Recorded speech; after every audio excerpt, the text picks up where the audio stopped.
kind of helps if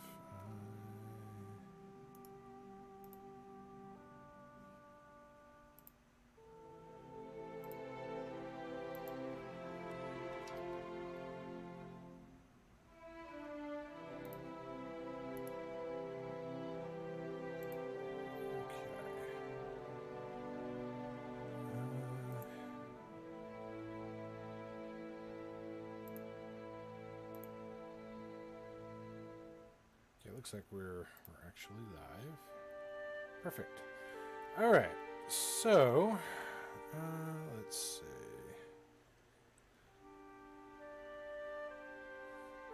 Should be all viewed as player. Everything is looking good. All right. Let's get started with a little recap of what's been going on. It's been about 2 weeks or so since our last session, mainly due to me traveling from our work, which I will be doing again next week. Yay! But we'll have a session this coming weekend, so yay! Anyway, so if anybody's catching this, this is not a show for Dungeons and Dragons. We are recording our sessions for our own archival purposes. Feel free to chat with us during game or outside of game in our Discord. We welcome everybody to our table. Without further ado, let's refresh everyone's memories with a brief little recap of what happened last time. After arriving in Aurora, over the course of your week there, you had a little time to yourselves while your stories were being verified by the Fearless Landers. All your adventures, your things that you've done for the communities, from the time that you've left Aurora, made your way through the Western Territories to Reldin and then some. Eventually, the Landers confirmed most of your stories, at least what you've shared with them. And you were taken to a hidden teleportation circle within the Nymph's Rest, within one of the central pillars of the giant tree. One that apparently was controlled by the tree itself. The circle brought you all to a secret library, where you were given the opportunity to join the Sparrow Network, as well as be promoted within the Fearless Landers Guild.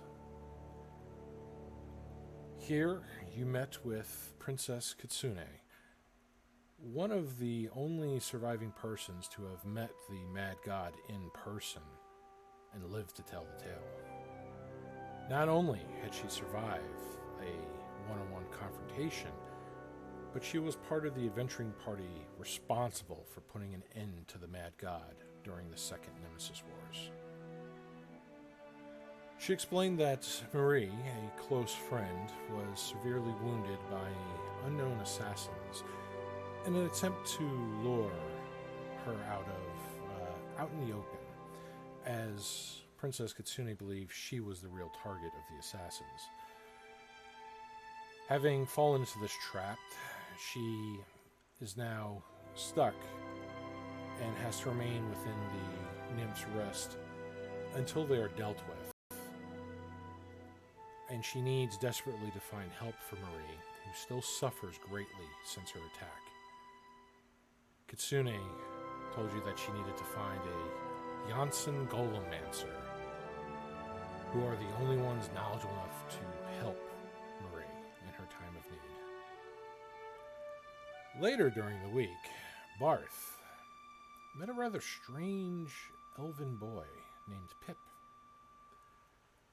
Pip offered Barth a royal invitation to Castle Reldin in honor of Barth's heroic deeds, stopping the giant invasion led by an undead titan and fire giants in their attempts to destroy the city. Also, later in that week, Emery learned that not even inside the Nymph's Rest could she find safety and solace, as she was attacked by a trio of assassins, each carrying tokens of the Blood Hunt, mysterious red gold that allows her former organization to track the location of their assassins, but also know when they are slain, and gives them the means to quickly arrive to investigate in hopes of finding their slayers, or even better, the target of the Blood Hunt. After you all accepted the promotions and the invitations to join the Sparrow Network, you all were taken to a hidden grotto located somewhere else in the tree. Again, only accessible by teleportation circles. It was here that you discovered part of the Feywild was infused within the tree itself, and that it was very dangerous to walk outside of the stone and flower pathways that seemed to lead to a rather serene small pond of crystal blue waters. Each of you drank from the pool, not knowing that those with malice in their hearts would suffer greatly after drinking from the waters, as the tree would reject them. However, the tree accepted each of you, and thus a sort of bond was formed between you and the tree. This bond allowing the tree to not only recognize you as friends, but to be able to communicate with you in a manner of speaking, and also grant you access to some of the many secrets within the tree, at least secrets that the tree feels that you have proven your trust to access. It was at this time when Boggle drank from the pristine waters that his skin turned grayish, smooth, almost featureless. A sight that Aerie had seen many times when she was possessed by an evil sentient eye that revered the mad god. Boggle tried to make sense of this, questioning many things about who he was not even knowing about this particular facet about himself. He took his leave to find some truth of his self, as the rest of you agreed to accompany Willow, Aerie's dryad-like body and new identity, to go to Aerie's parents' funeral, which will be starting in the next day or so. This is where we're going to continue our adventures.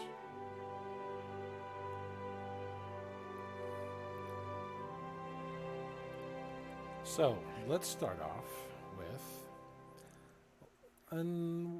a particular encounter with Mordecai. Yes. So, Mordecai, as some of the others have had encounters later in the week, you also have some interesting encounters yourself. One encounter is inside the Nymph's Rest in the Busy Bee, the 3-storied tavern and inn located on the eastern sections of the Nymph's Rest. Ones that you have dined before, that your group has dined. It's very whimsical. The food is good. You can find privacy if you desire. Your own private accommodations if you desire. Or if you want to be around others, you can as well. Mordecai would probably be sitting off to the side, strumming his lute in his off time. Okay. As he is strumming his lute, occasional people kind of give you little bits of applause from your practice, which you have been getting better and better every time that you practice. He's pretty good at it. And only getting better by the day. I didn't catch that. When did he start playing the lute? he learned on his way to Pendragon Hall. Heresy. He's allowed character growth, as are a lot of you. Just some grow in different ways than others. Oh, so with that, as I mentioned, some of the patrons of the tavern, that some of them, have their meals. Some of them, just walking by, going to and fro, they hear your music and they kind of applaud and compliment you on your skill with that. Some even ask if you're a traveled bard, not really recognizing, who you are, and everybody knows all of your exploits, like Barth, whose tales you still hear sung in the Busy Bee almost nightly. 3 individuals approach as you play. Now, this doesn't really bother you at first, as this is normal. People just kind of listen to you and then wander off, but they did not wander off. In fact, they each take a seat next to you, just kind of all around facing the front of you. One of them is a kind of a dark olive-skinned woman wearing almost like a white leathered armor with a pearlescent rapier in its hilt. Her hair almost an off-white color, her eyes a similar white. As she sits down, opening her cloak up a bit just to get more comfortable in the seat. Next to her, on her right, is another woman with kind of a short, very bright white hair, very pale skin, almost...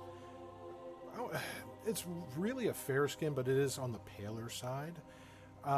She has kind of a darker, like, furs that look like they're interwoven with plates of steel here and there, the fur to kind of help make comfort and keep warm, and especially these colder months. She appears to have various daggers in a little belt, a red sash belt around her waist. But she has 2 very large white feathered wings. Third is a gentleman with much darker hair, almost like an auburn. Also pale skin, but he has darker pupils. They are almost a chestnut brown, but also there's no white in his eyes. Those are also a similar off-color brown as the rest of his eyes. He is wearing a much thicker plated armor with a very large sword that's just tucked in his back as he just sits facing you. And the woman with the dark olive skin and the white vest just kind of gives you a little smile. So you must be the infamous Mordecai.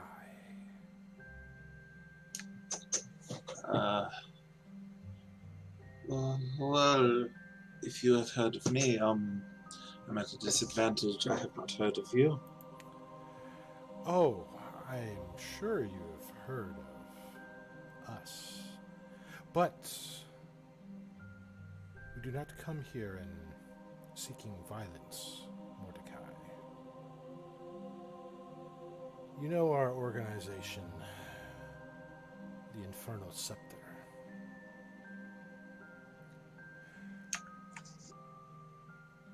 We wanted to discuss with you a very concerning matter, and we wanted to offer your kind and your organization a sort of ceasefire, at least until both organizations can gather more information about a much greater threat to what each one of us stand for. And she leans in a little bit. And the threat that I'm sure you are familiar with is the resurgence of the Nemesis. I've run into such a thing. So we've heard, but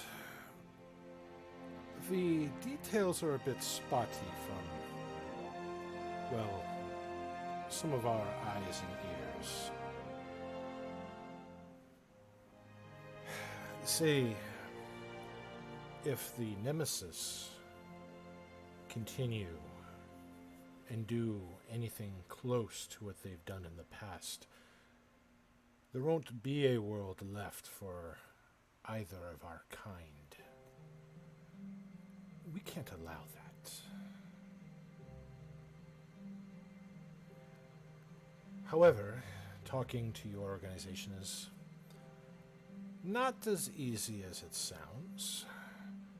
Even with our spies within, they can't risk giving their identities to offer such a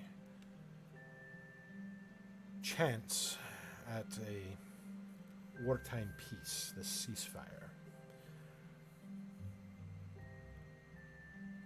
We would like you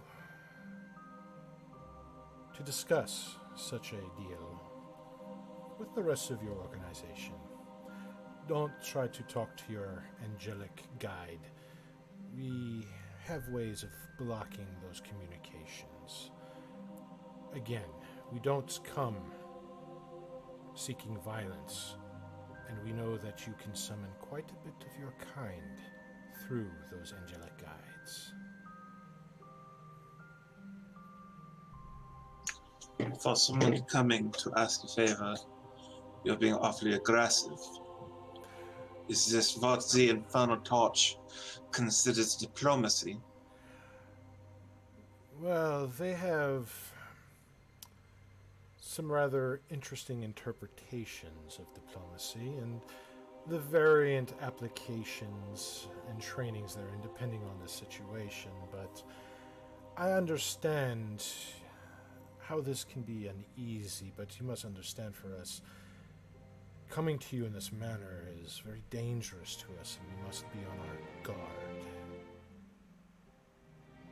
Again, if we wanted you hurt, we could have hurt you. That is not our goal.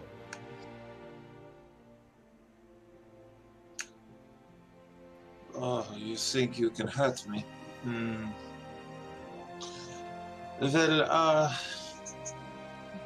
I won't be going physically to my order. You've obviously got, you found me, so you have some way of tracking me or some, so that's not going to happen. I can promise you that I will not contact my guide while you are physically with me. But if you really want this trade or ceasefire, I will be doing the communications through my guide once you have left. Does that sound amenable? That does seem fair. However you want to contact your organization is up to you, and I understand your apprehensions in contacting them after meeting us, as while it is tempting to follow you to one of the warehouse locations, again, that can wait, as the resurgence of the Nemesis is a much greater threat and one of the worst omens to have come in our recent times. We cannot give you our names. We most certainly will not give you our true names, but I will give you some of our known aliases if you want to find out more about who you are dealing with through your organization. And she gestures to her right, to the woman with the short cropped white hair. This is Anoa. To my left is Volvenir. And you can inquire about Rora Danan.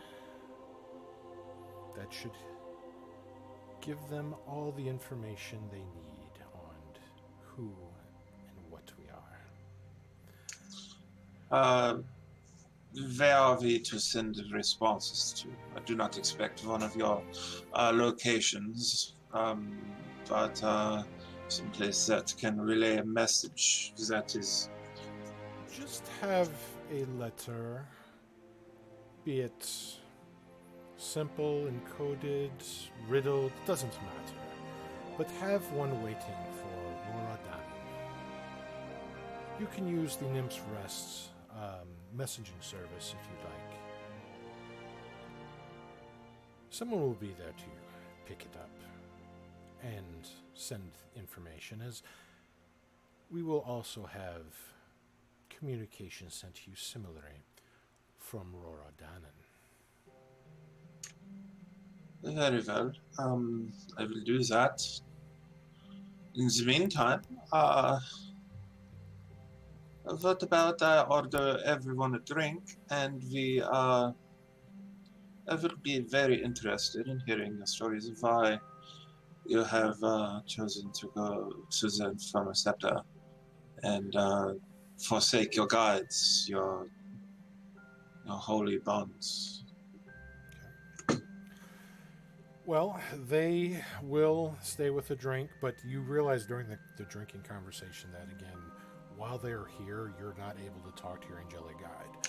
None of I'm them, being above board. He's being above board. right? He's not But gonna try. they're also not taking any chances, but they are not going for any of their weapons. They are being hospitable, but they're also being cautious. You can see some of the tension with them, like, is they very well trained. Keep an eye on people that come in and out of this part of the tavern. When people get too close or they think maybe they might be being eavesdropped on, they quickly change topics or speak much softer or for a drink. Very cautious in the information that they give. But for the RP purposes with this, just so we don't take a lot of time focusing on the After Effect conversations, they don't go into too much detail as into why they, like, what drew them to make that choice. Only they speak about joining a winning team, something akin to family. They keep making these references to that. Things like the angel guides holding their true natures back, their true capabilities back, and by shedding that, they're able to tap into greater potential than they ever could have known. But they don't go into much more detail than that. Well, Mordecai doesn't say anything, but he doesn't look very impressed. Oh no, and that's fine. The topics change, vary from, some past experiences to some things that have been done in Reldon. Discussing little things here and there about that. But that's kind of where the conversations float with these three. Now, something else that happens to Mordecai, and this is on a different day. He is given a request, more like a military order than a request, to speak with Aurora's General Kale. It's a name you are familiar with. You have seen this, and I loosely call man, giving orders in the field. He is a behemoth of a figure, standing easily 12 feet tall, wearing some sort of modified plated black dragon mail with a matching closed face helmet of said black dragon. Okay, Mordecai will put on his military garb instead of the celestial robes and report smartly. 15 minutes early is on time. Well, what's interesting is you don't have to travel very far. The general is waiting outside of the Nymph's Rest, outside of the garden gate. With him are other members of the Aurora military, as well as the Chimera Mercenary Company that has been acting as a police force and private army for the citizens of Aurora. Oh, this is gonna be fucking great. Okay. So as you approach, you see the general in his dragon scale armor, his helmet, the massive figure just kind of towering, standing there, next to these other military officers. And he waits for you to approach. And you're let through to kind of speak to him. While some of the officers do sit at this little kind of makeshift tent table area, he does not sit. He stands, and his head almost goes straight up to the top of the tent on the interior.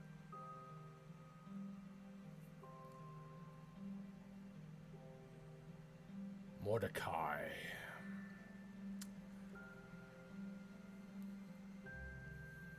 I know this is rather unusual, but please, have a seat. He'll salute smartly, sir, and take a seat.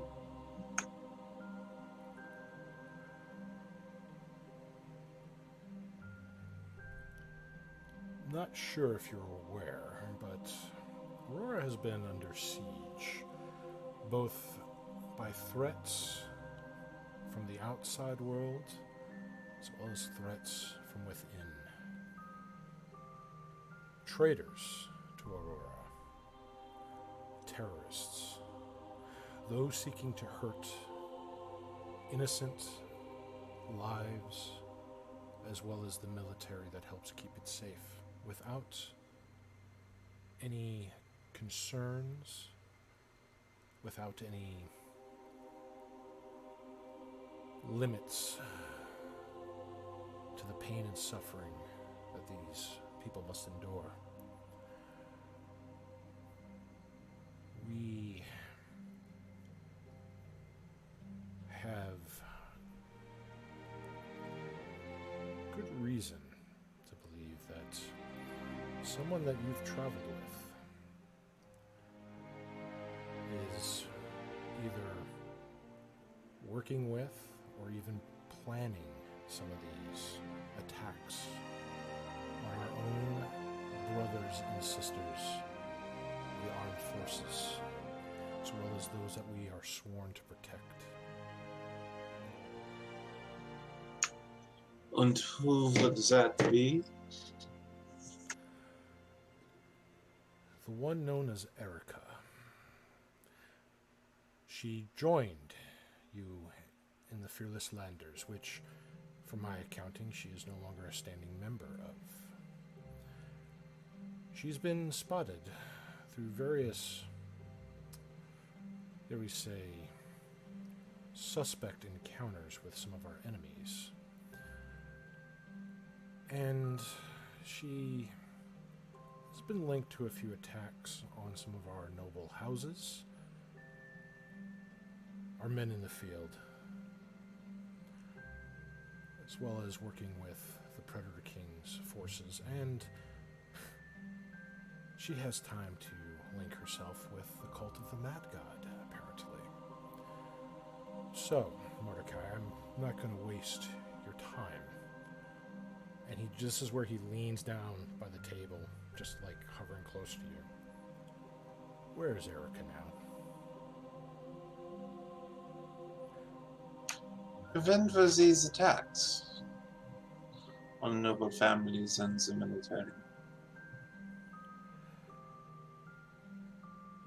They started after she was seen fleeing the Devil's Backbone Mountains, along with a large,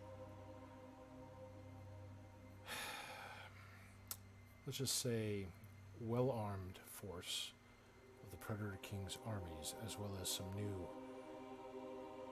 and very deadly creatures. that have already made their way to the walls of Aurora a few times. Giant kin trolls, reinforced with black armor that's been bolted into their skins. Their bodies marked in strange glyphs that seem to make them not only immune to things that they would normally fear, but empower them as weapons, using those same elements against us. You know what it's like fighting an armored berserker troll that has no fear of death? We have had some experience with them.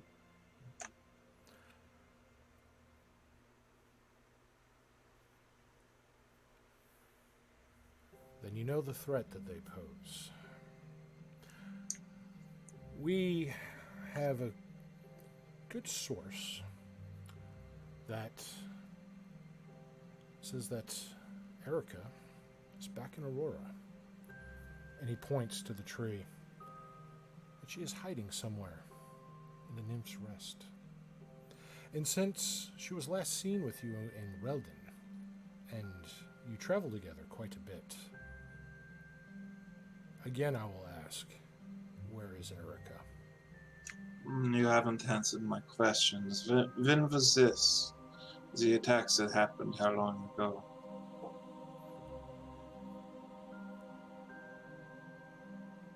We've been under constant attack since the day she left the Devil's Backbone Mountain. Out of game, am I supposed to know when that was? How long Yeah, ago oh was yeah, that? you were there. You were there during Was that That was that the first one? The first quest we got from the Landers? Not the first quest, but it was part of when you went to Ebon Meadows. You went through South Forest to that large dormant volcano. That volcano was part of the Devil's Backbone Mountains. That's the great divider of the frontier. That's what makes the lands to the west of it the western frontier, and those to the east the eastern frontier. Okay. And you know a lot about that event because that's where you found The first nemesis. First nemesis, the strange blood fruit,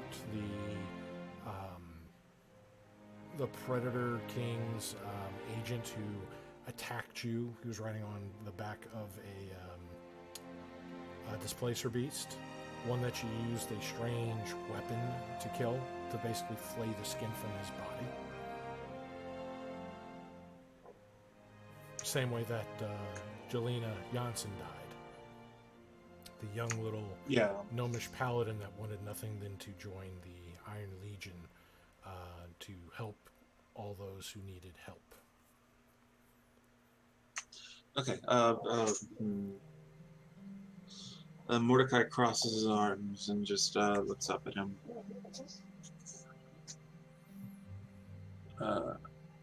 I cannot believe that she would do such a thing. It's not a question of what you believe, but we need to speak with her. So, for the third time, where is Erica?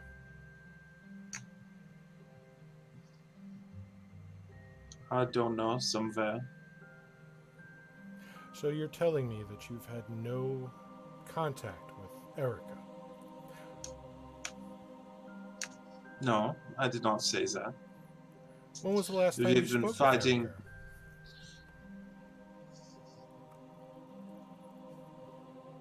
I did not think I was coming here to be interrogated. I thought I would be doing something for you. You are. You're helping Being interrogated. bring the known whereabouts of a terrorist. Now. Are you arresting me? Depends. Are you going to commit treason? Because arresting would be the least of your worries at that point.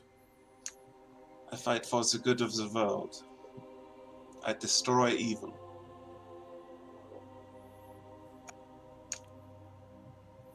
I fight for the gods themselves.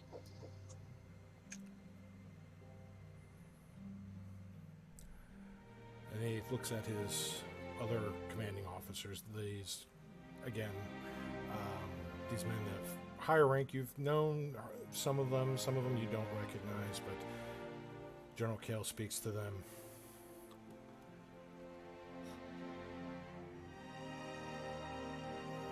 Take a squad with you. Storm in the Nymph's Rest. Arrest everybody. I want Erica found, and I want her brought here now.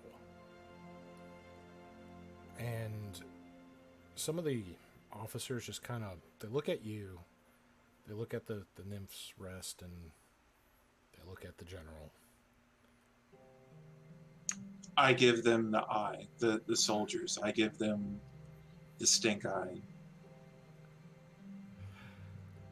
Like, make your choice. Make a persuasion check. Sure. It can be intimidate if you want. But Sure, whatever persuasion you want. works too. If you want to do intimidation on them.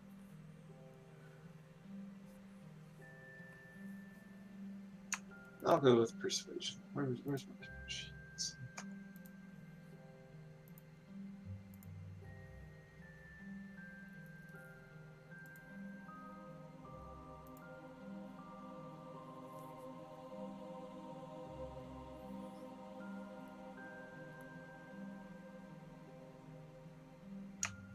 Oh, for fuck's sake.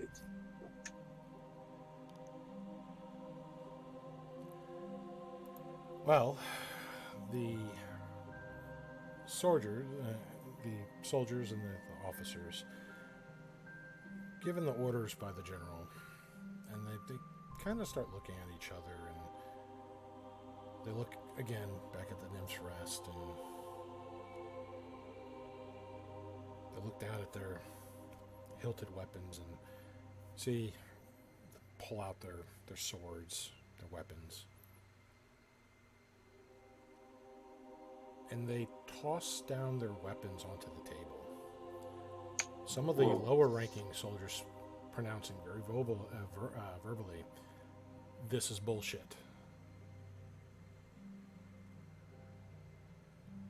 General Kale is not like this. Your men seem to have different thoughts, and I am thinking I will back them up. Someone needs to do the proper thing. Oh, I agree. And he looks at the men, the officers in here, the tent. Consider yourselves all relieved of your command.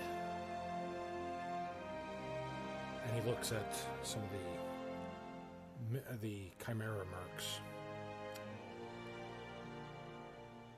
Seems like we have some openings and maybe a new possible branch of the military. How would you and your men like to be better equipped? You seem to do well taking orders. Mordecai, It was a you are hostile dismissed. takeover. And he walks out with one of the mercs from the Chimera. As the other I look to the Go ahead. officers that threw down their weapons. Come, I will get you some lodgings at the Nymph's Rest, if that is to your liking. No,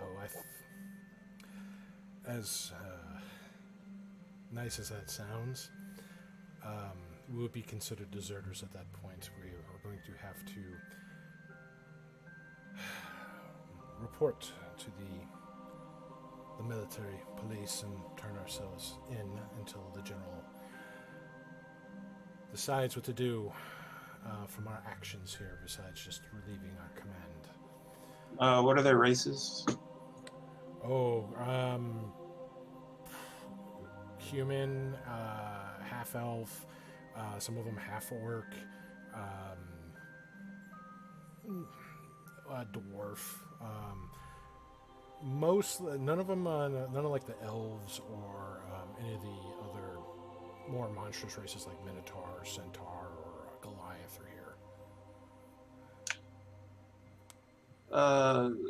I can work with that. Come with me. The Temple of the Platinum Sun owes me some favors. That I will call in. We will see about getting into Reldon. If you throw around my name a bit, I will give you the name of a noble, and he can get you some employment and some lodgings. How does that sound?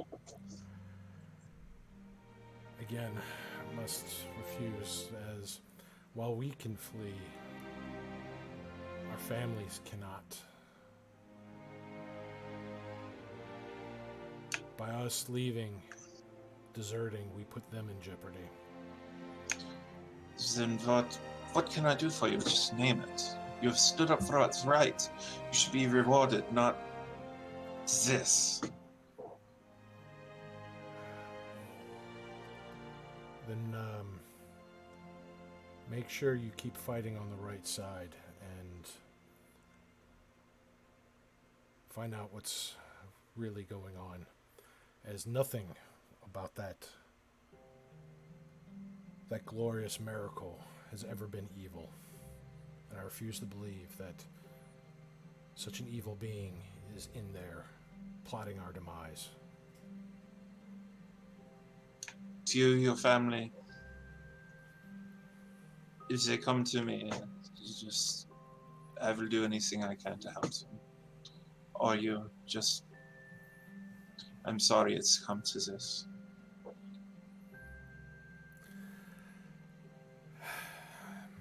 I am too.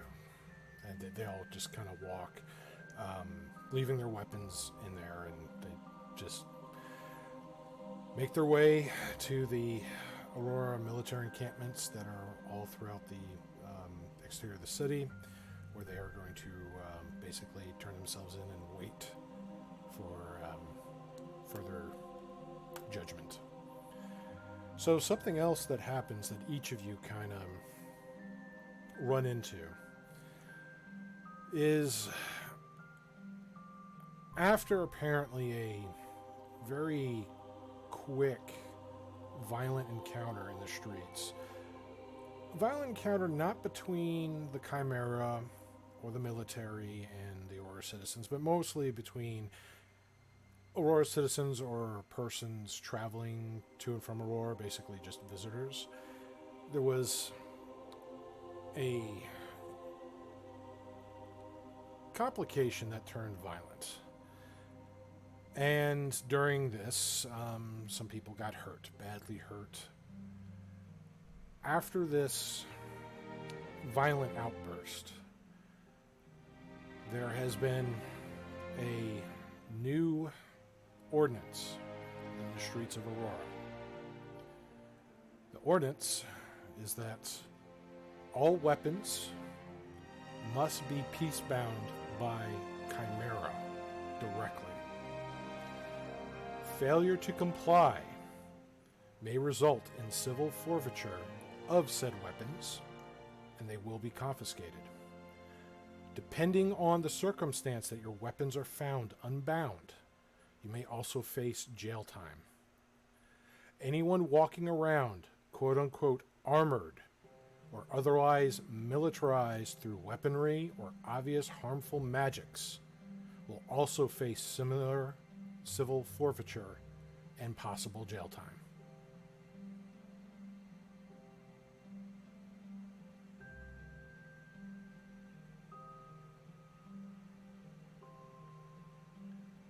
So what this decree has been is you cannot walk around like armored tanks. You're allowed to have weapons to defend yourself, but they must be peace-bound. If they are unpeace-bound, they may be taken away from you. Or if they were found unpeace-bound because you decided to attack somebody, you are also going to jail and your weapons will be taken away from you.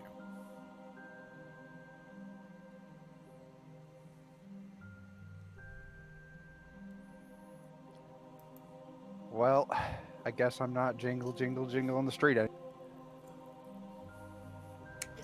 guess I'm not allowed to walk outside because I'll get attacked by assassin. I guess I'd I'm do fighting that. the urge to murder a bunch of guards all the time now. Well, I mean, from what you've seen, the Chimera aren't necessarily evil in what they do. They're more of a, if I had to put a blank No, this is a they're shitty lawful police neutral. state. This is a shitty police state. Now, speaking of Imri, trying to avoid being assassinated. Now, Imri, I believe you wanted to try to find any information that you could about some of the persons that may be lurking around waiting to kill somebody who may try to exit the Nymph's Rest. That's not you for a change. Yeah, so I'm going to be making sure that I bring my good buddy Barth with me if possible. Not for me shield reasons. Get over here, Meech. What do you want, Amory? We're going to be going on an adventure to find some information about dangerous people trying to kill others for leaving the Nymph's Rest. Of You the mean you? bullet kinds. Now the other lady that was in the meeting. Oh, right. Okay. Oh, Amory, Hmm. if you had asked Mordecai to refill your ring, he would have. He would, or she would have. She would have asked for greater invisibility, and she would have asked Aerie for. I think you have cure wounds. I do. Could I have gotten one yesterday, or the day before, or the day before, or the day before? Greater Invis is level 4, so it would have to be a level 1 cure wounds. There you go. Have fun. Don't die out there. I'll try not to. At least this time I can vanish properly, because I'm not an idiot. Most of the time. Alright, Barth, let's go. So, Dave, do I have any clue of good places to look for on unsavory Phillips? Well, why don't you make a perception check, but you're going to have to leave the Nymph's Rest, because you're going to try to see some areas that might be advantageous for an assassin. And kind of go from there, like, if I was going to kill this bitch, how would I do it? Well, first off, I am not an idiot. So I'm going to leave my blowgun and my crossbow in my lodgings. Okay. I mean, you could Both try crossbows. to pocket something, handheld, try to hide it on your person. I have a thing for that. Okay. I'm going to peacebound my vicious rapier, short sword. I You're a going to short have sword, that okay. peacebound, so you're going to let the Yeah, I'm going to have that peacebound. Okay. And I'm going to conceal my dagger of venom. Okay. And Is there a roll I have to make for that? If not, then I'm going to have it peacebound. well, so since you're going up to one of the Chimera guards, you're wearing cloaks and you don't look like basically an armored tank or somebody in full plate or half plate just about to go into battle. So you're less suspicious with that, though you do look a little odd. The guard doesn't really give you too much with the Chimera mark. Alright, let's see your sword there. Got any other weapons on you? I don't believe so. Okay. And, he just kind of asks you to, open up your cloak and kind of just turn around and, do you comply? Oh, she complies. She keep, Okay. or makes sure that he gets a nice view of her ass and her tits while she does so. So, I mean, you're just, showing that, hey, look, I don't have any other visible weapons, or in your case, I don't have any other weapons. Pretending The to. 3-year-old is like, check out my ass and my tits. Okay. I didn't want to say anything about it, but... Hey, they're all degenerates anyways. Hey, she's not a midget anymore. Yeah. She's regular. Yeah, we she at lost all- least looks they're- like she's 14. So, anyway, not seeing any other weapons, no broadswords, no other blades or obvious dagger spots. They are not gonna pat you down and do a full search with it. It's more of like, you have this, you're coming to them to get it peace bond.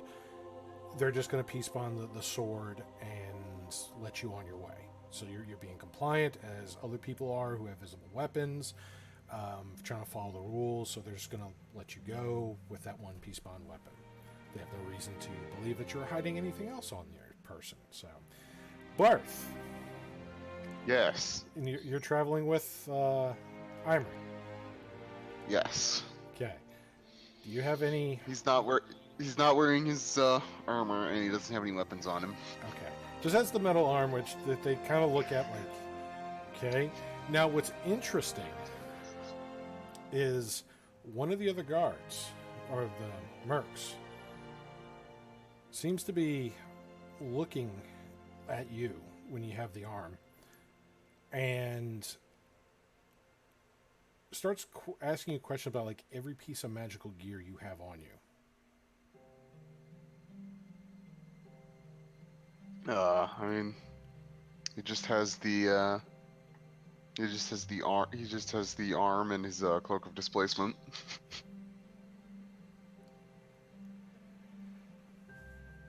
It's a interesting arm. Where did you get this?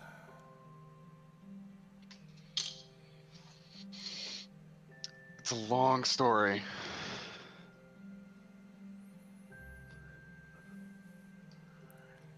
And the cloak. Why do you need a magical cloak? It's cold out. Yes, and a fine Yes. furred red coat will do you wonders for keeping you warm, but does not need to be magical. It's magically warm.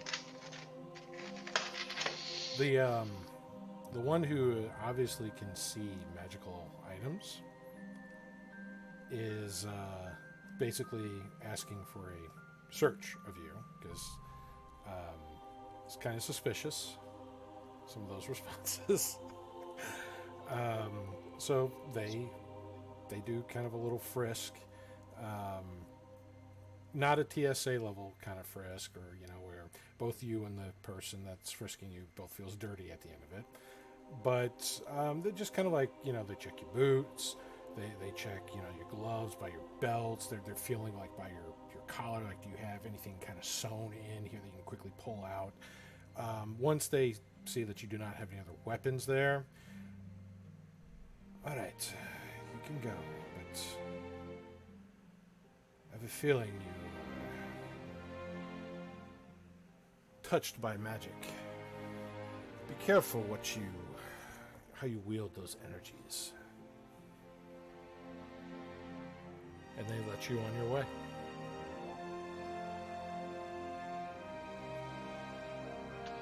All right. Well. Well then. So, what is this? What were you looking for? Well, first off, just remember, or once they're out of earshot at least, people may make attempt on my life. You just need to walk near them and threaten them. Other than that, we're just going to try to find information on that other assassin that's hunting down the hot lady that's inside of that's in the tree. Right. Sound good? Sounds good. Let's try to find some information. Follow me, big man. All right. So She's thinking to herself at this point, God damn it, he didn't wear his armor. He's not as good of a meat shield. well, how about this? Make a perception check for me. Perception, the skill that I am good at.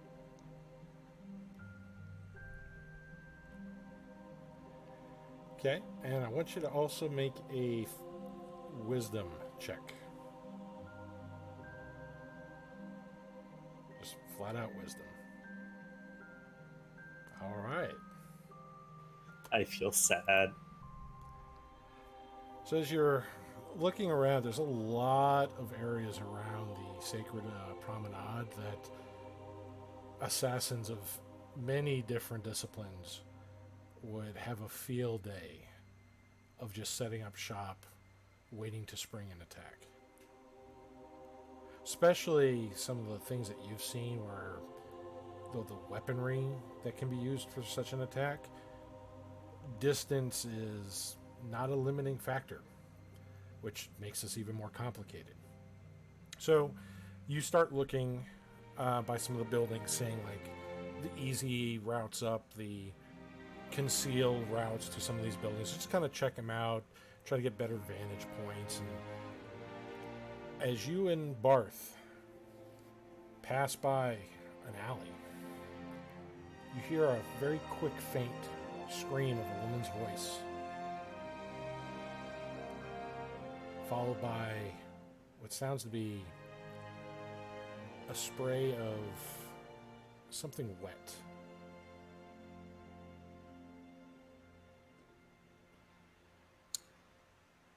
Huh. You know, part of me really wants to not look in that direction, but I'm pretty sure we're gonna have to get involved if it explodes. You want to keep going this way, Barth? You know, just pretend this isn't going on. She's not even looking in the direction. Harry, we should probably go investigate that. Emery. Son of a bitch, goody two shoes. Fine, lead the way. She flips up her hood. Okay. So who's first into the alleyway? Barth. Barth, make a perception check.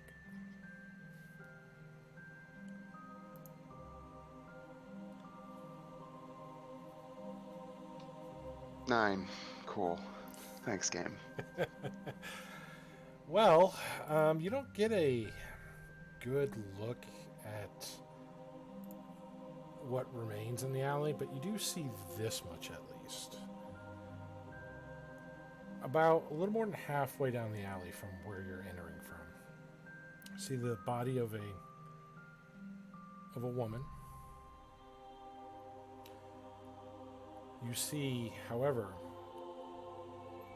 walking or stepping into what looks to be almost like a vertical tear in the air. Like if you were to take the scenery and just rip it like a painting, this long black tear exists in this alley. And you see something stepping through with what looks to be the head of this woman. And the only two things that you're able to see before this thing goes in is it's wearing a very unusual piece of headgear that covers a lot of its face. It almost looks like a straw or a basket that's conical over its head. The other thing that you see is clearly in the arm that's carrying the head, the left arm, it's metal, like yours, as it steps through this tear, and it kind of seals behind this figure. Oh, that's not good. Do you think that they got diddled by a Fae too?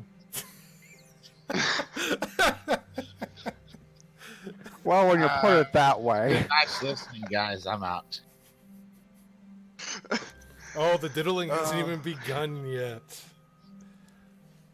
It gets worse. It gets so much worse. So, Barth, I can see how this might go bad for you. I have a feeling that might have been the what was it, Steel Samurai that Moot talked about? Yeah. Last I checked, samurais aren't supposed to be assassinating people. Assassins are supposed to be assassinating people. Ninjas. You know, they should call him the Steel Ninja. If you say so. Well, should probably take a quick look around, see if there's any clues that could be found, and then maybe. Well, the scream was loud, so we should also know that the guards are on their way. Yeah, might be better to just not be here.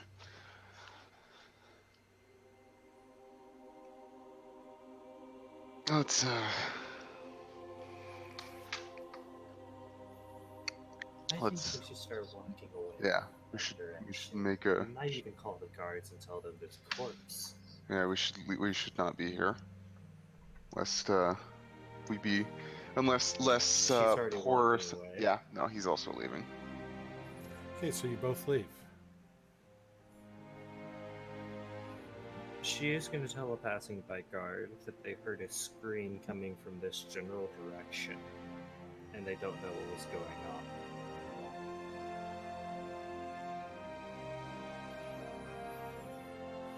Okay. Do you stick to find out what they do, how they respond to that, or do you just keep on? No, she's going back into the tree. It's been a full day already. Okay. She knows that they're going to be coming for her as a witness, so she's going to make sure that at some point that she just has her sword on her.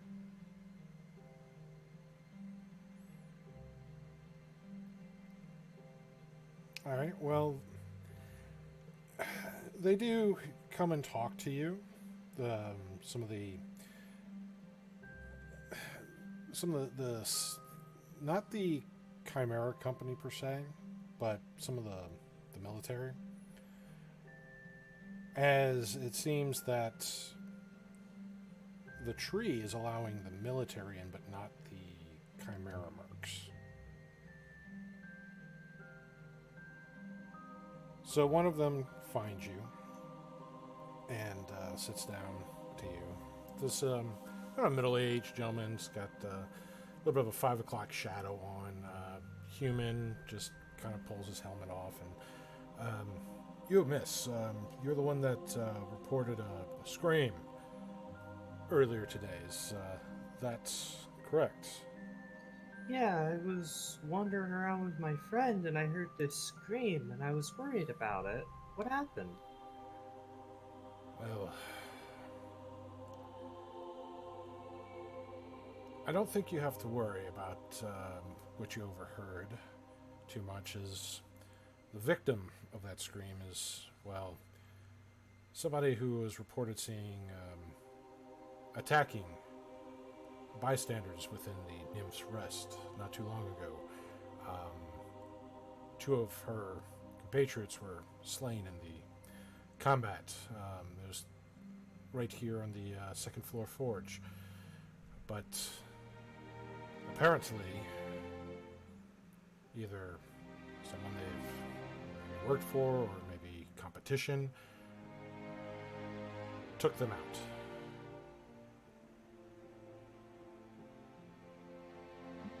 She just looks.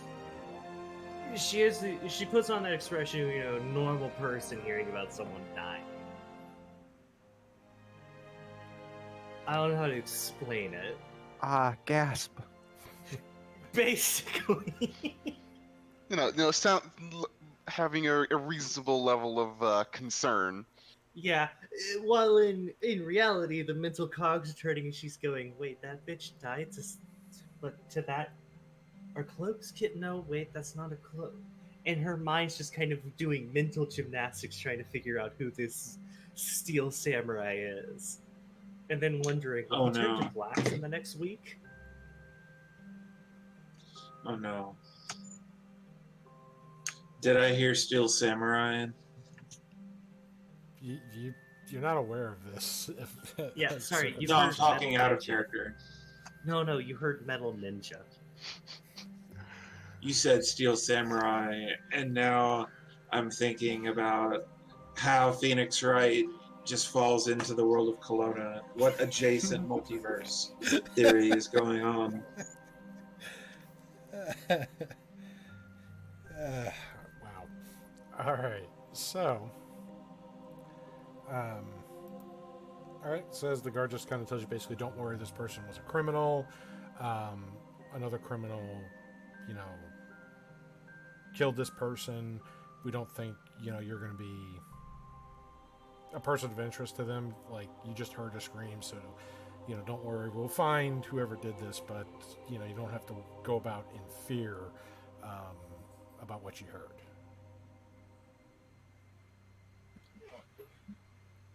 Well, that's good. It's just kind of weird to hear that they just kind of died.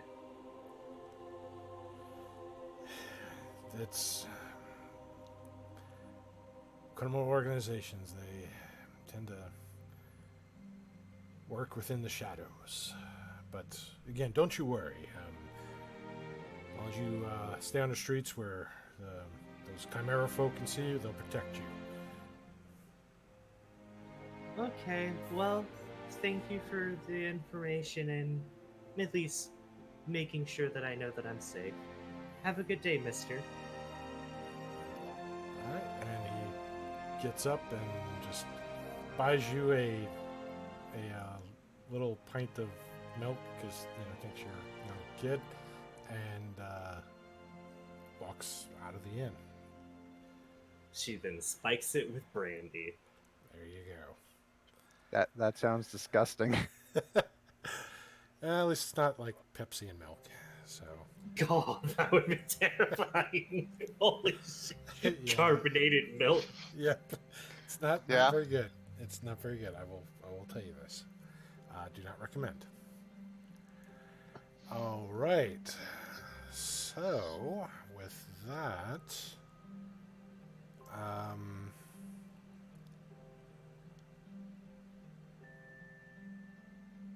with the funeral about going to be the next day, is there anything else y'all would like to do kind of last minute before attending said funeral?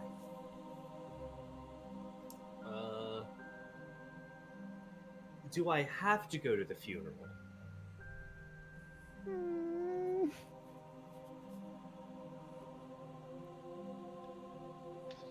Here, I thought you didn't want us embarrassments to go with you. I guess No, I'm that- just going to the funeral to get drunk with all the other sad people. And look, it's okay. You all can come with me. You just need to stay 15 feet away at any given moment. Because I'm going to write a letter and I'm going to seal it up. That way I can deliver it. Barth, do you know what she's talking about? No. Not at all. Fuck. I'm just going to stand give it to 20 my feet away. sister. I'm standing 50 feet away. It's okay. I won't say it's from me. I'll say it's from me, you know, back at the tree.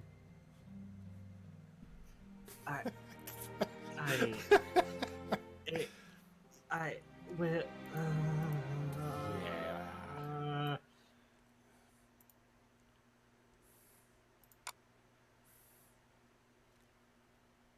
didn't we hear that the sister was blaming the deaths on her? Yeah. Look, I may have sent her a note, and that's probably why she's blaming me now. Maybe you shouldn't say that you're in the tree. Oh, I mean, I'm obviously not saying I'm in the tree. I'm just a messenger. This And can't she go moves around a wrong. lot of places. It's okay. Big Sis will understand, you know, that she was wrong about me and we can be friends again. Okay, you know what? I can't see how this can go wrong. Let's I mean, go I can see on lots an of ways, but adventure. I'm trying to be optimistic, damn you. so am I. Yay! We're gonna die. I'll even get the fancy outfit out.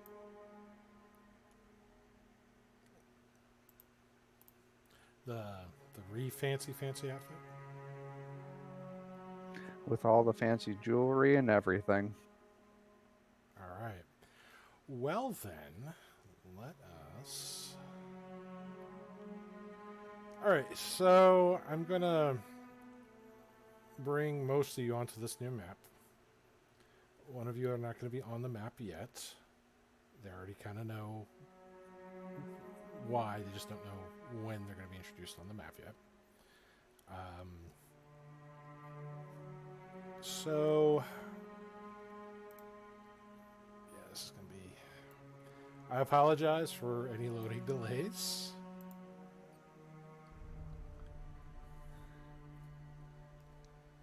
Close the Aurora map here.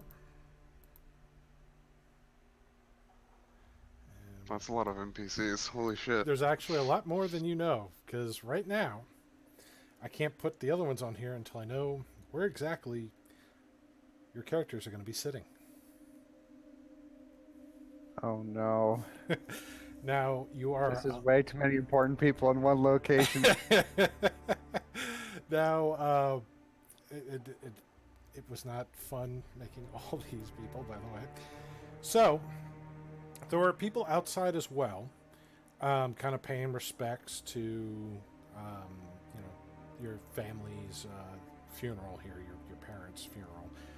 As they've done a lot for the community, more so than the standard fare that a lot of nobles will do, like, give out scraps of bread like alms to the poor kind of thing for their meals and things like that. It was just charity, as part of their everyday life. They went a little bit above that, and right now, outside for those, paying respects, their people are being kind of fed and given little blankets, and, as they're being told, what's going on inside, because it can't fit everybody who's paying respects here. On that note, closer to where your parents' caskets are is this area here. Phil Ping, and this area here are reserved for nobility that had closer ties to your family. The cloister areas here are reserved for some of the temple's clergy for assisting with some of the mass services. They have various clergy moving around trying to help people, get them situated. Up in the far back are some areas where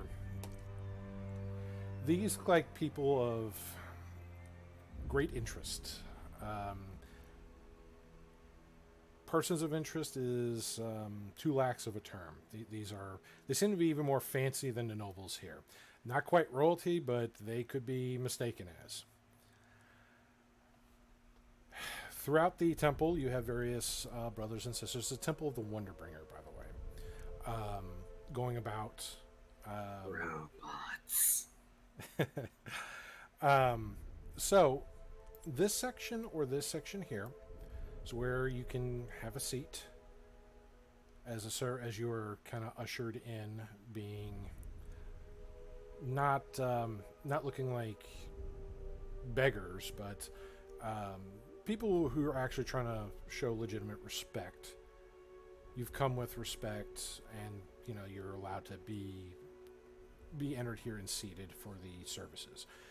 The interior walls, where they once had very colorful, like stained glass windows, have all been blocked down by long black, like almost like black velvet tapestries. There's a lot of black in the interior here for showing it's the mourning, the focus on your parents, Willow, that have passed. Each of them have a painting that has been done of them, representing each of them, with their names just in kind of like a golden plate, various flower wreaths and little almost offerings have been kind of laid there. Some things look like they're personal. A lot of them are, monetary or something very fanciful. Little statuettes, all things that to bring good omen to them wherever they are moving on to in the afterlife. So, and Boggle's rolling his starting gold. I'm just messing around. Sorry. So, so some things that are kind of off here, just at a glance. is due to the amount of people that are being helped, that are being taken care of here during the colder times. There's funeral assistants and kind of service assistants that are helping kind of bring like warm teas or helping with some of the minor things outside of what the clergy would do for the services, keeping things clean, keeping some of the little foodstuffs on the sides like nice and neat, and a lot of people here. There are 4 that stand out the greatest, though. The ones situated here at the corners are dressed in a loose chimera mercenary garb. They seem to be watching a lot of people, just kind of gazing over. They have a high vantage point from where they're at, and they're just trying to make view over to people here. The one up here looks almost like a porcelain doll, except that her face almost is segmented in 3 different sections. Other than that, she seems to be quite armed with various blades, serrated weaponry, none of which are drawn in her hands, but her hands are not very far away from these items. The gentleman here is dressed in leathers, has a little duster, and you can see from a bandolier kind of like that's been sewn into a vest that he's wearing under the duster, has 6 revolvers on it. And 2, the guns are not in his hands, but his hands aren't very far away from them. The one that's probably the most frightening is the Dragonborn that's here. That's takes you a second glance to verify that it is a she. Is wearing heavily plated armor. Her thighs and arms are bigger than some of you put together, and she carries what looks to be a enlarged or giant-sized Becht Corbin, a crow's beak. The flat hammer part resembles more of a giant maul that is wider than some of your torsos, and the pick part, which is used to pry open plates of suited armor so that you can more vigorously slam the other end of your weapon into the person's. That looks, instead of a small kind of sickle-like hook, is more of like a large pickaxe, like a mining pickaxe. That's how large this weapon is. One in the corner over here appears to be a small gnome that has a very odd-looking rifle or apparatus that has various gears, cogs. Some of them almost looks like it has steam whistles attached to it. But she has kind of a long little dress, goggles, and a little small hat on. Again, the rifle is slung over her shoulder with a strap, but it is not kind of like in her fingers. Only the large Dragonborn has the weapon in her hand, which she's just holding kind of in front of her to the side because it's almost like a pole arm. Outside of that, there are, some of you recognize the little halfling Penelope, who is a priestess of this temple. There's other clergy by the statue of the Wonderbringer. However, at the podium, giving a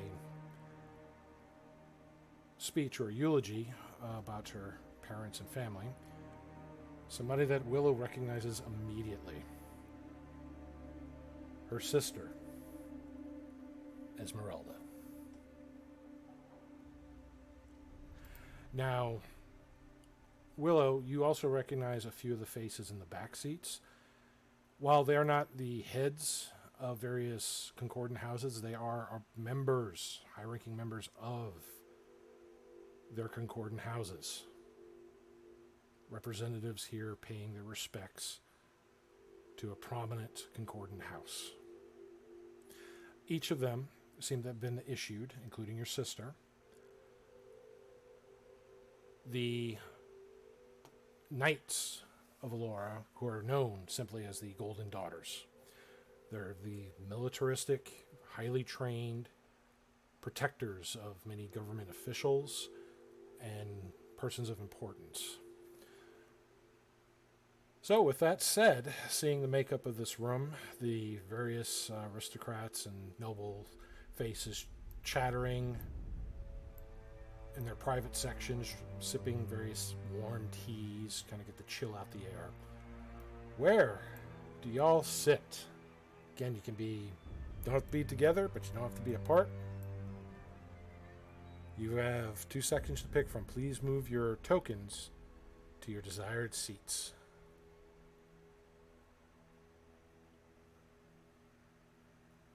And since she's up on the podium, I don't suppose I can pass her a letter, can I? I mean, you can try. I'm not going to say no, but it seems like everybody's going over to the right side. Well, I will try to find somebody and say I have a letter for Lady Esmeralda to be read at her first convenience. And you're giving that to the Temple Brother? Probably a service assistant. Service, okay. Someone who could probably get up there.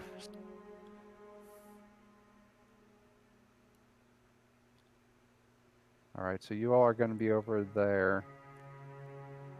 What's the range on a fireball? I should be safe over here.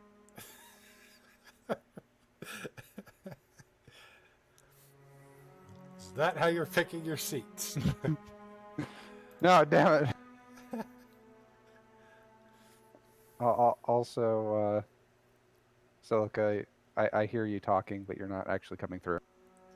If I just noticed where everyone was, I was wanting to be not near the giant cluster at the end of the day. Okay. Fair. What about you, Willow? Even though I have the fancy clothes, you know what? I don't think I want to sit in the Lord and Lady section. Yeah, that's something like a known lord would be able to sit there. As unusual as a dryad is, you're Look at my not. fancy clothes. Well, this is part of the reason why you're even let into the church to begin with. Haven't they heard of the great Dryad Empress from far away? Right. So, is that where everybody's sitting? Because I have to reveal more NPCs here. Yeah. Okay. Yeah, that's where I'm sitting. I'm also in my celestial robes garb. Okay. Nope. That again, it's the reason why a lot of you are even here. I had to make stats for every one of these fuckers. Every single one of these guys I had to make stats for. And I didn't know where you were going to sit either, so... One thing I was not going to do was make custom portraits for each one of these. I do have my limits. So. Alright. Let's see. Let me just verify here. Let's see. 1, 2, 3, 4, 5, 6, and maybe 7. Alright, perfect. Make sure everybody's visible on the stream here. Perfect. Alright. I know so many people here. Alright, so as you're kind of politely, quietly kind of usher to your various areas. People shift down to make room for you as you pick your pews to kind of sit down and listen to some of the services that are going on. Ari, Willow, you wanted to get one of the servers' attentions to deliver a letter. Yep. Okay, so what do you do to get their attention?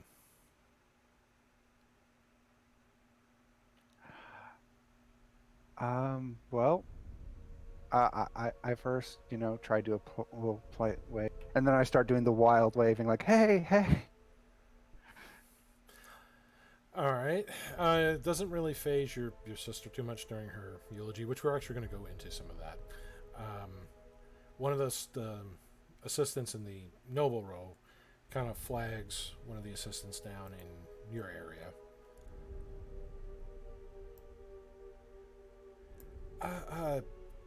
Yes, lady,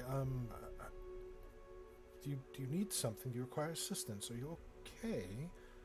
You seem to be flailing about quite a bit. I almost forgot. Yeah, I'm also supposed to be here as a messenger, and I have this letter for Lady Esmeralda. Oh. She Okay. really ought to see this one. Okay.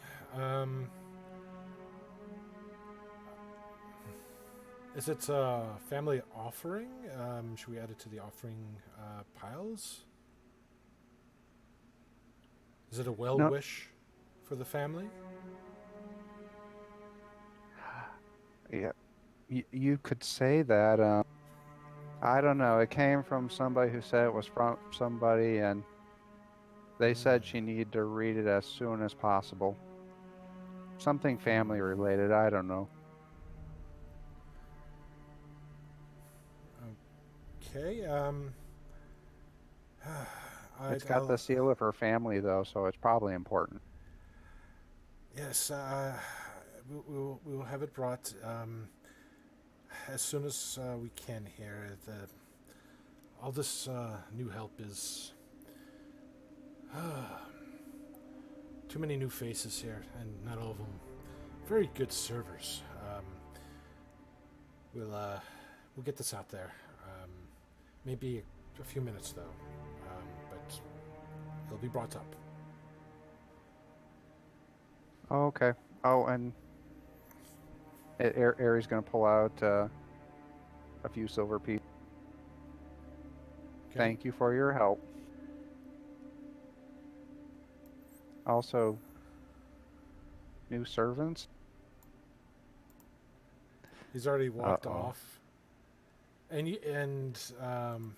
he's talking to the temple sister, and it looks like he's giving her the letter and as well as the money that you gave him. Right. Let me check something real fast, because I know I can't cast detect poison and disease without alerting everybody. It might cause a bit of attention. Hold on, guys. I need to cast a spell in the middle of this crowded. Yeah, with people walking through the aisles of pews, people not too far away from you, on the elite section there, who also have various service and attendants and clergy moving about. There's lots of movement in this place. Oh, crap, she's too far out. Oh, no, wait. No, she is within range. Divine Sense, however, doesn't do that. So we're going to pop Divine Sense. Are there any celestials, fiends, or undead within 60 feet? Within 60 feet. Ooh. No undead, no fiends. Well, actually, let me see here. I need to. Where's the ruler at? Come here, ruler. Okay, come here.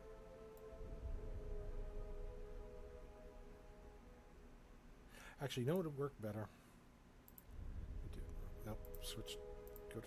I'll just turn on aura. Yeah, that's what I'm like. I'm just gonna turn on an aura for you, and we'll make it the banana yellow aura. That'll be 60 foot, and we're just gonna do a quick see on that aura so everybody watching can see. Okay, because this is what I needed to kind of see who you hit. So, da, da,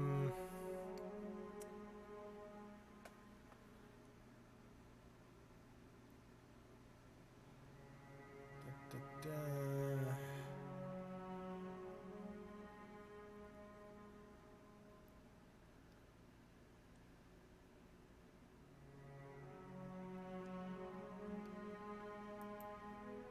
All right, come here. So this one here.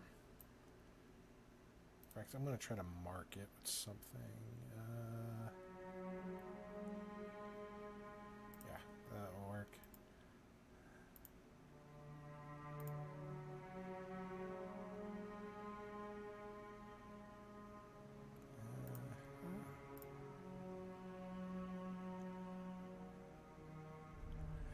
All right, so those two detect as celestial.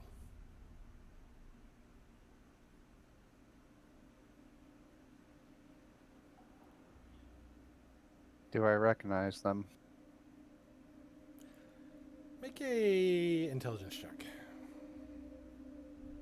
Say history. You know what? I'm busy crying right now, so we'll get back to recognizing them. Okay. All right. So I'm going to undo your aura, by the way, just so people don't have to look at the banana sticker. Including me. Turn that off. All right. There we go. All right, I'm gonna also activate my detect magic. Can I see any magic in this building other than what I would, already know about? I mean, let's see. What's the radius on that? Or the view on that? It's 30 feet. And is that verbal only? Or what's the components to cast that? Is it somatic?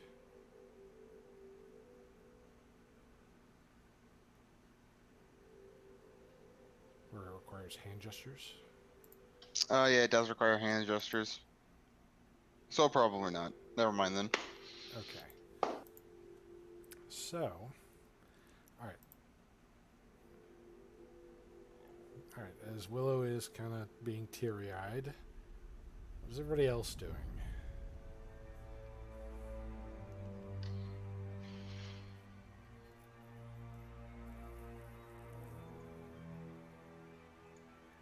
I'm looking around for any suspicious activity.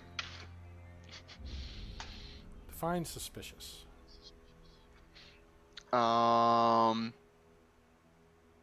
People who look like they might have ulterior motives for being here. Out of the ordinary for something you would do at a funeral. Make an insight check.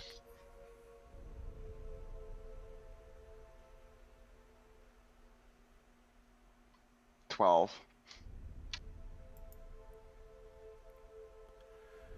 So you're trying to get a beat on some of the people.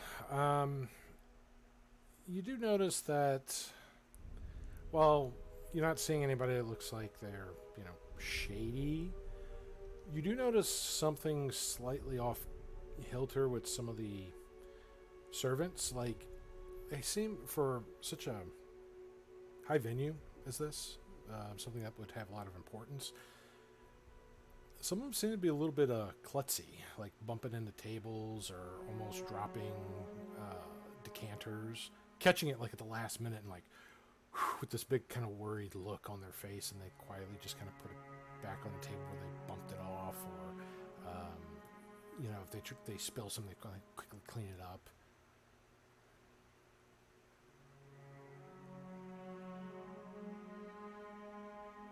Odd.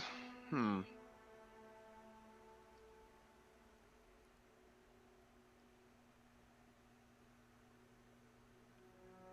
All right.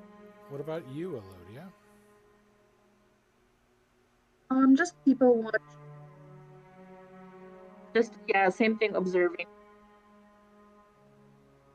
Observing for suspicious people? Yeah. Okay, make an insight check.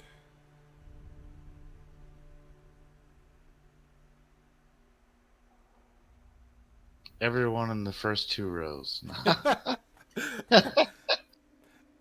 There's these two people right in front of you that look really shady. They both have these metal, like, left arms. Barth and Sinosha. No, you're not seeing anything really jumping out of you, out of the ordinary. What about you, Mordecai? I'm sorry, I didn't hear you. What are you doing? Mordecai is just kind of listening and watching for anything violent that might happen. Well, you're not seeing anything And really he's hoping to. violent here, but you're keeping. I an mean, eye. like as an assassination, a big terrorist attack or something stupid. Okay. He's kind of slouched down in the seat, trying to make himself not super noticeable, but he's trying to keep an eye out. Gotcha. All right. Imri, what are you doing?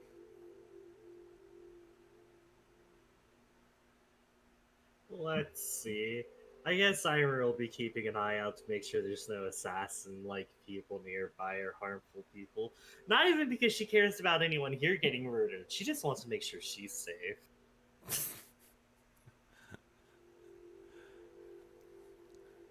So, you're just trying to keep an eye out, or are you trying to decipher motives of other people?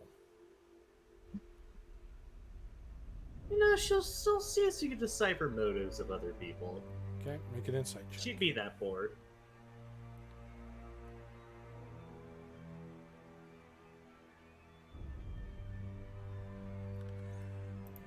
All right. So, one of the service attendant assistants comes up to you and asks you, would you like something to drink? Some, hot tea, maybe some, wine, or something kind of warm you up internally, kind of give that little fire belly effect. Just would you like something to eat or drink, essentially? And they have soft foods there, so you don't make a lot of noise or a big mess if you're, hungry. They don't have nachos. No nachos, no noisy bags of chips. Wow, Do they look Sis Ren's the worst funeral. It's more like kind of like tack cookies or various little bits of like breads or soft cheeses, things that make a lot of mess. I want one of those crinkly bags of individually crinkly wrapped peanut butter rectangles. Okay. Question. Mm-hmm. How suspicious does this person look? Well, I'm getting to that. Do you order anything? Like, do you ask, like, oh, yes, I'll take this, or do you have this beverage or this food, or, I need to know this so I can finish telling you what your insight check result is. She will order a drink. Okay.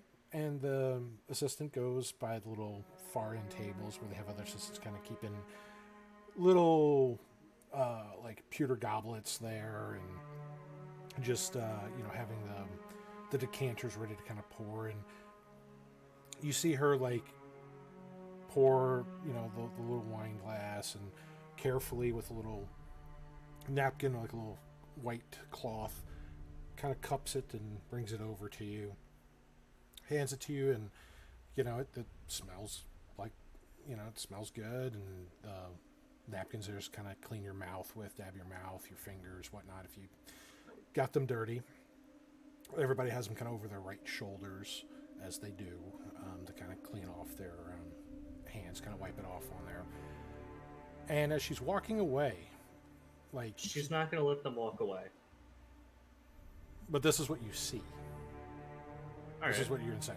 So as she's kind of walking away, and you can call her back over after, but she gets about maybe 10 feet, and she kind of almost stumbles a little bit, like she's not used to walking in this particular way or with this particular attire. Just kind of like that, like a woman in high heels kind of effect for the first time.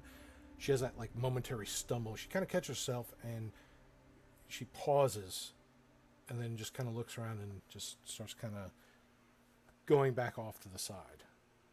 She'll be calling them back over, pulling out another cup. Oh, you need another cup? Oh, right away, right away. And she takes No, the... no. I have my own cup. And she spreads the drink between both the cups. Drink with me. I want a little bit of company during this sad time. We cannot.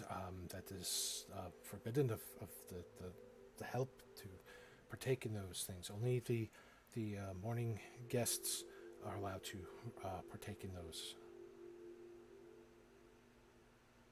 Oh, I don't think that there's going to be much of a problem. At least if it's a little. Come on, Amory, don't get this girl fired. She just got this job. So Drink. well, that's the line. Just like I don't think I really should. And as she's like, you see her like she's thinking about it, when the temple sister comes over to both of you, and she's like, "What is going on here? There are many other guests that need service. Stop bothering this woman and get back to your work. You disrespect the dead with your actions. Do not do it again." Yes, sister. Yes, sister. Yes. And she just kind of like shuffles off. I am sorry if she was bothering you. Good help is so hard to find, and these are far from good help. She did not bother me too much. May I ask if she's new? She doesn't seem too comfortable in the heels she's wearing. So that obvious. Yes. A lot of the servers are quite new. Apparently there was some problems with more experienced staff, and this was all that we could get on the shortest of notice. Shame. I wish more respect for the dead than this, but we are keeping a close eye on them so that they do not do anything too foolish. But did you know the deceased very well? Only in passing. I've done business with the company before, and it saddens me to hear that this has happened. It's a shame, but may the Wonderbringer's blessings be upon you. And she takes her little prayer beads and says a little prayer by you, and continues to kind of look over and watch some of the other staff and make sure that nobody's doing anything stupid, like spilling over entire trays of food or drinks on any of the people's clothing, that kind of thing.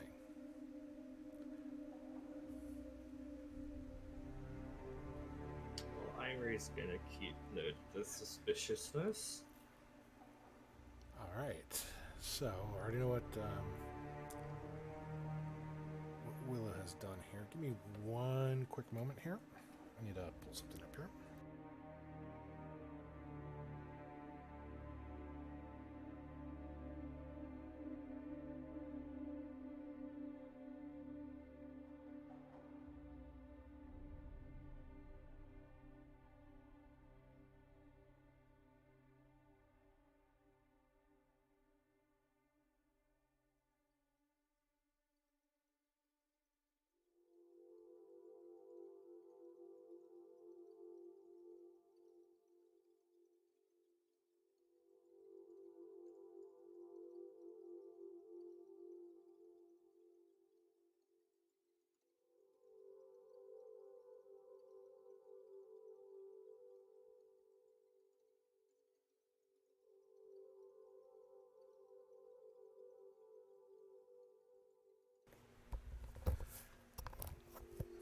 All right.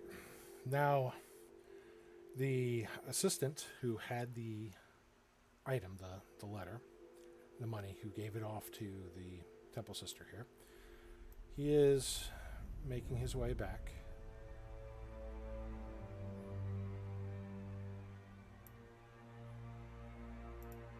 And the sister is making her way. She stops and very delicately puts the coins in the offering for the deceased. And she makes her way up over here as your sister's still talking. And she's whispering to the other sister there, handing her the letter. Willow, what would you like to do?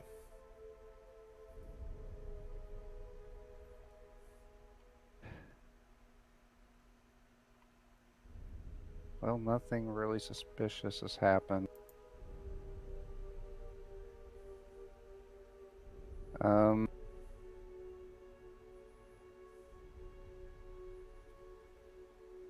So I'm just gonna be, readying myself to either bolt up there to protect or bolt out the door to protect me.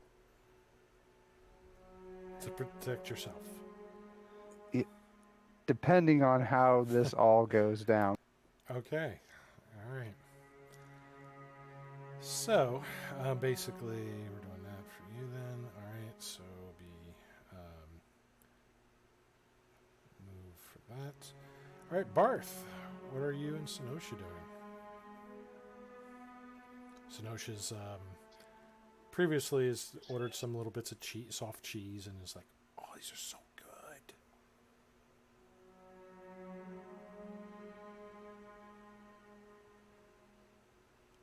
I don't know. Like, nothing's really happened yet, so I guess he's just still keeping a eye out for anything suspicious, I guess. Okay, make another insight check. Still.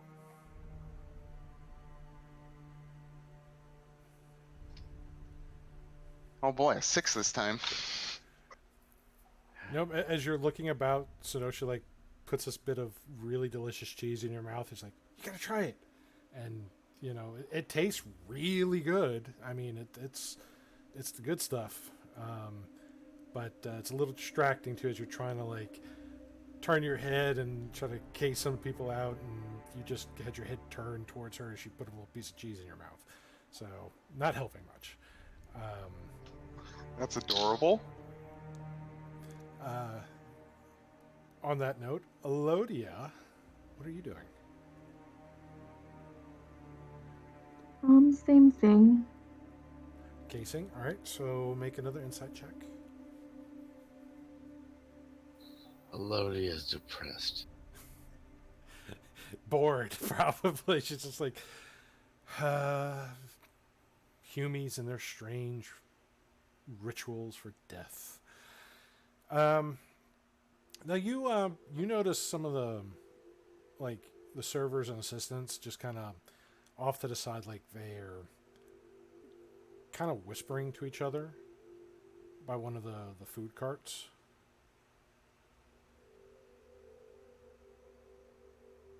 Along the back wall. Like they're clearly like trying to keep their like conversation hidden. Like they're just whispering to each other, and they're their body language kind of shows that they're kind of trying to stay hidden or less noticed as this conversation goes on. And it's a very brief one too, because after a moment or so they're back to like normal business. Okay, I'll just keep my eye on them. Okay. Discreetly. All right. So I'll be over in this direction here. Mordecai. Yes. You were before waiting for assassins, things of that nature. Yeah, I guess I'm trying to keep an eye out for anyone, wonky now. Now that there's not an obvious assassination going to happen and nothing's about to explode, he's keeping an eye on the people more. Make an insight check.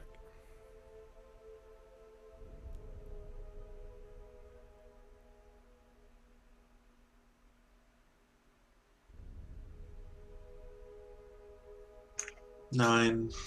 You're watching like the servers serve food, the clergy coming by the people, like just seeing how you are, giving you blessings. Some of them are walking by with like the little holy water sprinklers, little holy oils and stuff, and just kind of flicking the scented oils on people. Standard religious practices, nothing out of the ordinary during the service, but that's the problem. You're not seeing anything out of the ordinary yet as you're looking at all these people. Though the tea cakes are amazing. At least that's what you're hearing from the people next to you. I'm not eating anything. I know, from as here. I said, the people next to you are the ones that are like, oh, this is really good. Imri.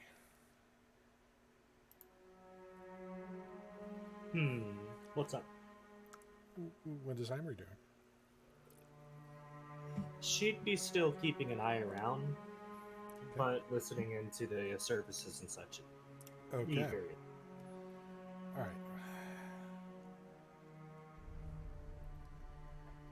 So, on that note, let's get into some of the eulogy and things that Lady Esmeralda has been saying while you've been casing people and making the brief conversations, and going into the next area here. So, let me pull up this here. That was under. All right. So as she's on the podium, just kind of talking to everybody, some of the wonderful things that her parents have been known for, the display, reminiscing on some of the good times that they've had, how they've always tried to provide for their children and try to challenge them to bring out the best in them, to be better than what they were, to not be so reliant on the company, but not only to be self-sufficient, but to bring their own unique perspectives to the company or to the world, however they felt that their place in the world should be. As only, one person could take it over once they have passed on. And they wanted to make sure that all their family members would be in a better position once they passed. Sadly, though, a lot of her siblings have also passed. First one she speaks about is one called Sevens, who died on the front lines against the Scythian forces. Rumored that a barbarian warlord, infamous for their cruelty, struck down Sevens in the midst of the battle. Hired by somebody fitting my sister's description. She starts to get a little annoyed looking. Let's mark, where's this? Oh, I can't find the scratch out, so I'll just underline it. Next, Abby. Oh, poor Abby. They had allegiances with the Ravagers, following the path of the Predator King. Wish we could have gotten some more sense into Abby, but sadly the same army that left the Devil's Backbone Mountains and destroyed Ebon Meadows also took Abby away from us. He was struck down during a failed assault upon Aurora, stopped by the might of Aurora's army.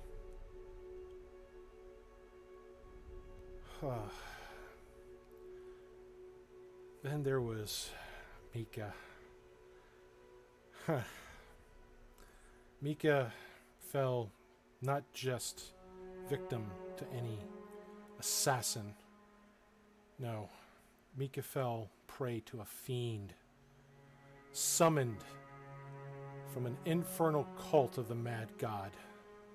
He was seduced by this demon they call a succubus, who sealed his fate with an irresistible kiss.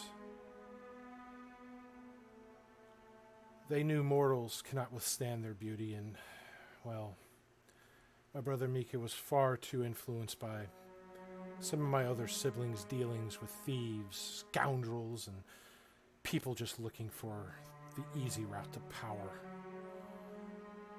One in particular had hedonistic desires that, sadly, corrupted him, and in the end was his downfall. May you rest in peace, brother. Then there was poor Winnie, killed by one of the many assassins under the employ of the mad cult. This assassin took great pleasure in marring her once beautiful face. Many were envious of Winnie's beautiful face and how everyone just wanted to be around her, just be her friend. I know one of my sisters never had many friends, and when she did, weirdly, something always seemed to befall them. Sad but true. Then there was Rex. Poor Rex. Brother Rex was killed by an unknown creature at the time, but he was found rended limb from limb, but what the military believes to have been some sort of giant troll berserker. Ones that were seen around the Devil's Backbone Mountains. Same ones that apparently stormed through Ebon Meadows as it was wiped from this land. Rangers in the area say they saw someone fitting my sister's description, also leaving the caves that day. The army swept the land.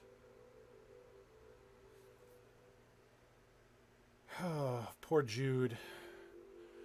Jude was killed after she had uncovered the secrets of a new assassination weapon that our spies had discovered. A weapon that flays the flesh from its victims. A weapon whose detailed notes from my sister Jude are still missing. It is well known that my sister Erica had a fondness for designing the best killing weapons and proudly selling them to the highest bidder after her rather unorthodox weapon displays. It pains me to think that someone in my own family would betray so many. Then, and she's trying to choke back a tear, my sweet brother Felix, he was found floating in the harbor.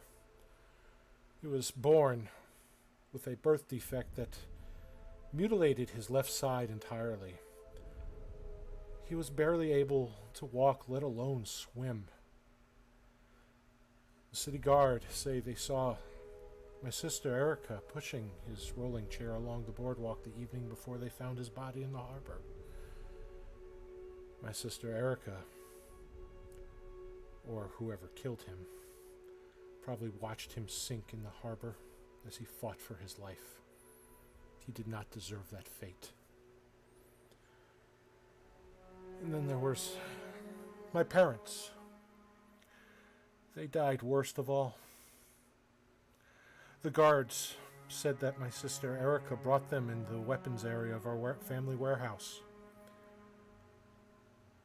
Said that she brought them in,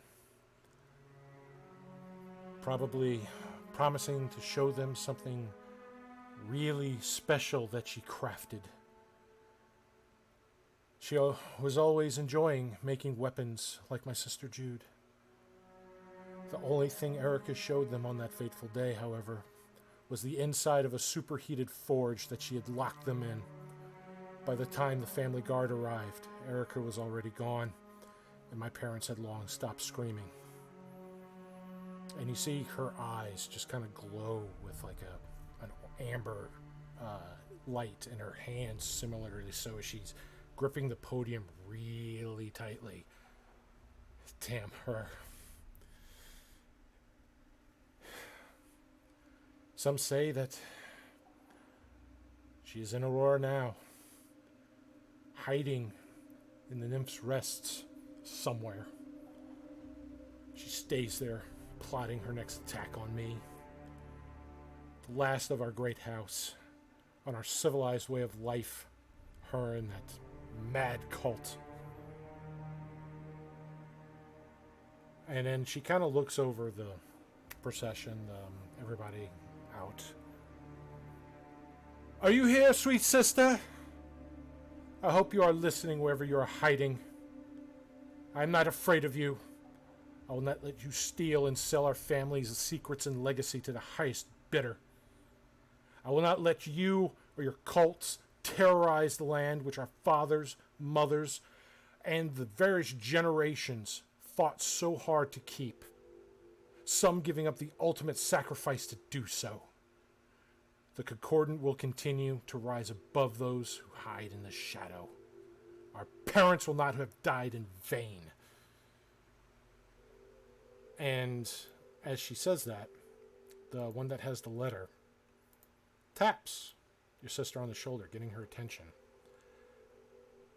And she says something as it gets kind of quiet for a moment. She looks over at her and says,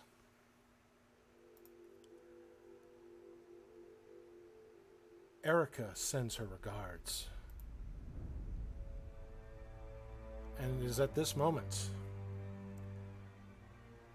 that Lady Esmeralda is stabbed in the back by the Temple Sister. It is at this moment that you see the other clergy rip off their prayer bead necklaces and toss them on the ground. All but the High Priestess, who drinks a rather weird-looking pinkish sludge potion.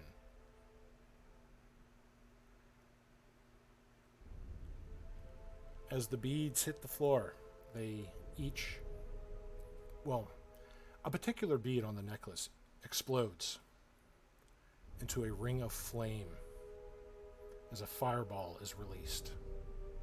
I would like everybody to make saving throws. Well, so this is where I react and run into the fireball. Okay, so Which one of them did the fireball? all of them except for the High Priestess. So everyone with a yellow dot, but the High Priestess here, has just detonated at their feet a fireball. Counterspell. It's not You a can't spell. counterspell It's a. Yeah, you can't counterspell a magic item. It's not- Oh, They had the item they're as part of necklace their. fireballs. They had a bead on their prayer beads, which they just threw on the ground, breaking. one That's a of lot them. of fireballs. That's a lot of fireballs.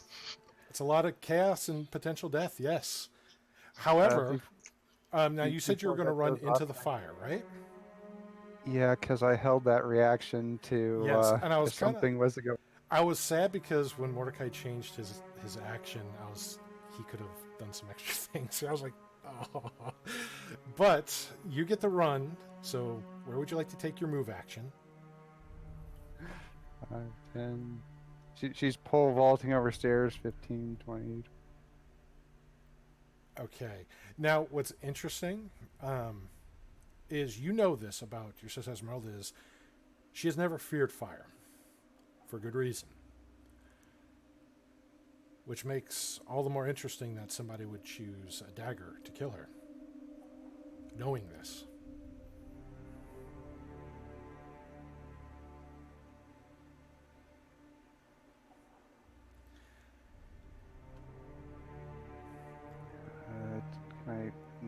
That's as far as I can move. Okay, so now she's not exploding in fire, but these two priestesses are. Let's see.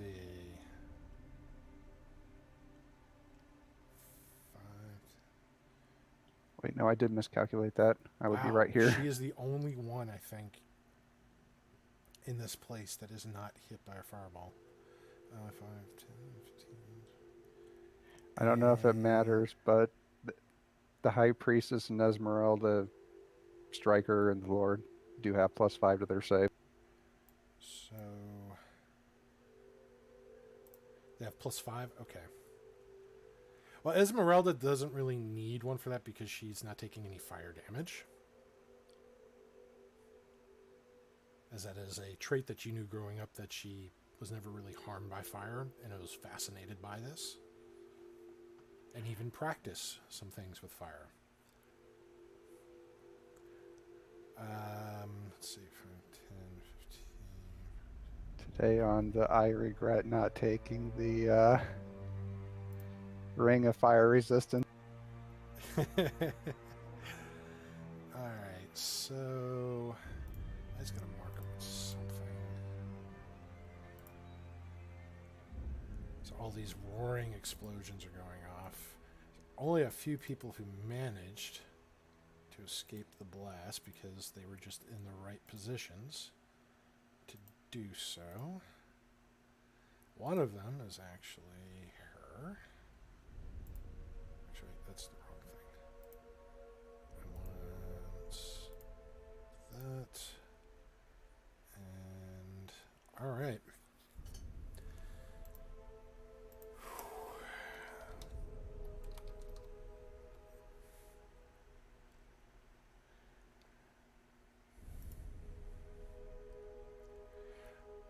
All right, so I need everybody to make their dexterity saving throws. I assume I'm making 2. Yeah, you're running through the explosions with that. So you ran up as they were throwing the necklaces here. I'm not gonna have everybody make one for every single explosion because we'll be here for a really long time. Lodia, okay. Porcenosha. Well, actually, Alright, she's she because that's something she could see, so she'd get advantage on it. So she gets to actually make that again. you can tell I've never played a monk. That's all right. Well, it's the barbarian. Wow, she was really enjoying those Alright. cheeses. Yeah, apparently. Okay. Yeah. So, also need Mordecai. Oh, no, Mordecai's there. So Mordecai just makes. So basically, Barth and Snosha, the only two that failed that. Wow. Oh. It was the cheese. The cheese was their downfall. Yeah, probably. Apparently. All right. So, Barth and Snosha are going to take 28 points of fire damage.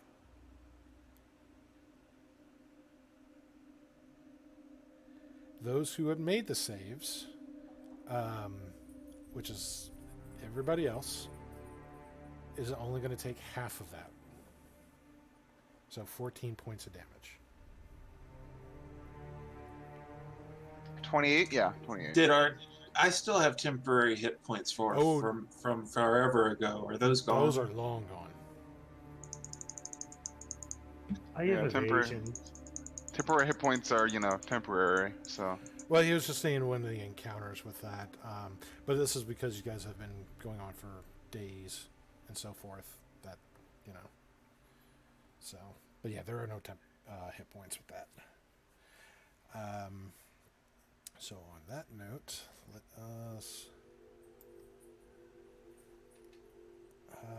I actually have to.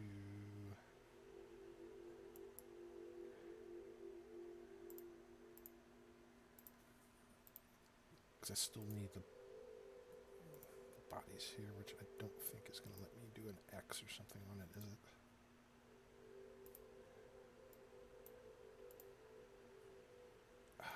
Alright. Okay, so I'm just going to have the ones that are marked be the ones that have survived. All these here, they are gone. Wow, that is not letting me edit.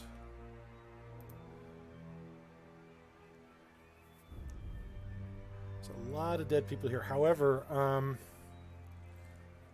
wow, Willow, you're at point blank, and they also. Well, Inspiring Leader It's took the gonna first be shot. How many more are coming? made. So that's no damage. Whoa. What? Stop erasing what I'm doing, you butt munch. Alright, But much. is it roll 20's like I won't take the new Dude, value, bro. I'm just gonna wipe all the data that you were putting in. I'm like, Dude, bro, you're hilarious, brother. You really are. It's just like old ass sayings from back in the day. Oh yeah. And let's see, minus that.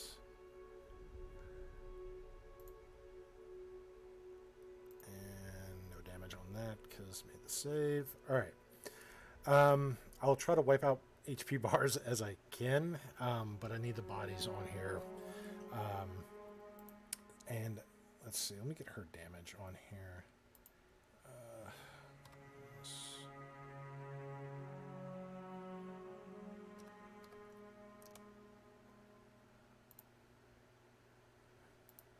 She is. Come on. Come on.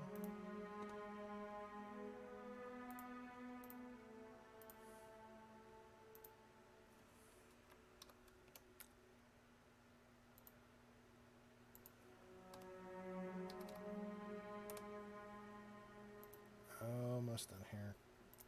Roll 20 would bring the thing up that it's supposed to be a quick edit. It's not really being very quick on it. It's more like a wait 10 seconds edit.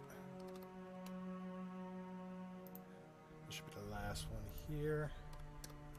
Okay.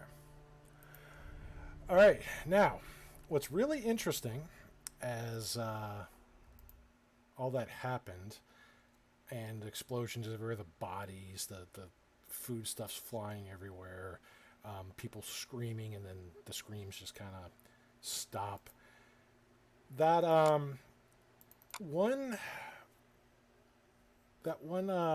priestess that drank that potion. Did she turn into a demon? She is, well, she's getting bigger, and her skin is ripping like that of fabric. And Willow gets a front seat at this. Oh, is Willow getting a front seat at this? Yeah, the chick's like 10 feet away. Oh, not really, no. Not anymore. Now she's, within kissing distance as she expands. And Actually, kind of accurate.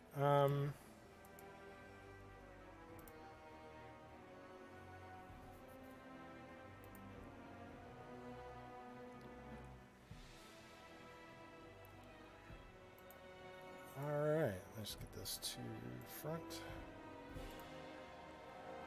All right, I would like everybody to roll some initiative.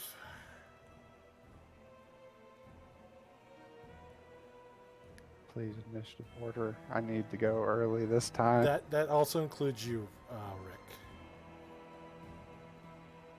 oh, it does. Yes. I'm And not here though. You are close enough after the explosions, because there's some Okay. debris of rubble and things that are in here.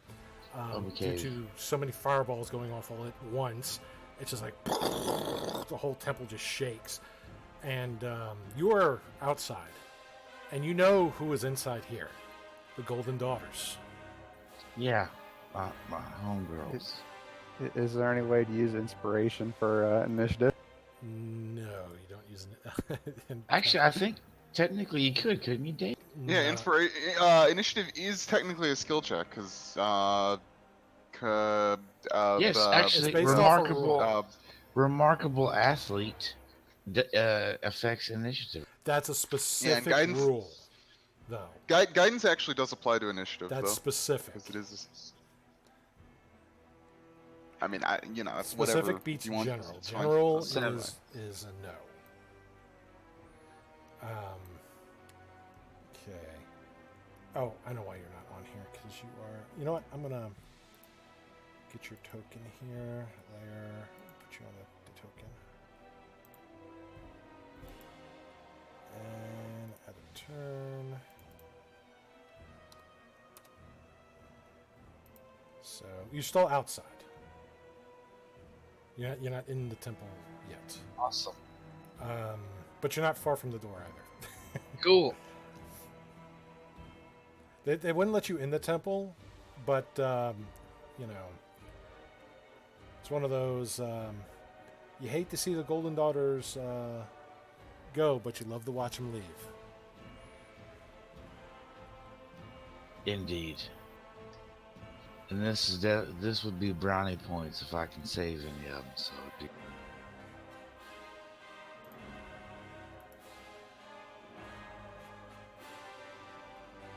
Maybe they'll let you back in. Please. Nobody knows what we talked about, so it's going to be even more funny cool. when that comes into casual kind of conversation. And I'm just going to have them go on their own turn. So no one even knows how the hell this even happened. Cool. Yeah, nobody knows anything with that.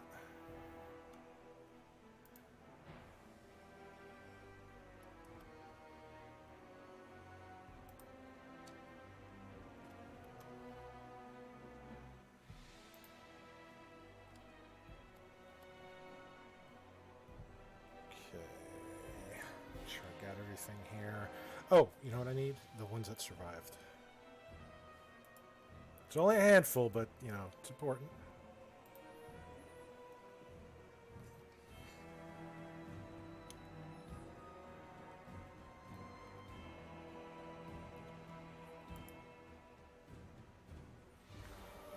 Can't see the add turn function.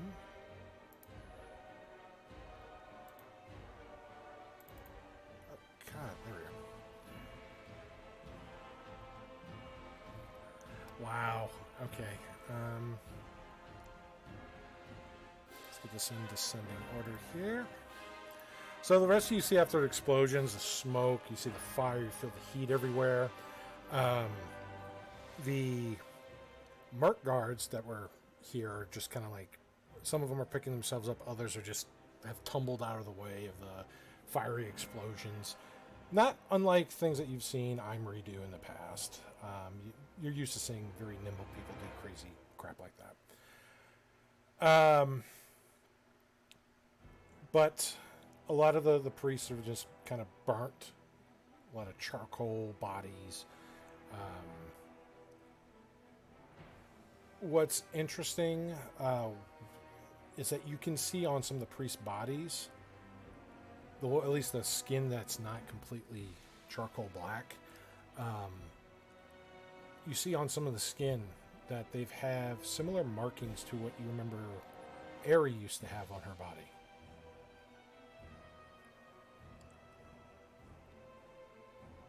That strange tattoos. But what immediately gets your attention is that priestess whose skin is ripped and torn as her body is almost like ballooning out.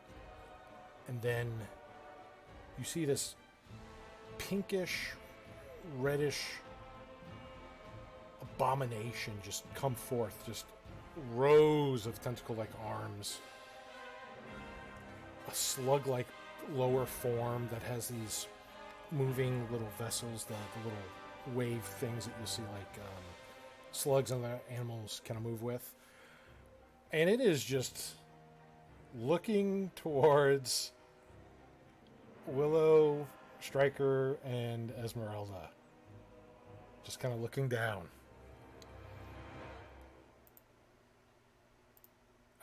Stryker will be going first. He is going to yell out, "Get the Concordant out of here! Get anyone out of here alive!"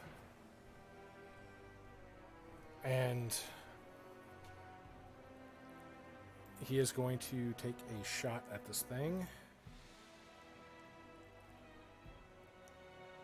Can't do his multi-shot because he is... Spend an action bonus for that. So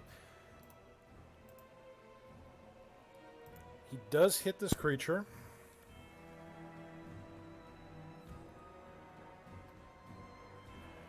As you can see, one of the revolvers just pow hits this thing. It goes into the body, which almost has a consistency of like jelly.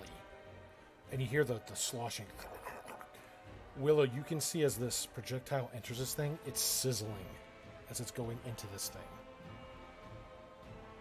And then once it passes the outer membrane, you don't see the projectile anymore.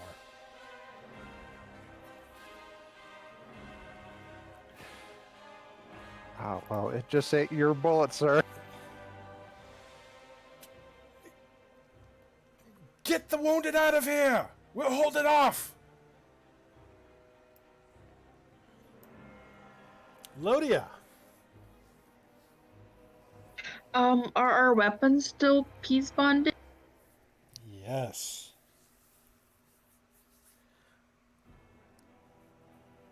Can anyone dispel that? You can so you can spend your action untying that, or if you have magic that can do the same thing, you can use that.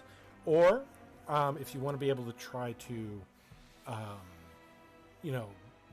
draw it and use it, you can make let's say an athletics check. If you succeed, you basically pop it and can kind of use your weapon. It wouldn't be any multiple attacks. It would just be a single attack if you do that. Okay. But if you fail, you'll have to spend the next turn either untying it, using your action, or some other means to get the peace bond undone. So it's kind of a risk-reward thing. Okay, then I'll just use my entire action trying to remove it. All right, now you can still move. You still have a move action. Do you want to position Yes, yourself? I am gonna move at the back because these two close to me are the ones that. Yeah, I'll just move back, and that's it. All right. Where'd your token go?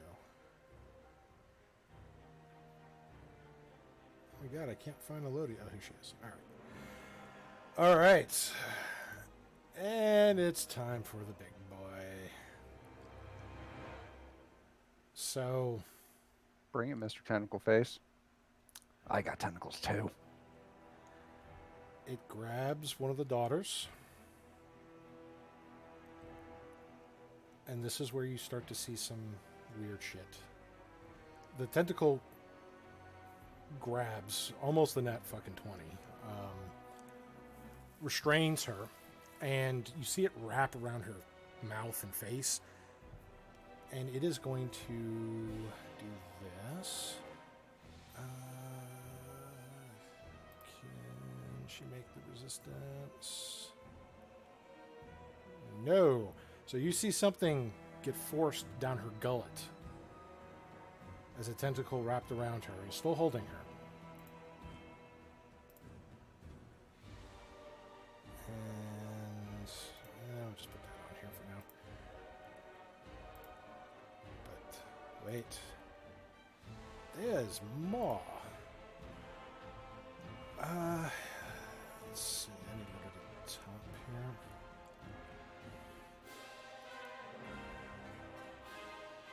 here. So the damage that bullet did to it, you see it's healed up. Like the jelly consistency just kind of closes over that wound. So it's like it's completely fresh. So it's nice and frothy. It still has 2 more attacks and a special that it's going to do.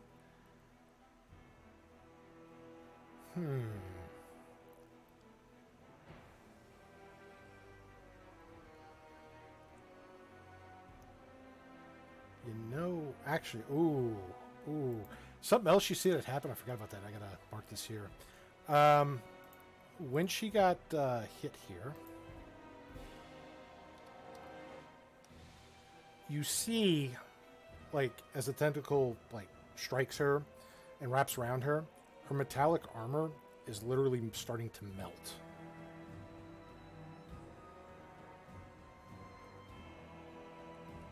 Which is causing her to scream more as things are being shoved into her mouth. And it is going to try to hit... Bring it. It's going to try to hit Striker. Actually, no. You know what? It's going to try to bite Esmeralda and then try to strike you with a tentacle. And it is going to try to do that on Striker. Yeah, that's better. All right. So, Ari, you ready? Okay. Does a 31 hit? Considering I have no armor or weapons, yeah, you're gonna. Okay, so you're going to take 19 points of bludgeoning damage plus 7 acid. And, you know, it's a very good thing you're not wearing said armor. Otherwise, that armor would be taking some damage. But,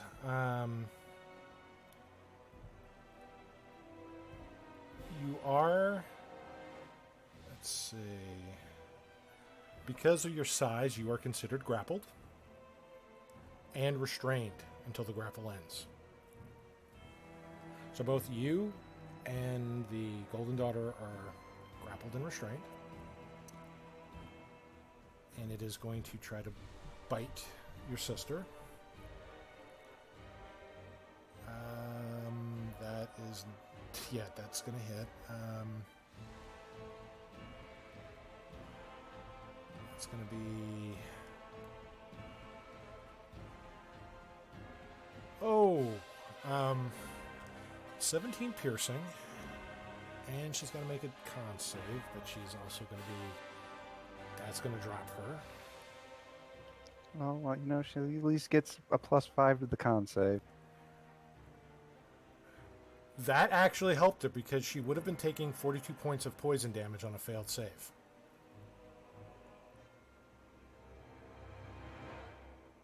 And it helped her from getting a really bad effect from screwing that up. So she's not taking as much poison, but she's still taking a lot of poison and has become poisoned per the condition.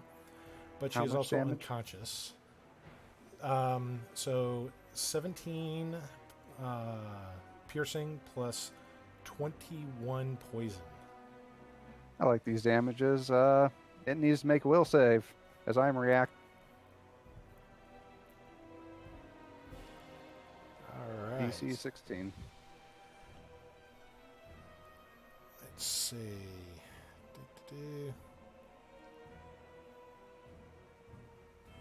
And it's going to take Radiant Yep. from that.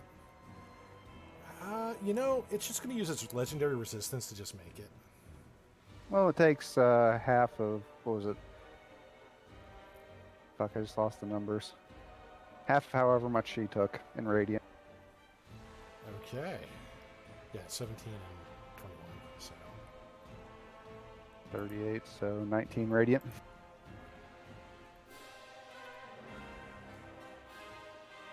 Okay.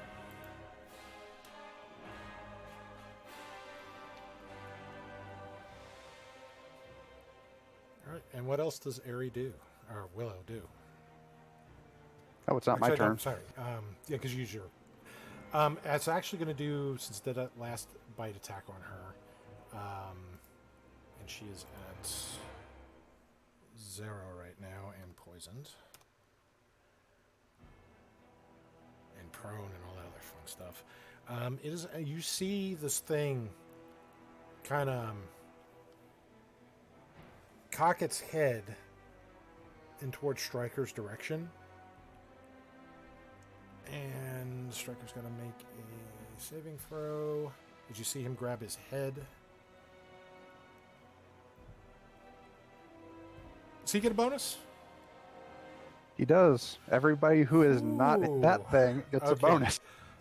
So that helped him because you see him just kind of shake his head. Get out of my head! Ah! Ah! Ah! And he just kind of like staggers. He's still holding his gun, pointing at this thing. And that's gonna end its turn. So, with that, Sunosha. Right. Okay. So.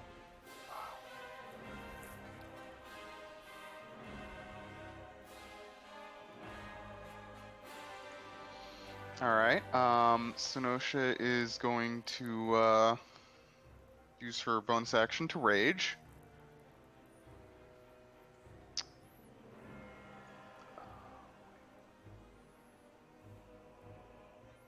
Yeah, She and would then like to rage. yeah, just gonna move up there. They ruined all the delicate cheeses.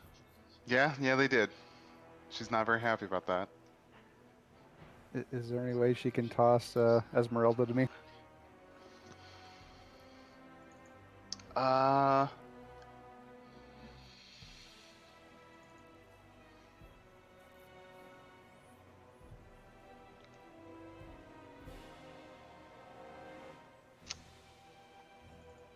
When that, hang on, can't you, doesn't, that's, Oh, I forgot about that shit. Alright. I will have to. in that case, yeah, in that case, she's actually not gonna rage, and she's gonna move here instead, and she's gonna try to move Esmeralda out of range of the big tentacle monster.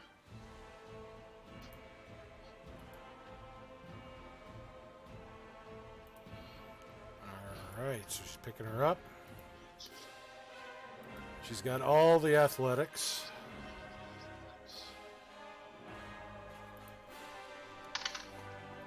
Yep, and then yeah, she'll spend a key point to double move, right? That's how Monk works, right?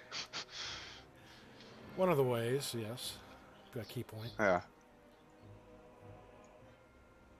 She's gonna move over here with Esmeralda and drop her behind her. It's like here. Okay.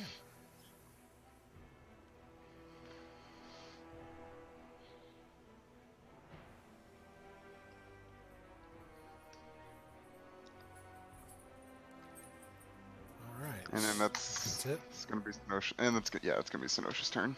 All right. Imri.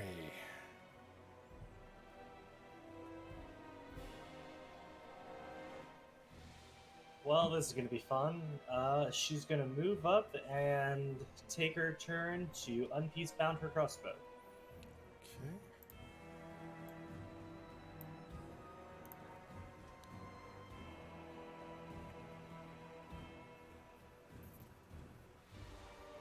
And that'll be her turn.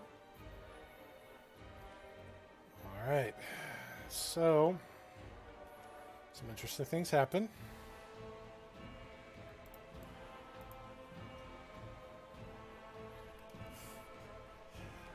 Sorry, my little puppy's aching for attention here, so I'm trying to pet her. You could probably hear her. Right? Why can't Dogs are the shit, dude. They're awesome.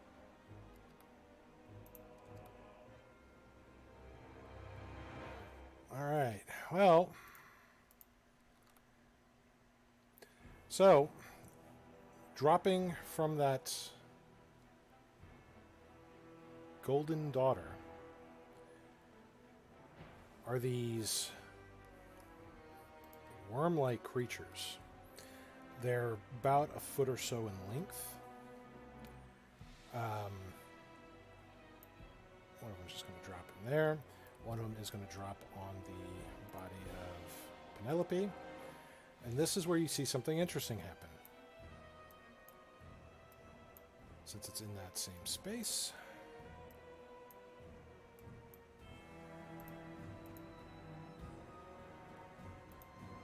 She is ruptured. She failed her save, which is why the damn worms are here in the first place. The one that falls on Penelope, you, Willow, you see it kind of pick a spot on poor Penelope, like her lower body, and it starts boring through the clothing, like with a sizzle, and you're pretty sure you just saw it crawl up her rectal cavity. Hmm. It was not a pretty sight.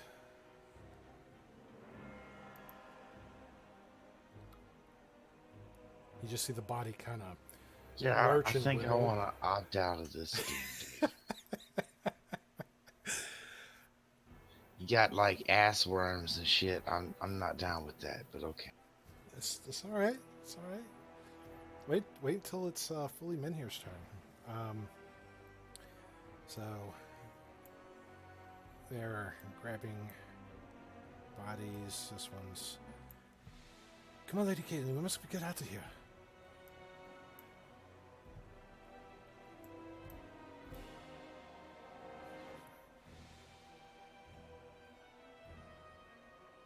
So as far as they can move.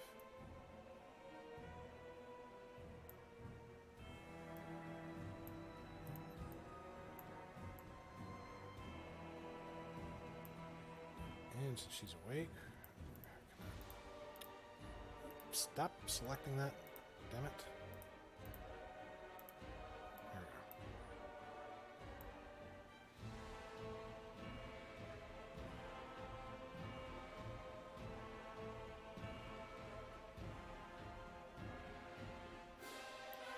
Alright.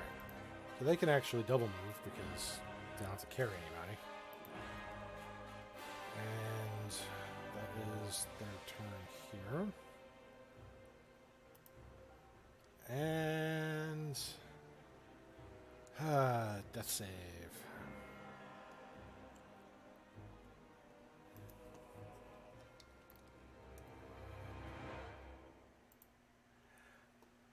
One success.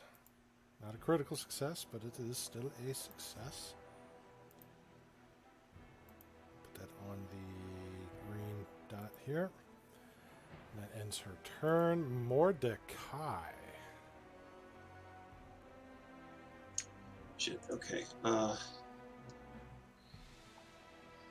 This isn't great.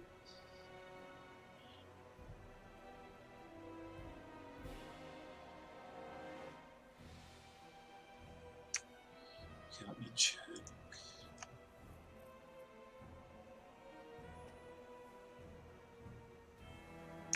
I need to check the radius already.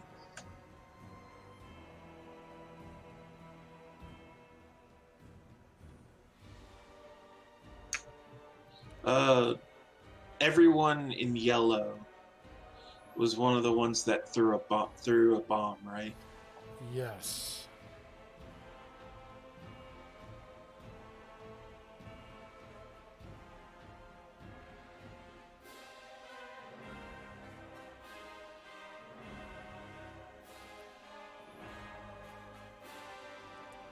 Oh, mind you, the service assistants and everybody else, they're charged.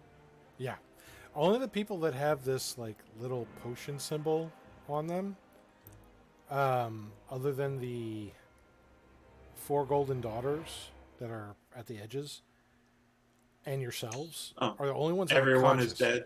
Everyone's dead. Everyone is good. There's no command to Okay. take away all their health bars, and it's Those 3 commoners and that one view, like, yeah. I'm gonna pop a spell point and empower the vitriolic sphere. I'm gonna drop it here, basically on top of the hit. wait, What? isn't that acid? Yeah. Am I missing something? You probably wouldn't have seen from that angle. I'm not sure acid's going to be too effective on these things. Keep in mind, one of those worms did fall into a fiery brazier, and it seems to be okay. Okay, that's even worse. Acid away, buddy. Yeah, I'm gonna drop vitriolic sphere right here. It's empowered. 20-foot radius. DC 18. I'm sorry, 16.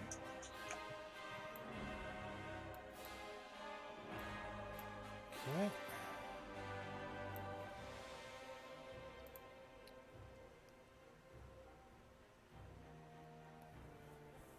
Okay, as the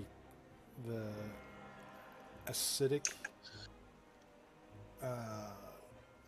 energies from that sphere, as it eats away at the statue, the worms and that large, horrific creature,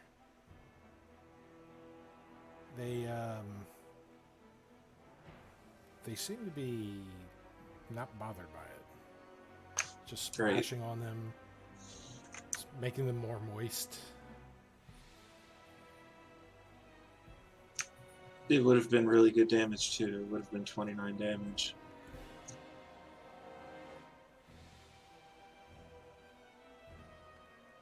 Alright. Does that end your turn? Yeah, I guess. Okay, at the end of your turn, it will use a legendary action. And it will do so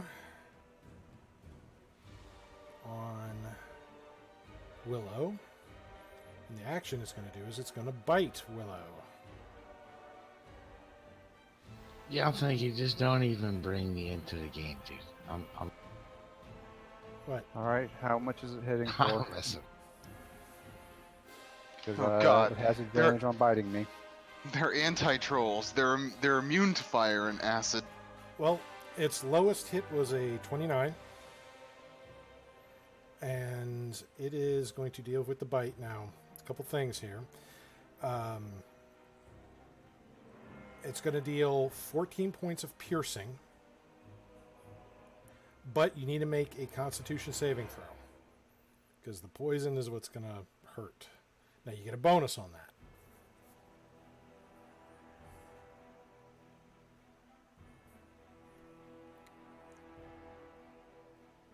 24.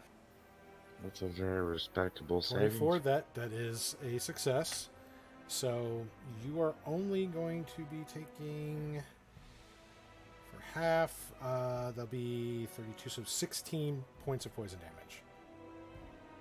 I am barely standing. I think I'm gonna pull a Samson in this bitch. So everyone can't kill him with fire or acid, but how about crushing with hundreds of tons of stone on top of their fucking head? We will see. Alright, so after that, what about Lady? I've been watching too much God of War. I'm sorry.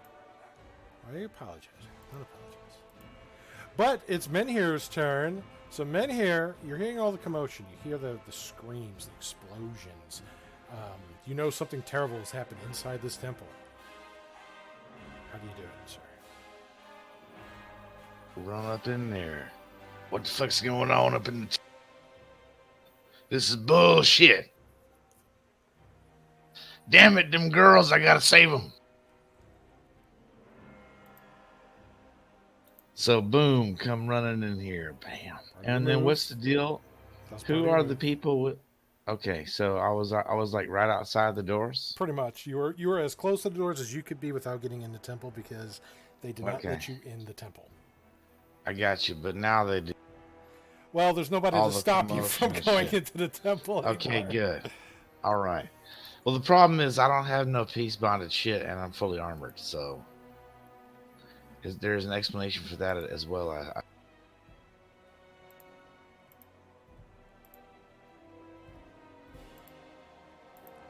Anyway, so as I'm moving in, assess the situation. Holy shit, there's a giant fucking ugly thing in the center of the damn room.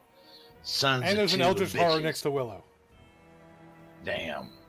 Okay, well, I got to take it out. Whoa. Come on, man. This is PG-13. Come on. I'm not. Dave, shut the fuck up. I'll match you horror for horror, you filthy fiend. Blazing Behold Saddles, the stone. Give me a And moment while I despair. work this out. Yeah, your tentacles ain't got nothing on the stone, bitch. No, dude, don't do that kind of stuff. Hey, good. I'm just moving in to engage whatever the fuck. Where's the hostiles, man? That's obviously hostile. So Hostile, in all his, these things correct. are hostile. that is correct. So he would not know anything else is hostile. Everything else looks like a fucking human. There's a So dryad he getting would. bitten by this thing. Yeah, let's move forward. And hold on a second.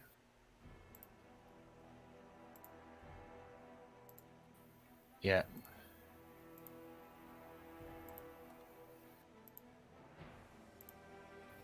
As he moves past Amory, he goes, "Pardon, ma'am," as he pushes past.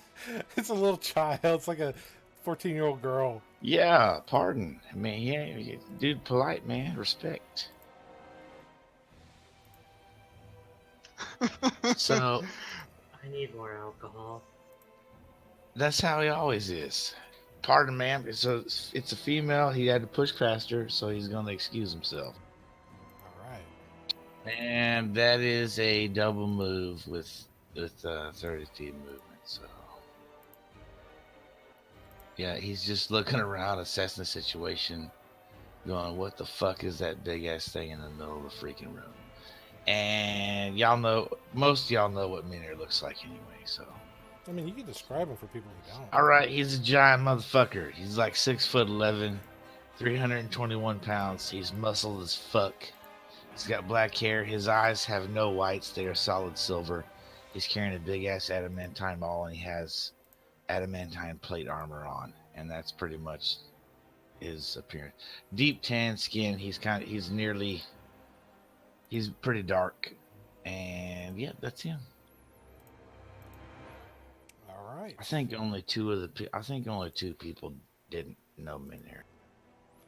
Well, if anybody's watching this in the future, they may not know men here, so it just helps them get a mental visual picture on what he does, other than seeing Jace's picture represent him, which was not chosen by me. That was just one It's player. chosen by me. Yeah, I'm a plagiaristic motherfucker, Gideon. but it's Gideon Jura, yeah. Gideon, yeah, sorry. Jace was the blue one? Yeah, Jace is blue, but he wears like the robe, and he's way smaller. Gotcha. It's been a while since I've messed with Planeswalkers, so, you know. Sorry if I get them confused. No offense to the Magic the Gathering community. Anyway, with that, we are moving to Zawillow. It does not take a legendary action at the end of Menhir's turn. Right, so I have one turn left, and I'm gonna make it count. Remember, you are grappled and restrained. Yep. I am dead. You are correct. No, it's just... Yeah. Now, Comey's mad at me for playing a different character when Boggle could have saved her with some healing spirit. Right, so I'm dropping aid. So, Lady Esmeralda, Senosha, and Menhir increase their max hit points by 5 and gain 5 hit points, so she is not downed any. Okay, so she's no longer in a dying state. And it's not a concentration spell, so It's really good. yep.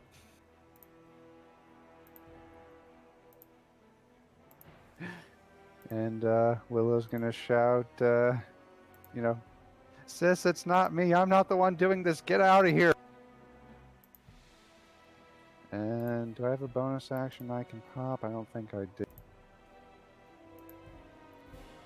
Actually, yeah, aid kicks ass. It's like an instant stabilize and get the fuck up and run away type of. Nope, that's it for me because 8 is an action. Alright. Does not take a legendary action at the end of your turn. Barth. Yes. All right.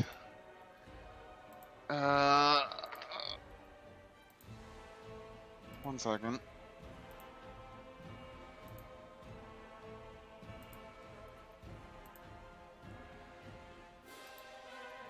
Everybody else is like upset with me that I'm playing in here again.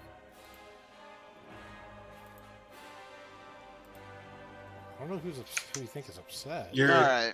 you're projecting really hard, right? Okay. Wait until they All right. learn his story. This is the actual Menhir. Yeah, I thought it was probably that. Yeah, it's the real him.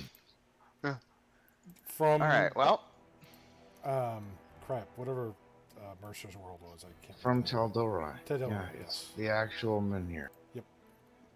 All right. Barth is going to move into here. Then he's going to summon his Shadow Blade.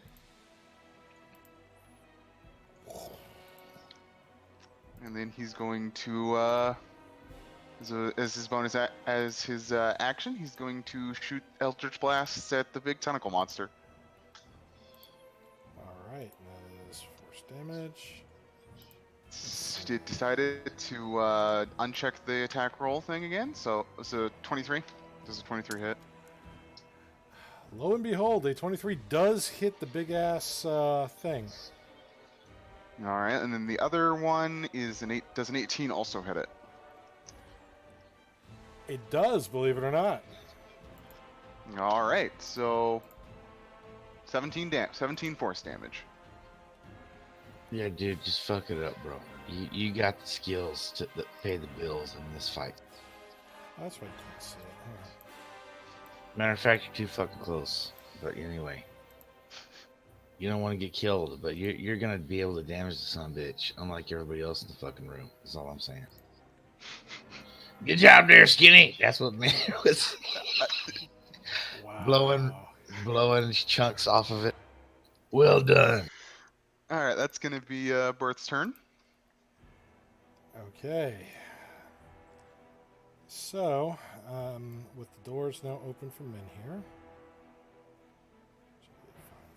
I'm polite, sir. I closed them behind me as I came in. A booted heel. I'm sure the commoners appreciate you locking them in. Oh yes. Well, no, the doors weren't locked, were they? Or did I bash them open? You kicked them open. There was obstructions okay, there cool. that would have Yeah, taken cool. some people some turns to. Well, yeah, open. no, and Adamantine Mall is really good against inanimate objects. Exactly. The Yeah. the doors were sticking, and you fixed it. They're fixed. Okay. So, hey, 3 of the commoners got out. 5, 10, 15, 20, 30, 40, 50. So he's about here. Try to remove as much of the health bars as possible for the ones that are no longer here. So Isn't there a way to put an X over a token? there is, but you Yeah, have to manually there's- click it as well. And the problem, You have to do everyone. Yeah. well, the problem is for the ones that are on the right hand side of the map, if I click that area, it won't show me the X because it goes off screen. So adjusting the actual bar value was easier done because of that. So Fair enough. Yes. Fair enough. I'll work on that in the future, but I'm still trying to see how you guys feel about the visual bars without the numbers. So anyway, something I did not do last time, which I have to do this time, is there was more people at 23 because I was going to have them go as a group. I forgot 3 of them, so I'm going to have 3 of them go twice and Striker go once. So,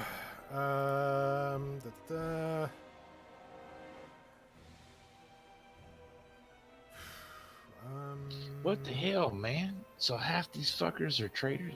That's the part that's confusing me. Temple brother and Temple sister Are they Allurians as well? Or No. Allurians as This is a Wonderbringer temple, not an Allura. Oh, okay. So the Golden Daughters are visiting here. No, they were escorting the Concordan members, high-ranking Sweet. government Okay. officials. Gotcha. I'm tracking now. Good stuff. Yes. So, all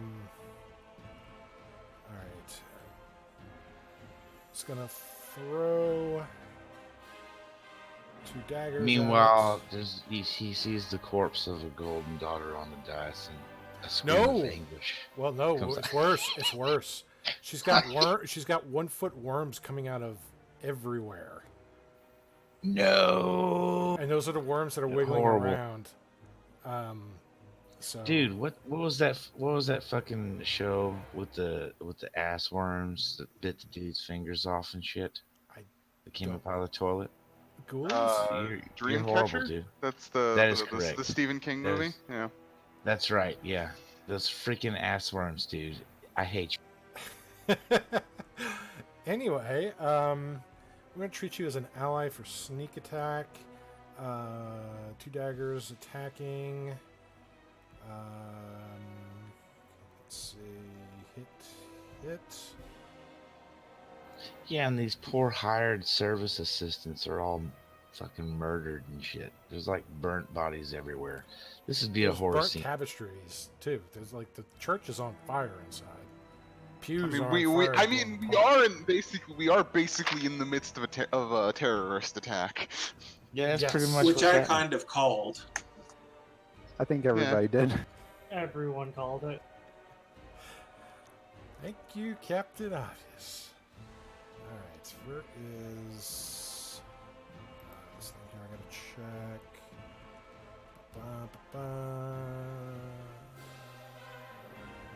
No. Interesting. Okay.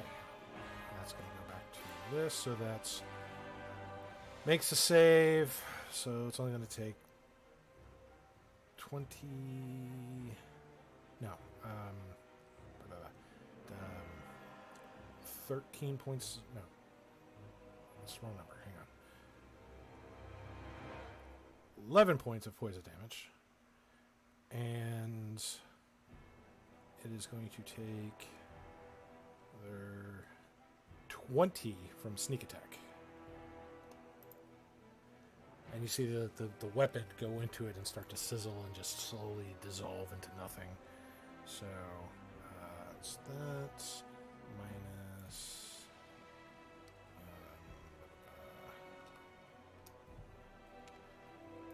Okay. And her other attack's going to be using her bow. Again, using Striker and Willow as sneak attack buddies.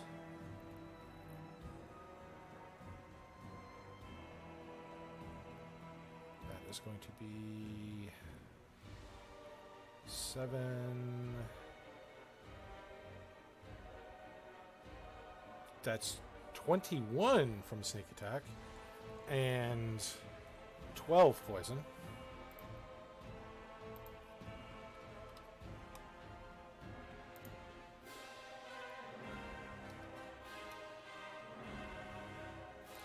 She's going to move 5, 10, 20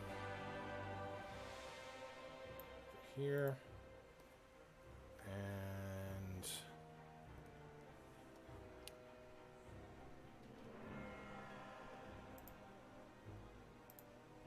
Gizmo's going to take that weird rifle that she has. And she's going to take aim. As you hear it make a lot of weird noises.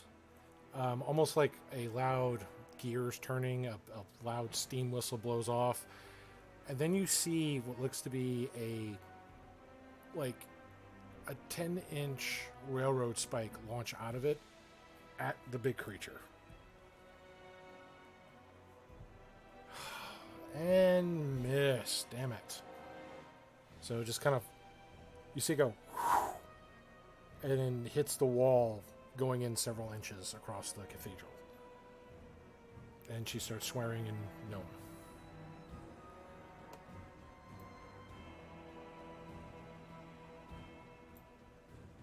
Actually, no, she's right here with that. She'll take one more shot.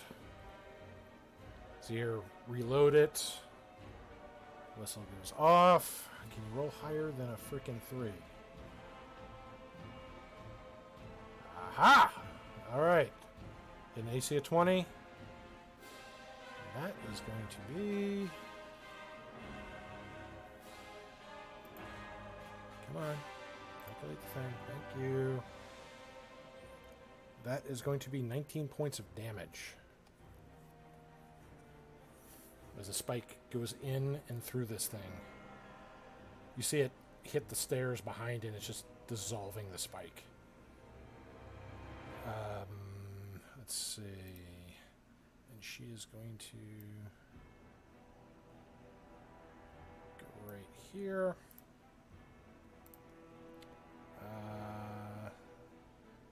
So the Dragonborn, that's Big Gal, jumps down. And she's going to start taking some swings at this thing.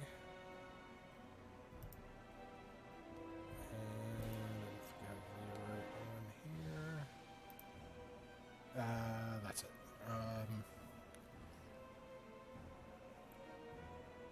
So she gets to make 3.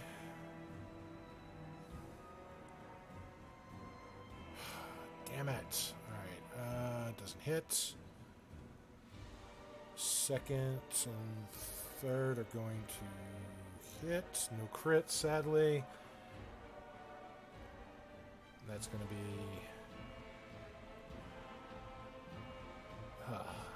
11 and 13, so 24 bludgeoning. And so something, as you see her hit this thing twice, right? Yep. You see her hammer start to sizzle. Starts to get eaten away by this thing just from her weapon striking it. She hits it again, and more of it's starting to eat away at the weapon.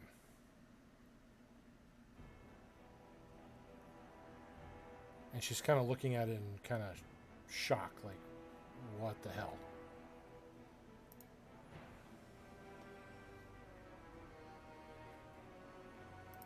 All right, and let's see. It's going to... What's that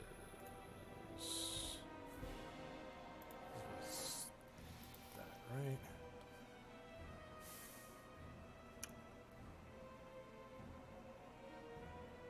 So a whole shitload of dead, burnt bodies, and in the corners of the room are a couple of survivors, and then there's a bunch of shit in the middle of the room.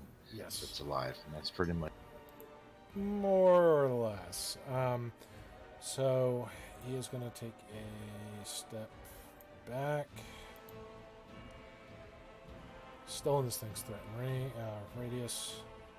So it's not provoking, because this thing's got some long arms. And it will...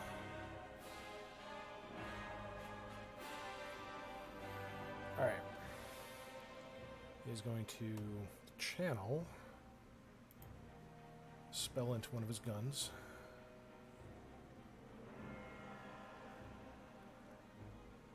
And let's see.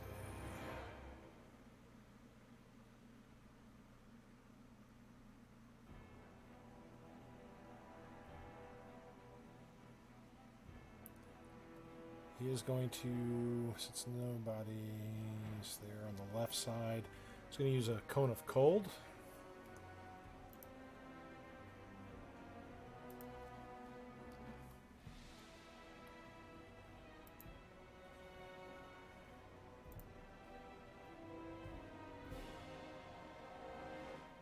Let's see, it's 88 cold damage.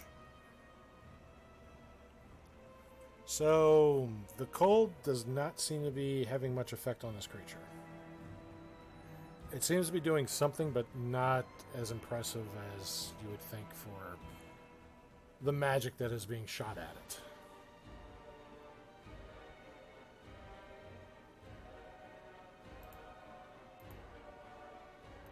me select you. Come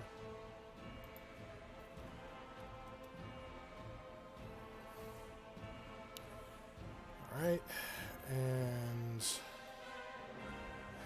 can't do that. Can't do that.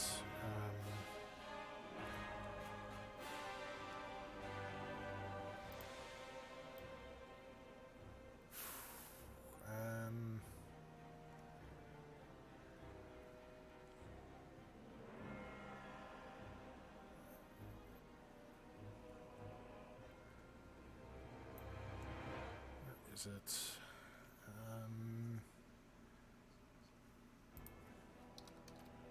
Roll 20 is being really laggy.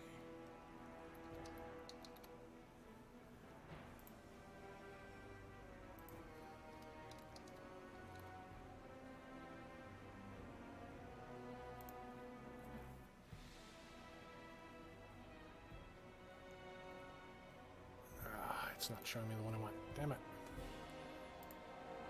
Hang on, I gotta pull the value up in Beyond because Roll20 is only giving me the base one, which is not what I need. Let's see. I think it'd be quick if I do it under. Actually, I'm gonna try this.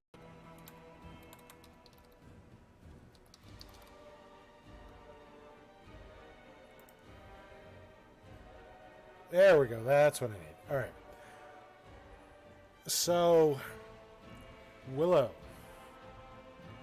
He pops a small, like, leather-cased vial off of his belt and just drops it to you using his bonus.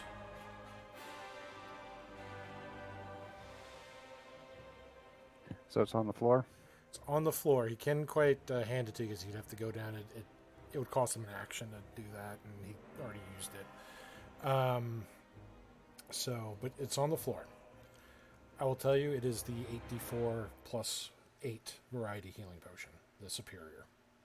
Oh, if I made it to my turn, I was already going to lay on hands myself, like tap my boots really hard.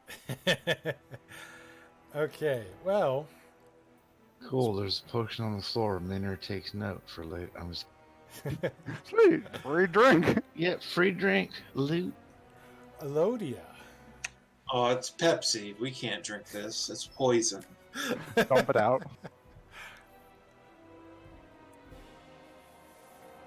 Okay.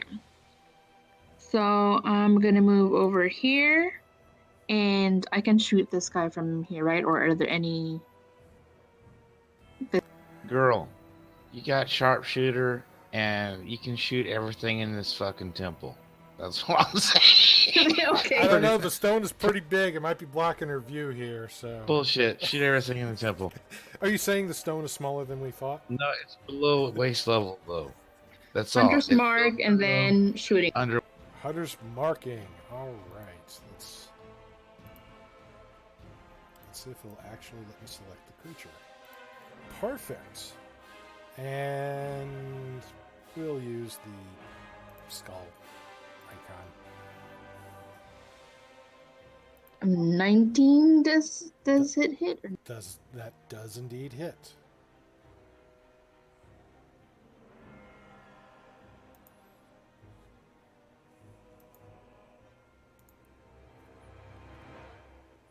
For 18.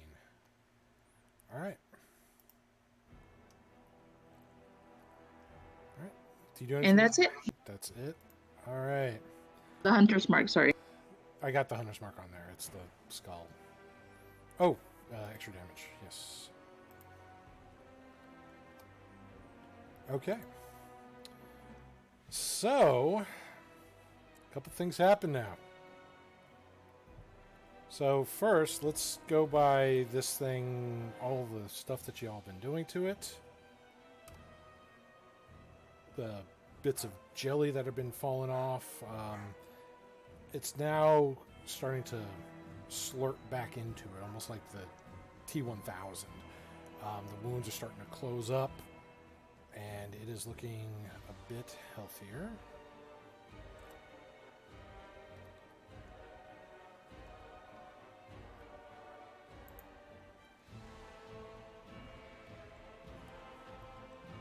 let's just get the other actions here. So, you remember that one that was in poor Penelope? Well, that's, you see Penelope's body just start to grow and enlarge and rip.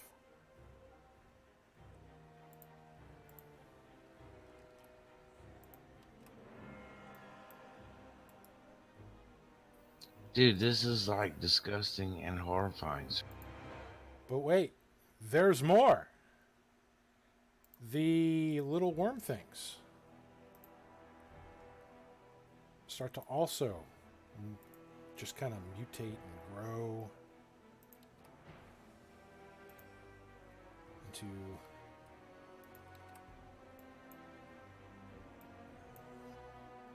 slightly larger versions with now growing arms, eyes.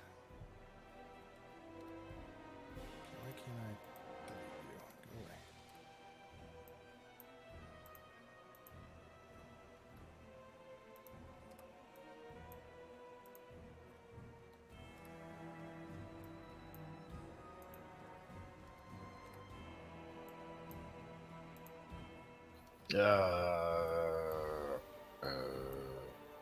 Fuck this temple.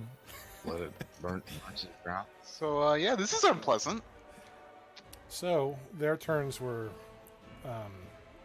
mutating, except for the much large one, which y'all have been fighting. This one is going to, let's see, unleash its multi-attacks here. So Area is still grappled, so it is actually going to do a tentacle slam on Ari, basically picking her grappled body up and slamming her like head first into the ground, like a spike. So I need you to make a Constitution saving throw, Willow. And that's without your bonus, right? No, that's with my bonus. I rolled a 2. Oh, okay. I Well, still got the inspiration I couldn't use earlier. Let's. yeah. Okay. So instead of taking 19 points of damage, you're only going to take 8. No, actually, so you're only going to take 9. And you're since you made the save, you're also not going to be stunned until the end of that creature's next turn. So, but you're still grappled and restrained by it.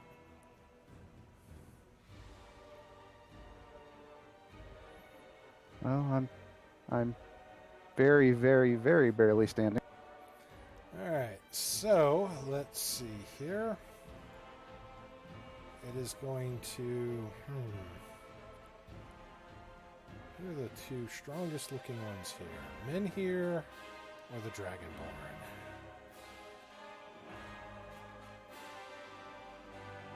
Menhir, I'm going to need you to make a Wisdom saving throw, please. Oh, great. I rejoined the party, and then I'm used to kill everyone. That's awesome. Is this a spell? It is not a spell. It is a charm-like effect, but it is Yeah, not a I magical think spell. I'm charmed. So it kind of cocks its head towards you, Menhir, and the head just focuses on you, and inside of your head, you hear this like ancient tongue that you're not familiar with, but then it slowly becomes clearer to language that you can understand, that you can comprehend. Warrior. I'm getting flashbacks. This happened in the very first game with Minir too, if you recall. Yeah, it did. You're right. It did. So you hear that voice. Warrior. Defend the brood from these interlopers. Shouldn't I get an advantage because they are killing beautiful women? I mean, come on, dude. They haven't. The advantage gives you No, a 3. a whole nother check. I get 2 saves. Well, I will say this. I don't like to always You- roll 2 dice and Oh, you can that turn can that actually be off. turned off. You can make that toggle. But anyway, so it's asking you to protect the brood from the interlopers, and what that is defined as: any of these eldritch beings are the brood. The interlopers are anything that are not yourself or the brood. So you are basically to defend them. However, anytime one of them does something to one of the others, after this turn, you'll be able to remake that save to try to break out of it. Okay, the problem. All right, I got you. But the problem is, I guess it totally depends on the level of the charm effect. I'm assuming they can't dominate my action, but it can influence me to not harm. Yeah, it's it. not dominating your action, but you do perform it to the best of your ability, which was So that's the level of my defense is up to me, though, right? as long as you do it by the best of your ability, from what it said. So basically, you take the actions in the most favorable way. You listen to the request of this creature, which is to protect the brood from the interlopers, and the brood being all the eldritch creatures, and the interlopers being everybody but them and you. So if anybody tries to attack them, you are to defend however way you would defend somebody from attackers. Yeah. That is what it's asked. Yep, great. And as soon Sorry, as, guys, I shouldn't have rejoined the game. My bad. It's fine. We got ways to cure this. We have the technology. and you might snap out of it before your next turn anyway. So that creature still has 2 more attacks. It's going to use. It has to do another tentacle and bite. All right, it is going to try to attack Valkyrie. Of course, critical on Valkyrie. She's got to make a save here. At least she can make the save because it's on a nice little stat that she's good at. So she is, as the tentacles are grabbing her and like you see it searing her metal armor. It tries to like wrap around her head, and you see it like trying to force something into her mouth like it did before. But she's like biting the tentacle and like fighting it off, where it's like not able to unload whatever payload's in that tentacle. So that's a good thing. However, Ari, Willow, Mm-hmm. this creature is going to bite.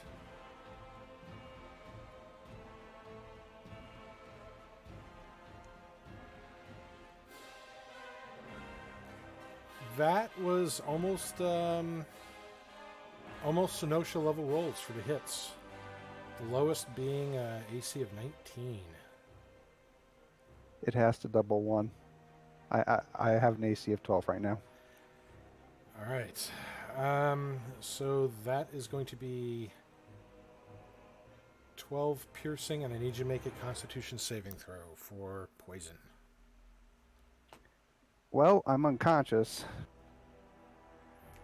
but I do have my aura till it. Okay. There's Now my aura dropped. there's some other effects with that now.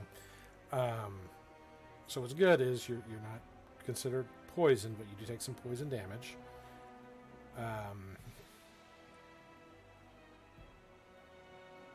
So it's that's actually 12 and 12. So 12 poison and 12 piercing.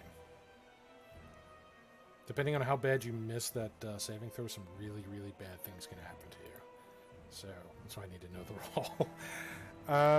All right, so Willow is down. And this thing is going to see. Yeah, this is funny. I rejoined for the game that kills everyone. It's difficult since.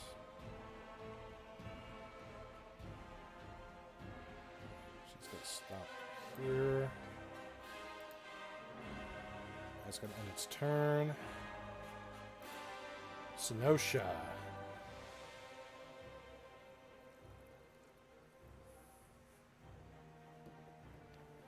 All right, let's see. Well, She has 5. Well, last battle yet again. Can I get a healing word? It's true. Senosha does have Yeah. that ability. yeah, she'll probably use her bonus action to cast Healing Word. One of the greatest of spells. It's a pretty good spell. You know, there are times when you might not want to use it because, you know, if you know, but it's good. So you get 5 hit points.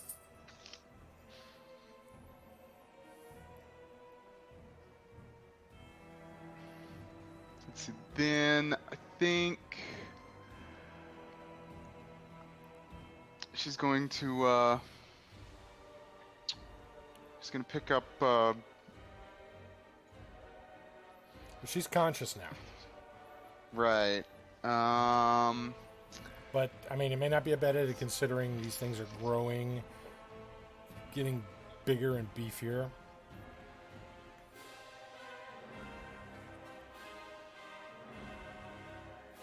Well, let's see.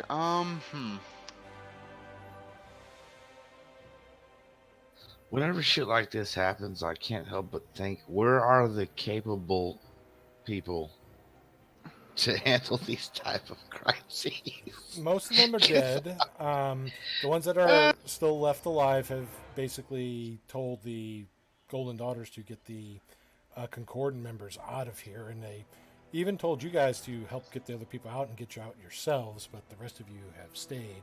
The men here came in here because, you know, his lady friends are in here. I'm thinking we need to haul ass. Yeah. I agree. Yeah, I think that's not Fuck, a bad fuck idea. this temple. Fuck this temple. I will carry beautiful women, one on each shoulder, and I will run for the door if someone frees my mind. Wait! Grapple. Push him out the temple. They're interlopers. I'm defending by removing the interlopers from the vicinity. You're... Is it still say, carrying me around? I'll say it isn't, but it is carrying her still. So I was like, you know, you stopped writhing, so it did drop you. Which is good that those things grew last turn, because if not, they would be making their way for the nearest willow orifice. All right. It's fine. She's proficient in tentacle. She studied anime. Eldritch worms, also known as the booty hole blues. Are there any like unconscious civilians around here that don't look dead? I mean, the ones that the Golden Sisters are carrying out are definitely unconscious. You're not sure if they're dead, but they're taking the bodies out. In terms of complete unconsciousness, everybody looks pretty much fricasseed as they've been hit by multiple fireballs. Like, look how many people are here within a 20-foot radius. Yeah. So there's probably not any survivors that she would grab and take it. All right. Well, I guess it might just be a good idea to get out of here. So I think she's gonna move there. Okay, hang on. When she leaves, that horror right next to her is a 10-foot reach. Oh, it does it? Oh shit. Yeah. Okay. So well, I mean, then, she can in try, that but case- it's gonna try to. In that case, We'll try to tentacle. she's going to take the disengage, and then she's going to spend another key point to Okay, move. there you go. I mean, it is a tentacle party, and everybody's been invited.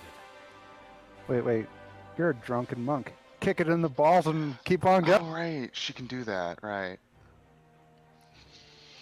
So she's gonna go there, and then she's going to fucking okay. Yeah.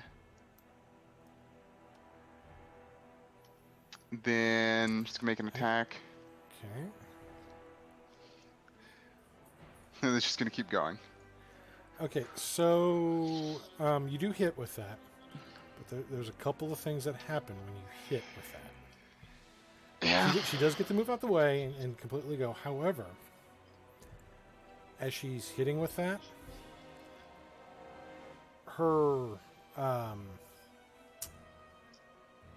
when she strikes, like she's getting acid damage from this Yeah. thing. So it's just kind of like sizzling as she, either punches it or, circle kicks it. She is actually going to take 5 points of acid damage. All right. And it's already like eating through whatever she hit it with, be it the wrap on her hand or on her foot. It's just sizzling away at it. All right. Well, that's her turn then. Okay. Imri!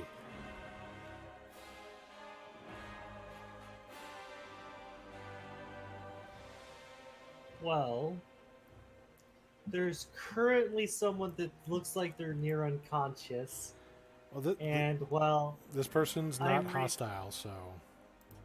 To you, Yeah. anyway. Imri is going to move to Lady Esmeralda and try and help her escape the mass amount of tentacles. Mainly because she doesn't think these are the fun kind. I mean, they could, but you never know. But there are a lot of tentacles there. So she is lot. going to It's like a bowl of spaghetti. move and bonus action dash right up next to her. Are they pro?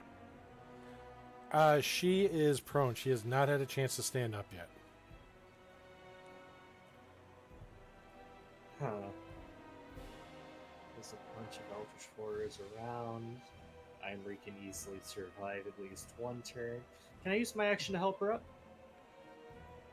You can. I'm going to do that. Imri is going to extend her hand down and go, come on, get up, we're going to be leaving. Lots of tentacles, worms, it doesn't really look all too much fun.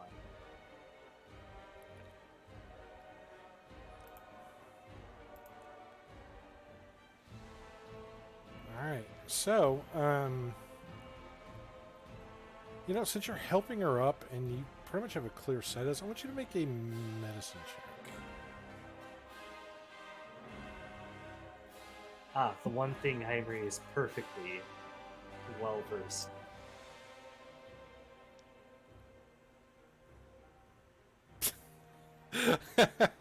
It's a stab wound. Yes. A lot of stabby.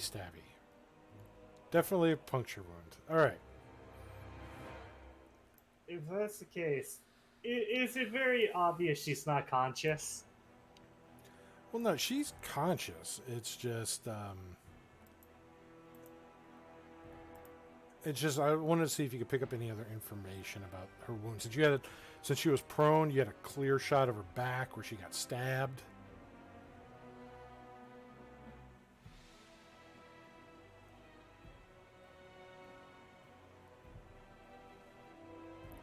So. Sorry, my cat just walked over to me and stepped on my foot to get my attention. Oh, I know. My doggy has been coming over here and just doing a little playground, like. "Arr." Actually, yeah, because she did get injured. Let me just roll the d4 if I'm going to use my own resources that are meant to save my ass to save her. Okay.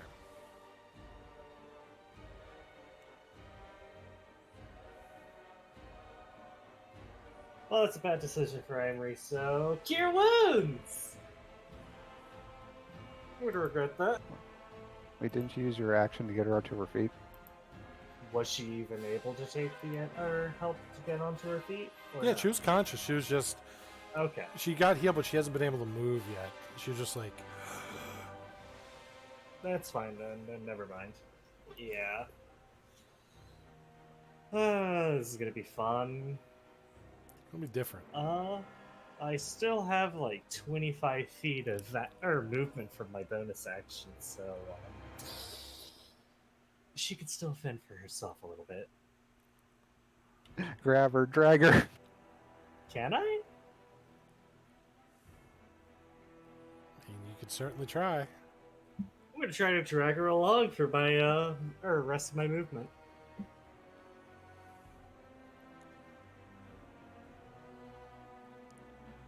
Maybe, what, like half speed? And that's Half. assuming Big Sis actually lets somebody drag her. Well, right now it's getting away from the tentacly monsters. So,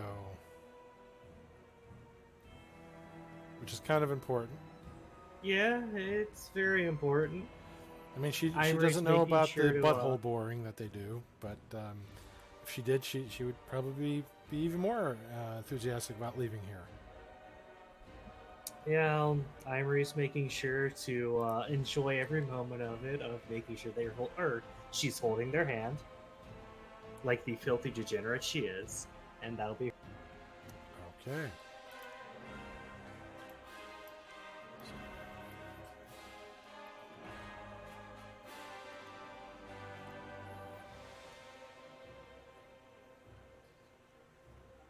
So be right here. And that's...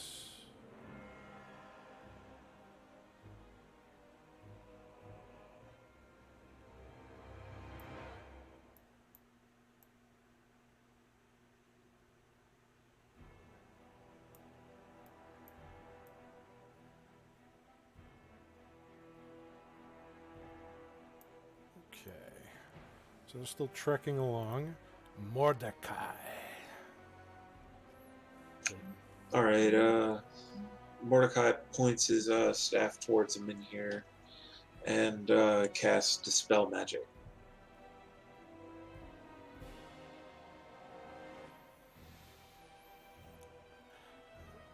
Yeah. All right. Go ahead and make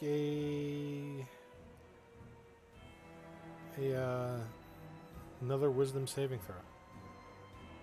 Actually, no. Hang on. I don't So think that's how Dispel Magic works. Well, it's not really a magical effect in that terms of a spell with that. It is a charm effect. I'm just trying to see the best way to do this. We'll say...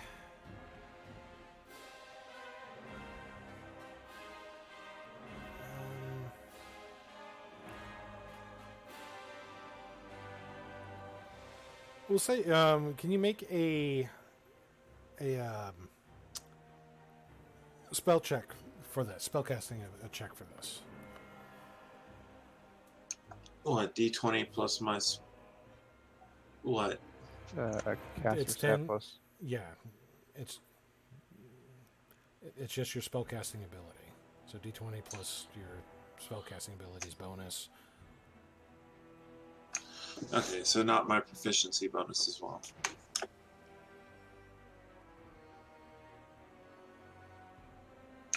Nat 20.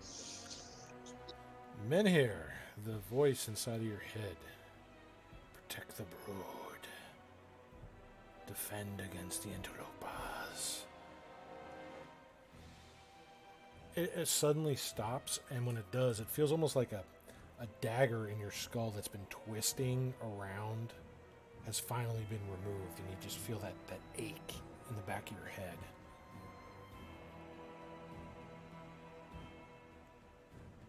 But you're no longer compelled to obey. You no longer hear those voices.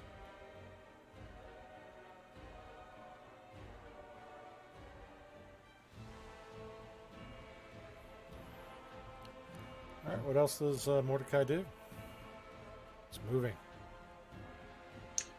Another bit, and I'll use a bonus action and spend 5 of my sorcery points to recreate that 3rd level spell slot.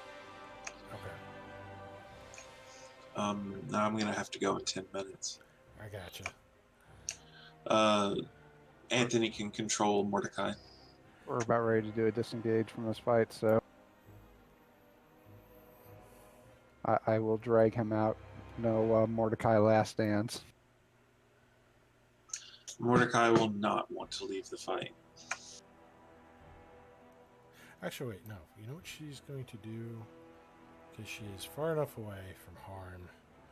She can actually do this. She is going to cast... I need to see Dimension door. then... Hang on. I gotta see... Yeah, that's probably gonna... Ooh, that could work too.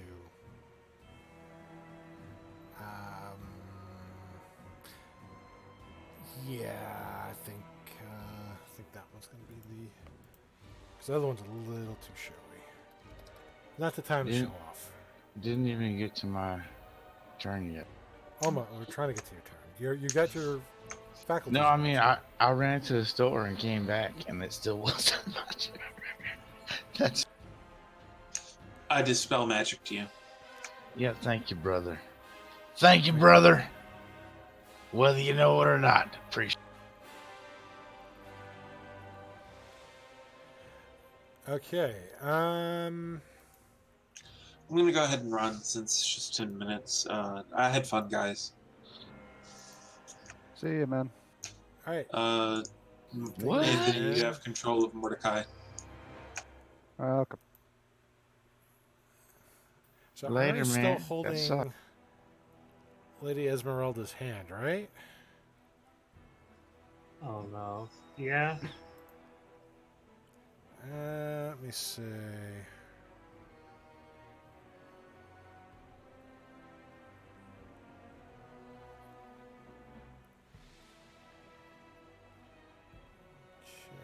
need to see.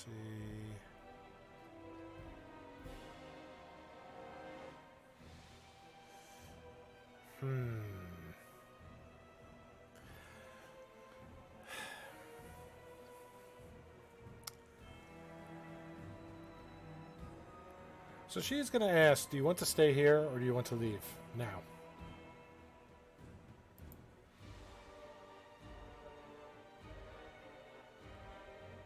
She's asking Imri this. What was that? She asked Imri, do you want to stay here or would you rather leave now? Let's go. Okay, so since you are a willing target, she is casting the teleport spell to a location she is very familiar with. So, as she makes the arcane sigils in the air with the purplish arcane energies tracing the little sparkle effects, she says the last command word, and you see Imri and Esmeralda both just bloop, out of the room.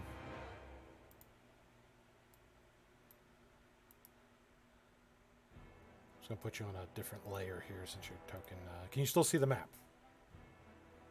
Yes. Okay, good.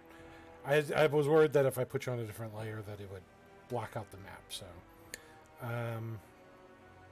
all right. And at the end of her turn here, this creature will make a legendary action here.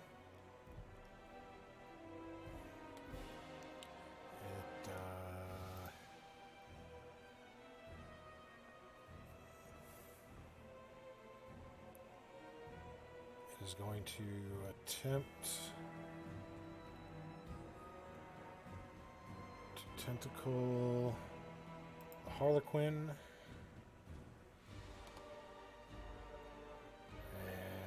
and of course it does. Saving throw. I think she is too far for any bonuses. Ooh, that is way too close. And so she is grappled and restrained, and you see her starting to sizzle a bit.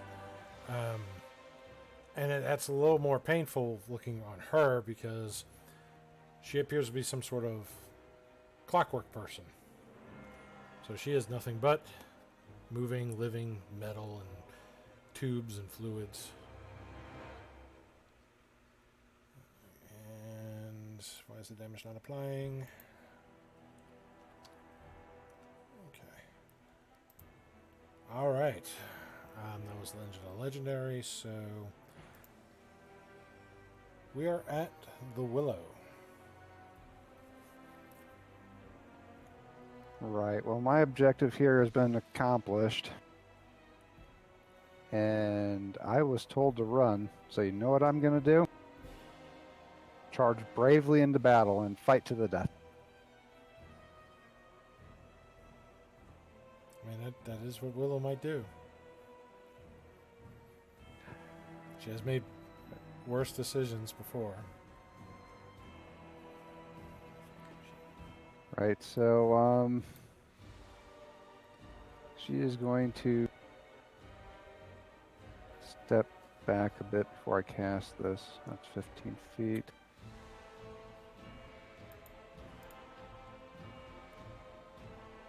And then we're going to throw down an entangle.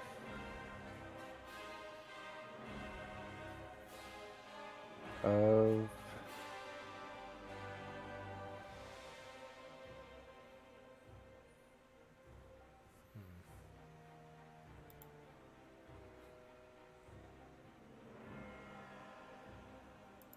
Damn, he critically dispelled though.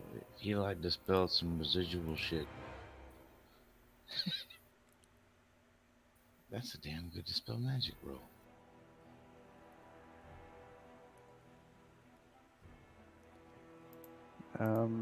everything in there needs to make a strength saving throw or be restrained. Working on that. Sorry, I had to make you make that many strength saving throws, but it's just too good an opportunity to pass. Yeah. It's a little. Well, they're not the War Museum, aren't they? These. It's not bad. It's so the large one blows it out the water. Other ones.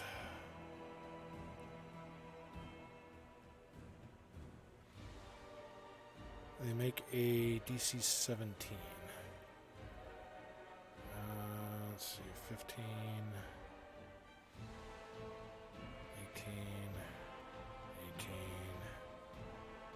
14. What was it DC? 14. Alright. Well, at the very least, it's now difficult terrain. It will buy me some time. You know, that is a fair point. I like that point. Mr. Gunman, get running. This battle's lost. Barth, come on, let's go. Big man, nice meeting you. Mordecai, come on. We're going towards the exit. Hi, Senosha. How are you doing? Just kind of looks at you just like, I'm having a mental breakdown. How are you? alright, does that end your turn? Double checking. Yes, that will end my turn. Alright. It will use another legendary action to move. Now it's got two people grappled and restrained.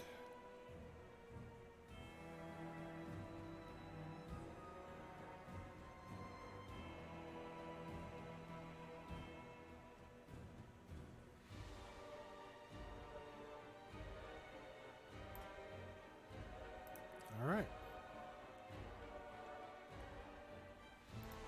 Menhir.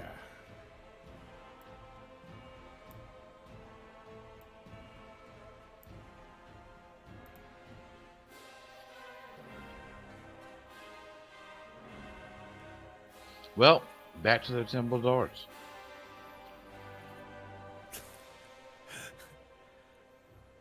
Yeah, you see that thing moving pretty quick, getting pretty close to them doors.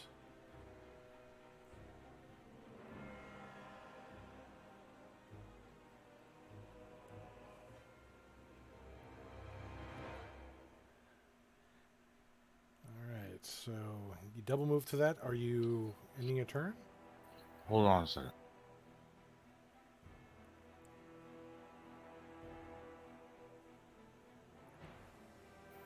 This is a dragonborn that's being grappled by the thing.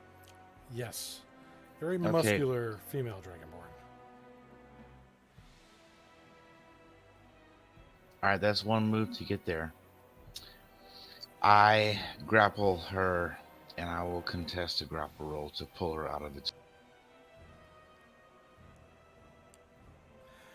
Athletics. Don't So let's see. It's actually not going to be that. We're going to have you contest the escape DC of the grapple. So go ahead and make the athletics check to try to pull her off. 27. You pull her off. Sweet action surge. I carry her to the door. What's your max carrying? Because she is. She's I have a almost like 20 carrying a armored female version of Menhir. Okay, I can do that. I have a 20 strength. Yeah, 'cause she's got like a couple 100 pounds of armor and all that. So Yeah, I can do it. Harry doesn't have armor on right now, though. no, the Dragonborn, the Valkyrie. Ah, okay. So he pulls her off. So, are you counting it as carrying capacity, which means I could technically move twice, or is it I'm halved because I'm grappling her body and move?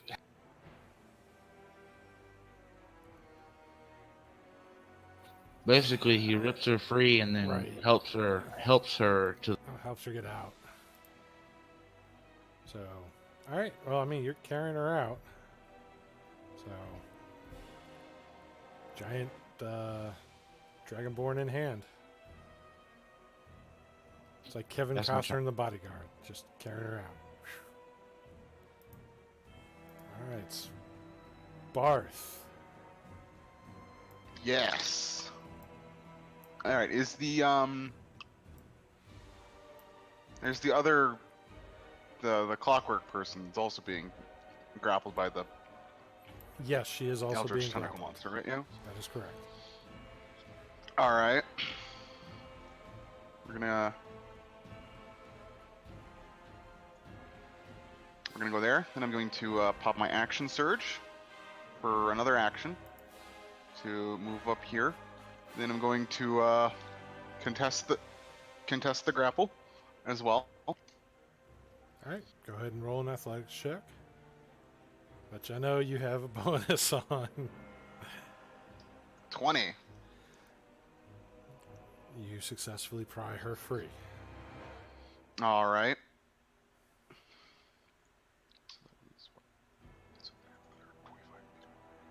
Then we're going to Now, one thing that you do notice as you pry her free, your metal arm yeah.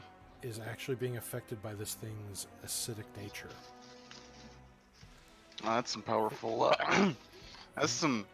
It has a -1 penalty on it, as the acid is actually dissolving the magical arm. Well, that's not good. So we're going to gonna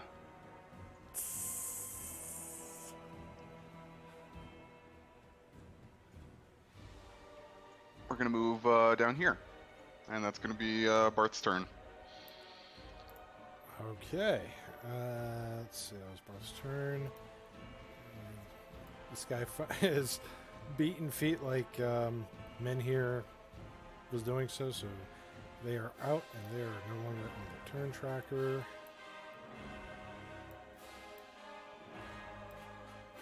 So that's good. And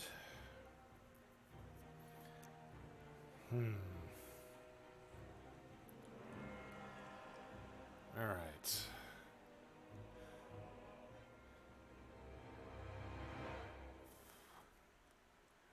see. let's see, where is she? She's going to try to get as far away. And she'll fire at the thing with another shot.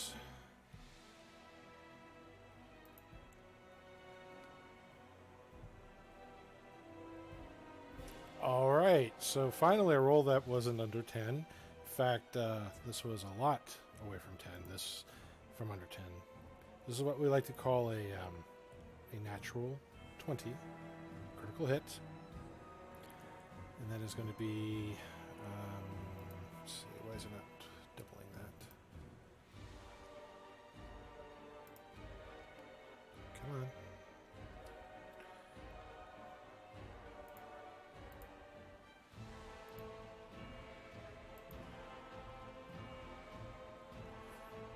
Oh, okay. That, it's a chunk of change. Where is it? Switching back to this. Switching back to this. That was 92 points of damage.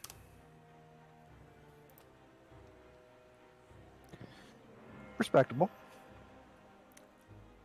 That was with that rifle, but that's she can only make one shot with it. All right, so that's all she could do there. You're still carrying Harlequin, so she is just going to make a shot with her crossbow. Nobody's near it, so there's no sneak. That will be.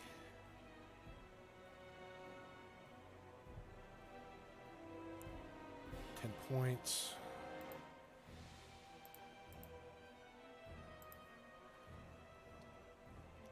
Okay. Gizmo. Valkyrie's already gone. We can move her from the tracker. And is anybody else on your group still? Well, they still got all the nobles that need to get out.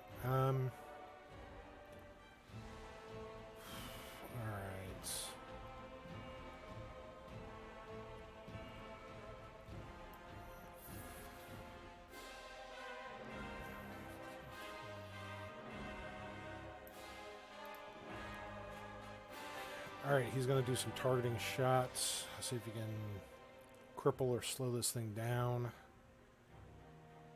Because the people over here are going to have a bad time getting out.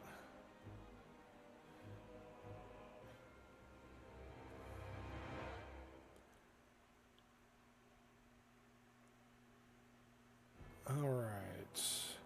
Okay, so plus side, he can actually hit it. It's not for a lot of damage because he's applying extra effects.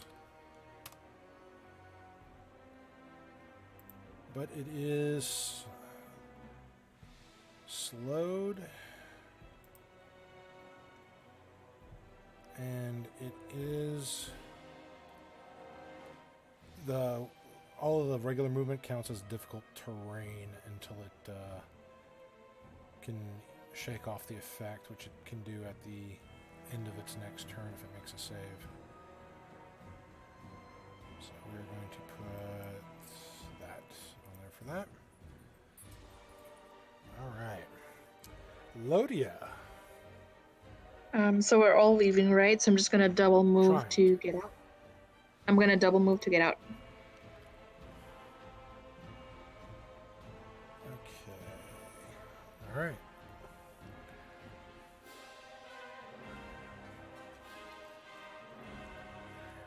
Alright, so Lodia exits Church of the Wonderbringer. Alright, that will end Elodia's turn, and now it's the oh dear god, why? This thing is going to slurp its way up here. It's going to be difficult terrain doing that.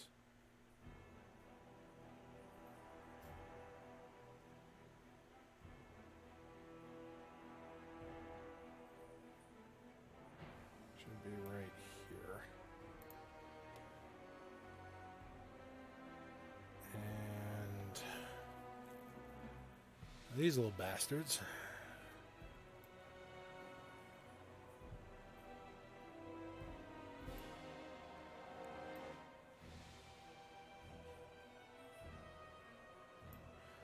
That one will be close enough. So both of them actually can be close enough to touch Mordecai.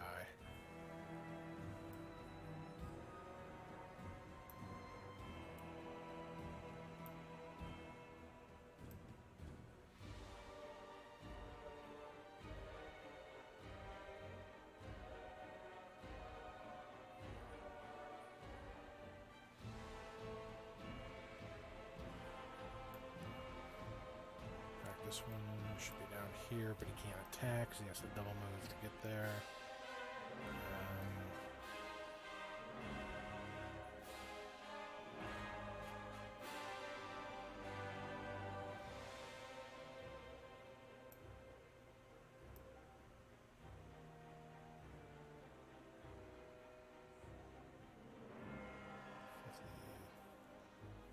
Okay, he is also there.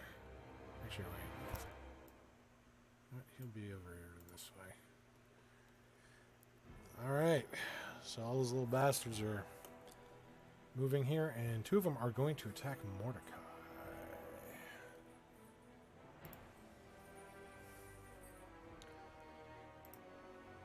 It's going to be that.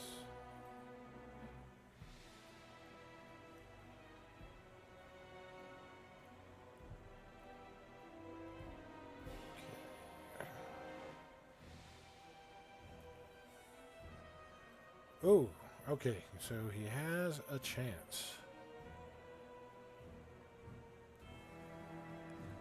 It's a 15 hit Mordecai. I have no clue. I can't see Mordecai's sheet. What? I thought you had power over it. Hang on. I have it over Imri. Oh, alright, let's fix that. Handouts. This needs to be. Ow.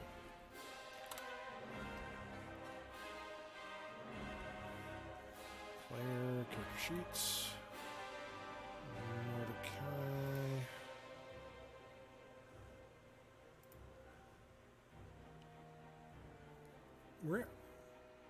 Huh, it says it can be edited and controlled by everyone, and you can't access them?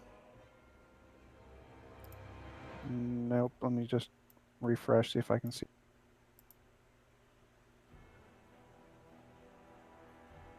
Are you just not seeing them in your journal? Yeah. Okay. Yeah, if you shift double click, it should pull up his sheet. But yeah, it wouldn't show up in your journal, but you should be able to still pull them up. Anyway, Gotcha. I am reloading in right now.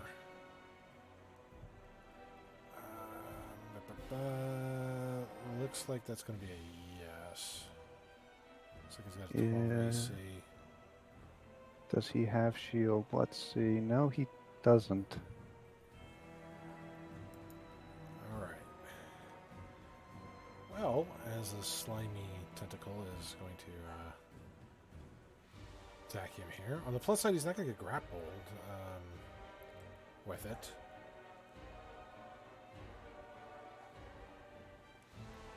So that is going to deal 9 points of bludgeoning damage and 6 points of acid.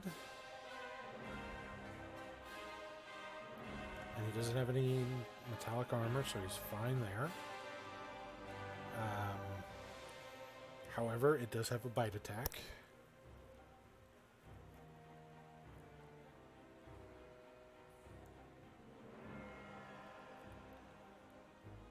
Okay. That one's going to be... That will hit. It's a 16, and that's going to be...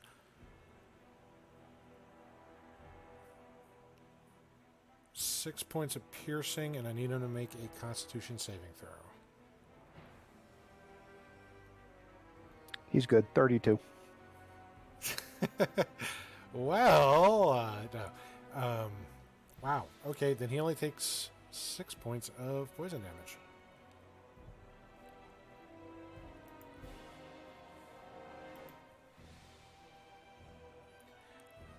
And the other did not hit him.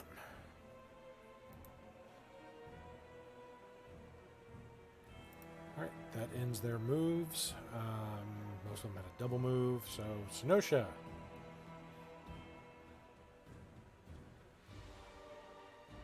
Yeah. Ew.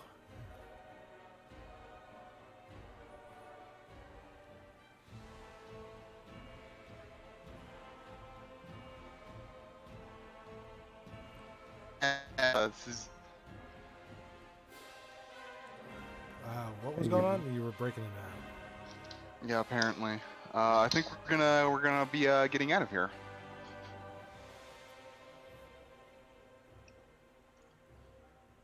So she can double move all the way to the door. So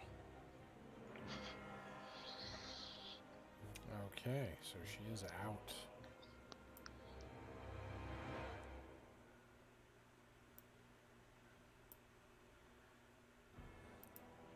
Alright, and Imri is completely safe. Let's get the Golden Daughters here. Let's get you out the way so I can select them.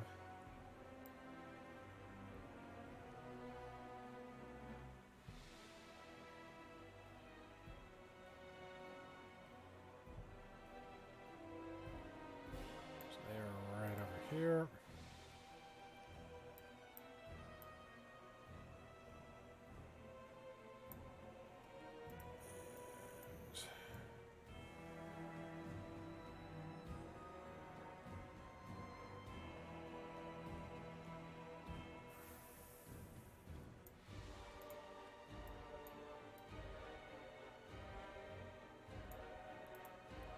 Alright. Actually, no. Be on this side.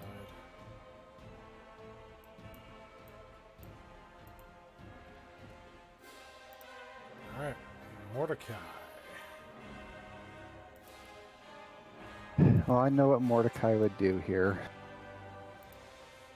Cast Fireball It's and not- Will. It's not what he should do. Let's see if I can position it right.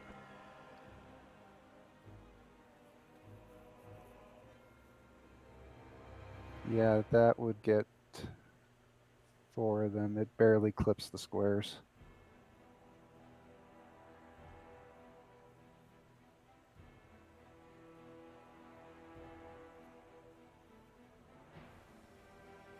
He's going to go ahead and cast at 4th level.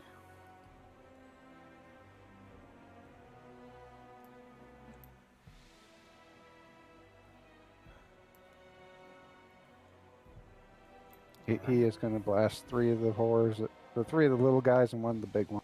Gotcha. I see which ones you're going for. Alright. And roll the damage.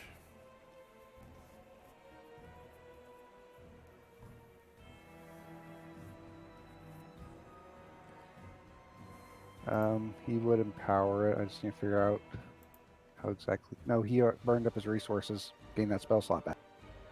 So he cannot empower it. Well, on the plus side, these things seem to be sensitive to lightning damage. So he actually deals double that amount.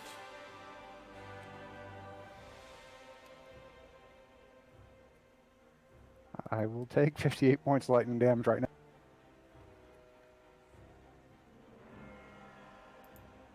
And the 3 smaller ones shrivel up, blackened, charred, dried slime husks. So the arcs of arcane energy just kind of dance on the floor. The electricity is. Zzz, zzz, zzz, zzz.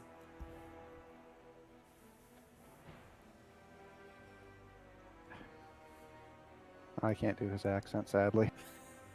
I was going to, and I was like, I just. You just talk like Arnold, maybe. A little Austrian accent. Run! Get to the chopper!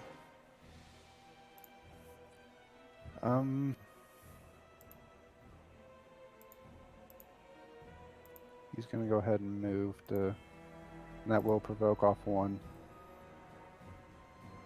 Okay. And that is going to be a 11. Does not hit.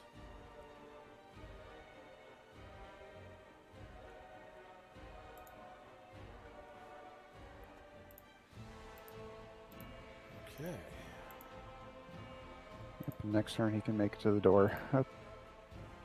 Speaking of next turns,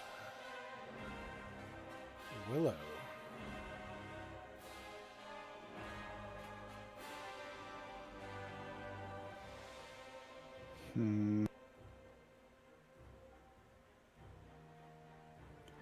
Barth, do you have a way out if the door closes?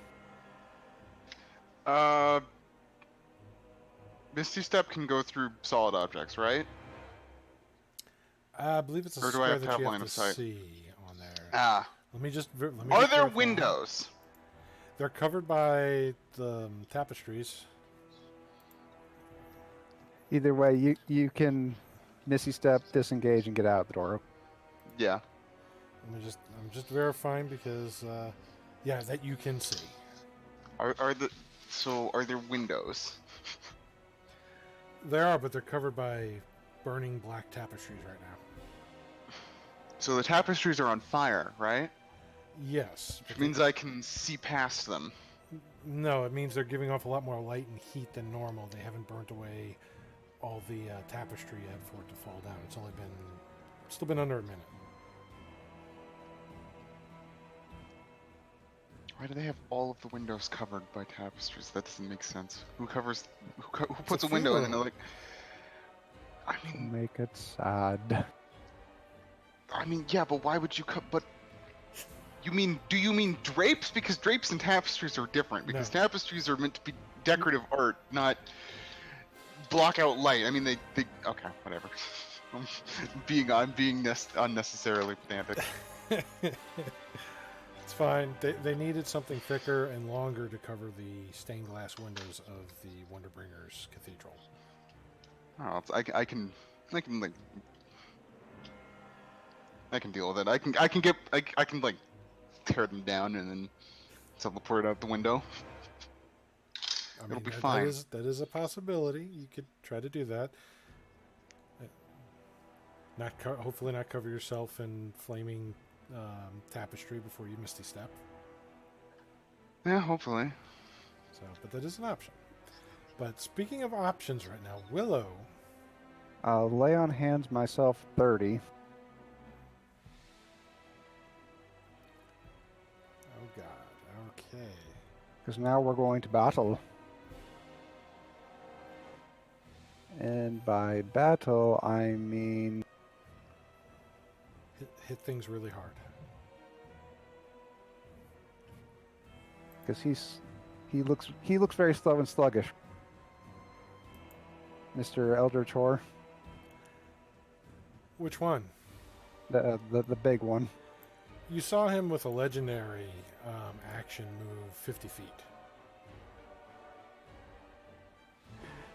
I'm just asking if he's slowed, because if he's slowed, he doesn't provoke, which means I can do the...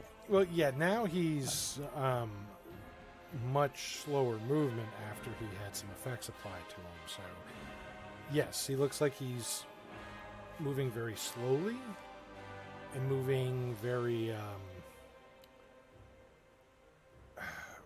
almost like every step is very difficult for him to make. Even though he doesn't really take steps, he more just kind of slithers and Oh, wait, undulates Sanctuary 30 across. feet. Never mind. I can't reach that far. I thought Sanctuary hit was 60.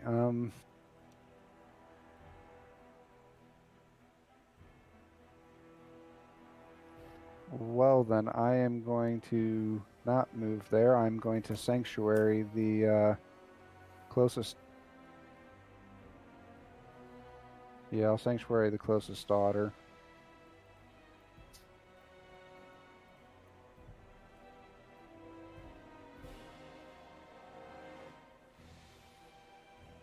Okay.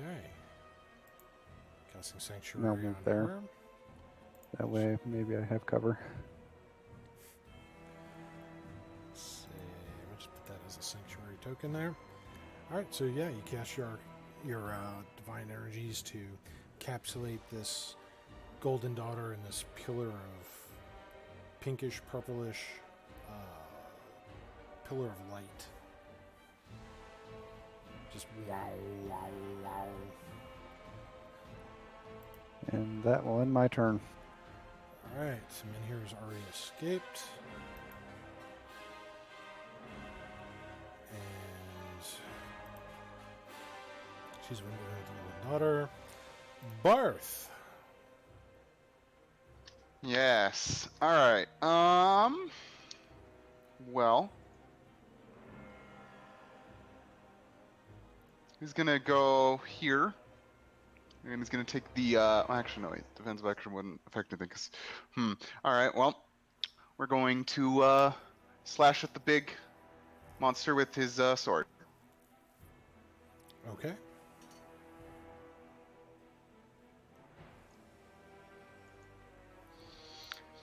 If my character sheet will ever come up. That's what I've been battling this whole time.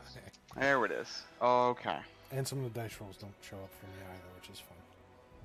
It's like the This Iron is- Man this- effect it's from last session.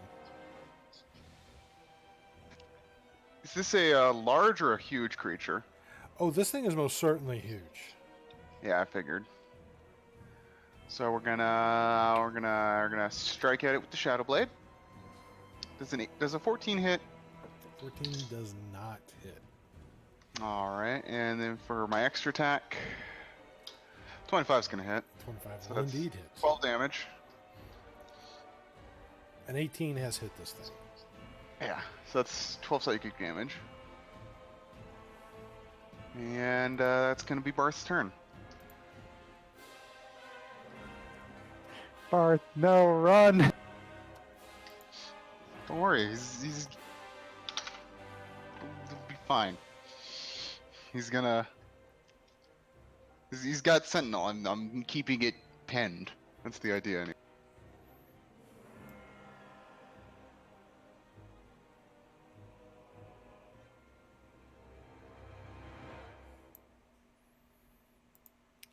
Okay, and she's gonna fire again, but with Barth being there, gonna have full sneak attack damage. That is going to be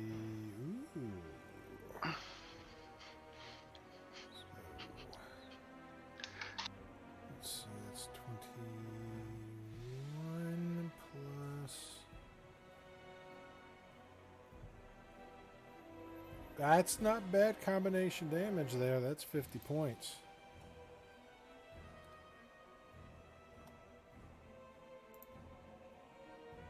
And she moved, and she's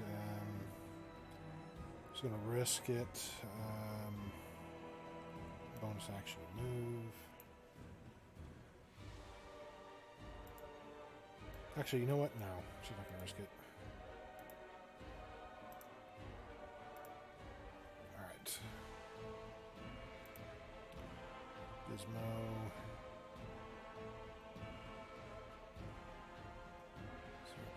Still some people behind her.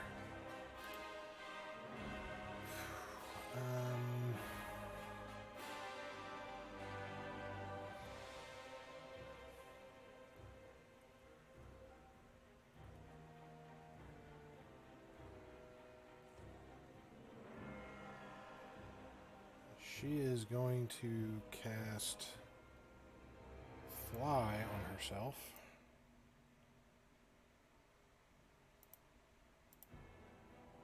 Then move up 30 feet in the air.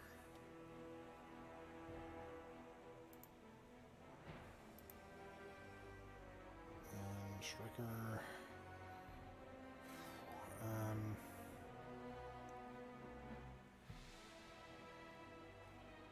His assistant still have HP. What the hell? It's been under something. I'm not dead. Let's see.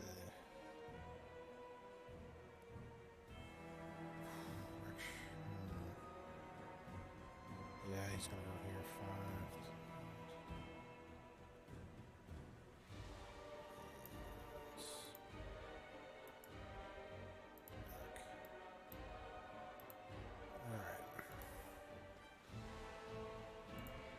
He's going to shoot.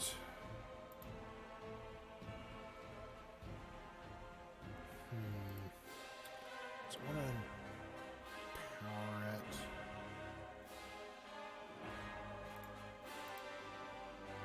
No, I know what he's going to do. Okay.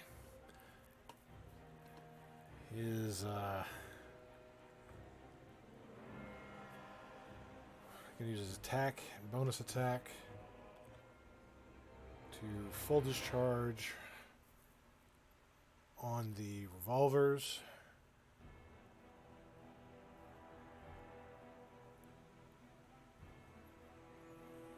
So that's going to be 6 of this,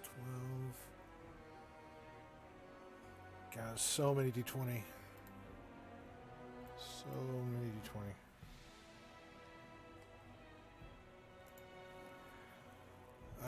Let's see. Hit, miss, hit, miss, hit, miss, miss, miss, hit. Okay.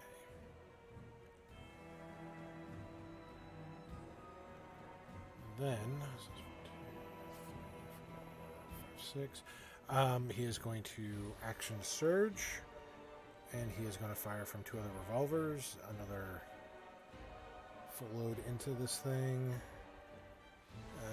Is miss, miss, hit, miss, crit, hit, miss, miss, miss, miss, miss. All right.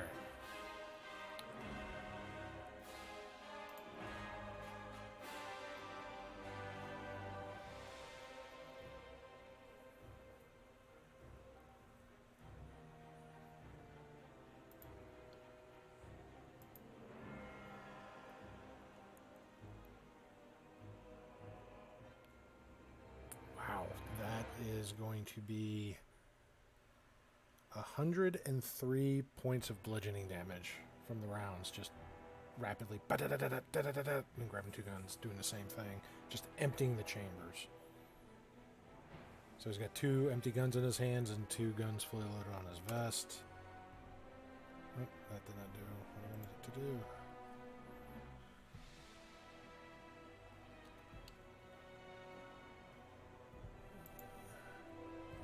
Apply the right damage, you Fruit Loop. There we go. Alright, Elodia is gone, so she's out. Alright, it gets to go. Hey, there's a Barth. Huh.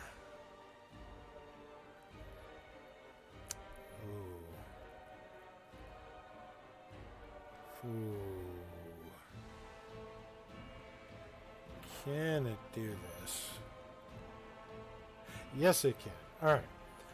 So here's what's going to happen. It is going to make a tentacle attack against the Harlequin, and then it is going to make an attack against the Nomad, the Striker. And then it is going to make a bite attack against Barth. And then it is going to force Willow to make a Wisdom saving throw. So, alright, that is going to be a 29 to hit Harlequin, and that is going to be that. She's burning more, but there's no poison.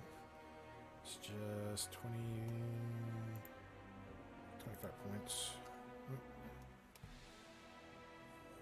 And but she is grappled restrained.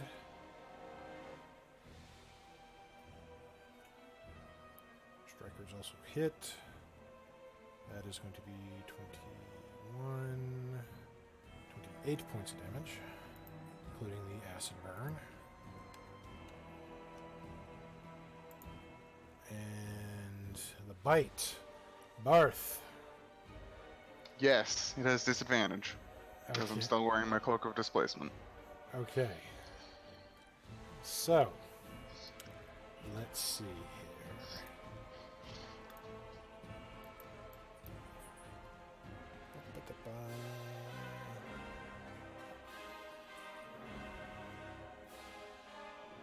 Actually, Willow is not going to need to make the save. Does a 17 hit? Yeah, because Bart's not wearing his armor. Okay. Because somebody thought that it would be a good idea to make armor illegal. Don't worry, we'll petition that when we get out of. All right. Well, you're going to take 13 points of piercing damage. All right. I need you to make a Constitution saving throw.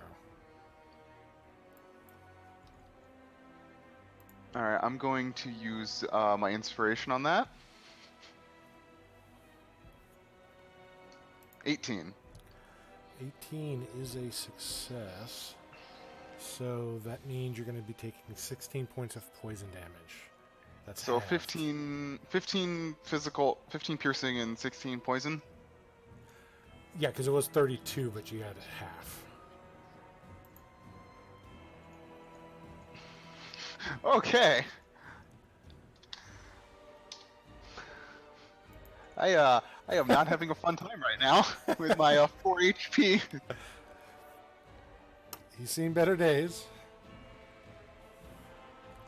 Alright, well that, it can't do any additional movements or use that other ability on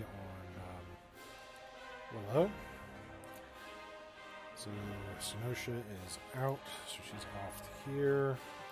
He's off of that as well. Why is it not removing armory? Okay, whatever.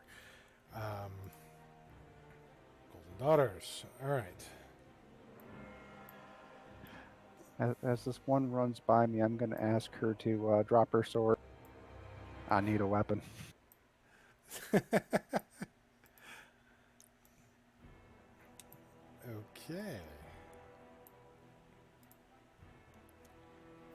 I think you'll need to come back inside, or some of my party is gonna.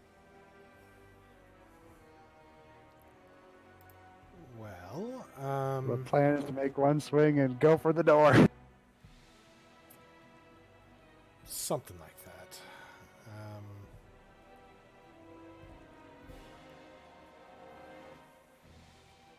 Okay, that's not it. Hang on.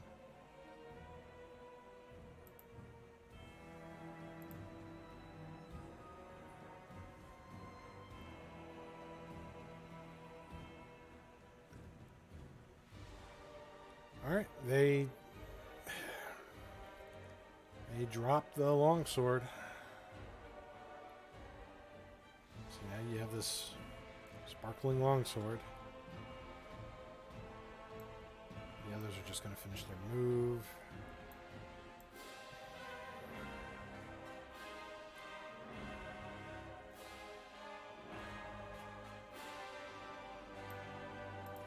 Okay, and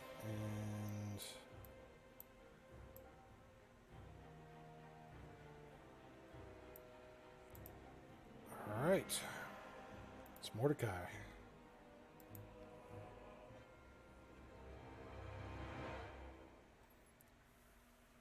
It's Mordecai's turn. What is he going to do?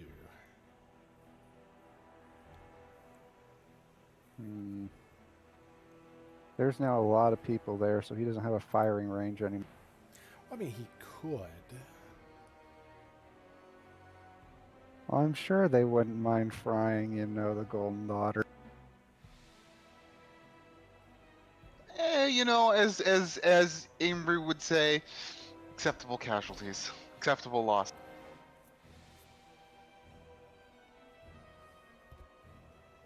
I mean, he could move up and only hit Barth. Yeah, Barth is only 4 HP. No, I'm gonna take out 2 of the little buggers right there. All right. That way that group can make it out the door. Side note: anyone else watching The Mandalorian? No. No, if I want to. It's good. Kind of wish people didn't spoil that one episode's twist. I'll just say it's good.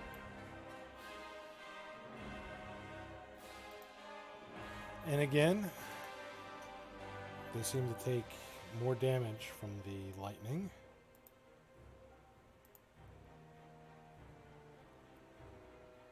As they are fried, turn into dried puddles of pinkish crust as more of the temple burns. And he will use his remaining movement to start vacating. Okay. Speaking of vacating, Willow. Well, I now have a longsword as I grab it from the ground.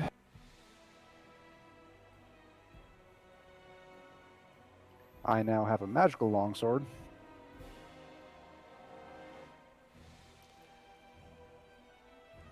Well, it is already magical. Oh, it was? Yeah. It's already a +1 weapon. Oh. So you don't need it to magic that weapon. Okay, well, Still have a bonus. I'm not going to have you waste your bonus on that. so these, this pew that it's been stomping all over, is there a nice wooden leg or anything lying on the ground? I mean, there's lots of bits of it that are still on the ground. You're going to make that a magic weapon? I will, well, I can't make it a magic weapon. I'll just grab one as an offhand weapon for what is about to be possibly the stupidest thing I've done. You know what I'm picturing with you taking that little wooden leg? The Kung Fu Hustle scene where he hits the main assassin guy with that little table leg. The little took. It's a great movie if you haven't seen it, but it's after he got his head beat into the ground and he was still like showing you the fight left in him, and he just shakily takes this little tiny like 5-inch by 1-inch diameter like piece of wood and just lightly bops the guy in the head that just crippled him. Well, hopefully it doesn't get to that swing. Longsword swing 1.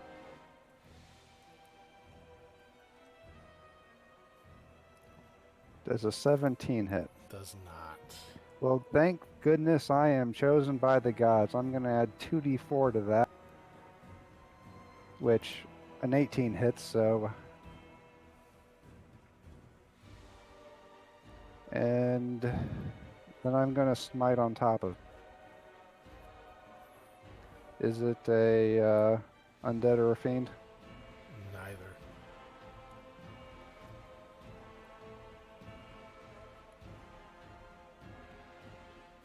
All right. 20 damage.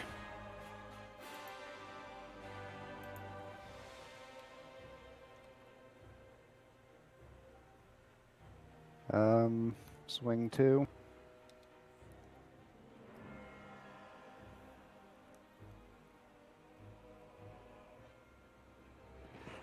So here we are. I swing the broken leg. And the from when you hit, the metal of the magical weapon is corroding and deteriorating from this creature's corrosive body. So I'm going to steal Mordecai's inspiration for this. Sure, why not? He wouldn't mind. He'd be all for it. As I try to crack it with my offhand.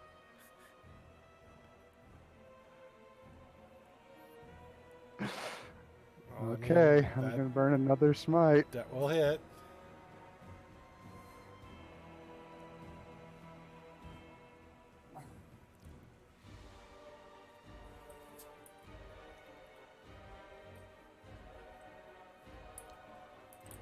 Is 24 enough to beat this thing down with the fucking leg? It is actually. Because that thing has 5 hit points left. However, on its next turn, it would have been regenerating and getting a lot more back. Well, as it's eating Barth. Was gonna just run up behind it, kind of stab it in the back a couple of times, realize that's not working. That's got its head down, and then like a whack-a The tentacles Gallagher, like its slither head. around, try to grab you, and then you just bop. And then I'm running back for the door. Good luck, Okay. Barth! Now those other creatures there are still there. Yeah, they are. So, all right, Barth. Yep. All right. Well, now that the big mass of tentacles is dead, we're going to we're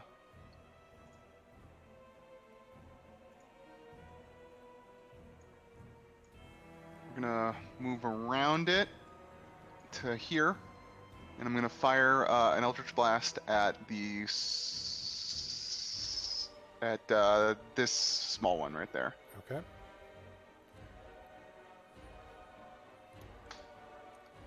Does an 18 hit 18 does hit.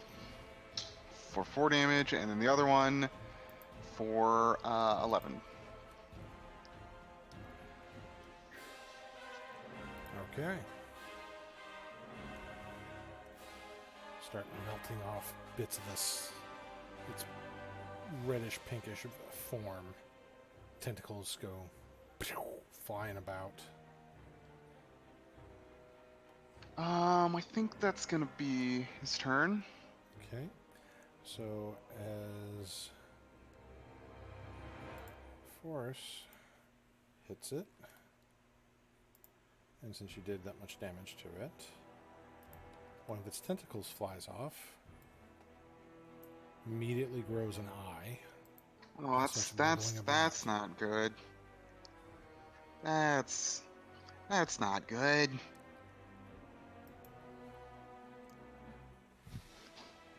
Oh wait! Ah, perfect timing. I know what I'm doing. What are you doing? Well, I mean, it's not my turn, but it's a good thing I put shatters into my ring of spell storage.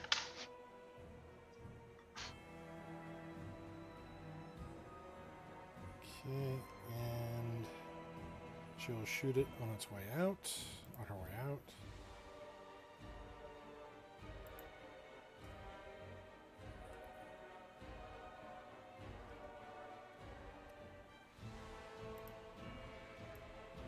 All right.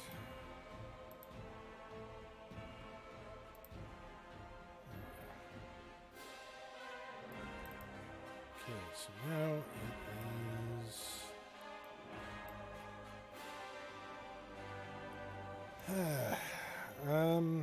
She's gonna target the big one here.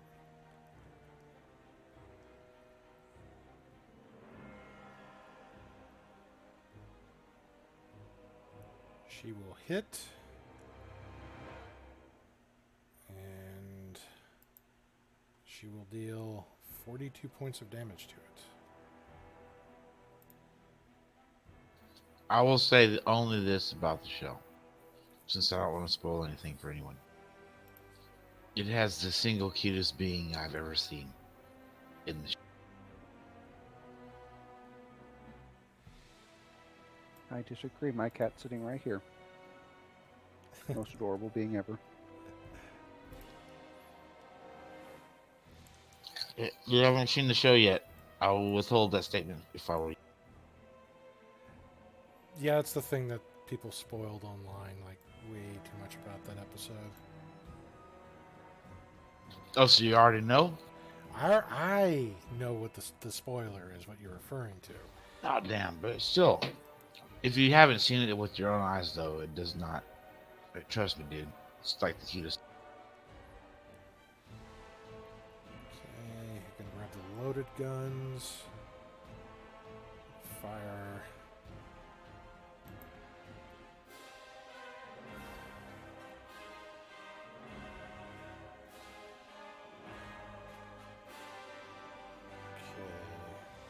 Okay. What? Someone finally fucking killed. Yeah. I beat Dear it with God. a stick. No, it was lightning that did it, right? No. No. I beat it with But a lightning stick. fucked it up. No. She beat it with a stick. So you see these things changing again.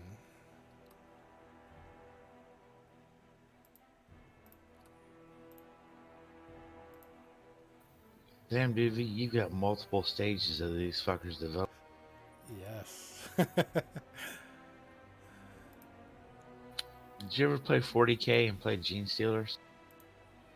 I've played 40K. I'm aware of the Gene Stealers. I did not play them. I was Chaos. Happily Chaos. I like the Eldar and Space Marines, so I was. I Goody was Chaos and also Blood Angels. Those are my two big armies that I loved going with. Though Chaos with the Reaper autocannon used to be amazing, and then they nerfed the shit out of it. Anyway, Yeah. so yeah, you see one of those medium-sized ones now grow into a full-sized one with more tentacles. And this one here is going to go 5, 10, 15, 20. Where'd you get the art for these, dude? Is this actual? Double move, can't go any further. Is this actual D&D monster, or did you make this up? It is not a... Well, the picture is not from a D&D monster. I didn't From think my so. nightmare. I mean, what, you know, I don't think they do too much art involving butthole Eldritch horrors. So, but that Yeah. ends... Collaboration with Stephen King. Golden Daughters. So this part's clear here. Can they get out? Yep. Don't take that row of people.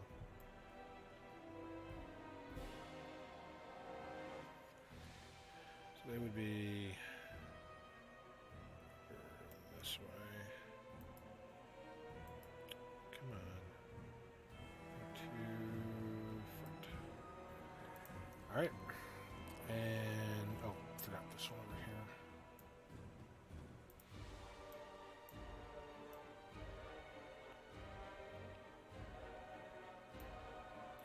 You know, I hate when Dave does it. Look at all these named people that are fucking dead. I Like, didn't know who was going to try to talk to whom and all that other it's fun bullshit, stuff. man. Because it always makes me feel bad because you're like, what could we have done to prevent this horrible Could have fireballed them ourselves. Kill them before they kill each other. All right, so it is Mordecai's turn.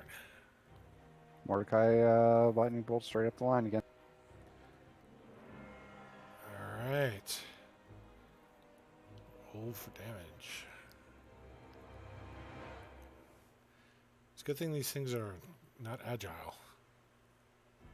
So it looks like they're immune to. That's a damn good damage roll. It really is. Well, that's, that is well above average. it's doing actually double damage. Well, it's kicking ass, dude. That's good shit. But I'm saying they're basically immune to all other elements. It seemed like, right? And then vulnerable to this. Well, They were not taking all. they were taking full force damage. Dude, force And is full the psychic rarest. Force and psychic are the rarest immunity. But when you No, could well, counter it's a shame them, those are my it's a shame those are my main sources of damage. Quit bragging, shit. Okay. It's a second level. It's a second level spell. I don't know what you're talking about. anyway, so the lightning bolt careens down the hall, blasting these things, especially the little worm that looked like it was. You see the little horizontal eye on it. You see the mouth just kind of open up as it leaps up and gets fried in the lightning bolt that just turns it to dust. Then the other horde down the hall watch gets out. blasted to pieces. You just see splatters of pinkish slime like matter just congeal down the stone walls here. burning and sizzling away until eventually they just kind of dry out. Mordecai, watch out! Don't hit my parents' caskets. Oh, they're already like been burnt and yeah, they're screwed already. It wasn't meant to be, cremation, but it is now.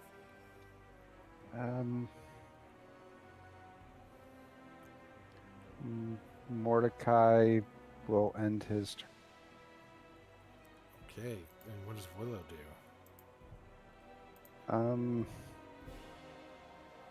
Yeah, looks like everybody's out. I can only see one combatant left. I'm gonna step up to Barth. Well, you do hear like the church creaking the roof anyway, because it's completely inflamed. Oh yeah, no, I'd rather not be in the collapsing. I'm going to use a first level spell. Barth on the. Ah, cool. All right. Pokes I Barth am in the not eye. complete. And then I'm out. Okay.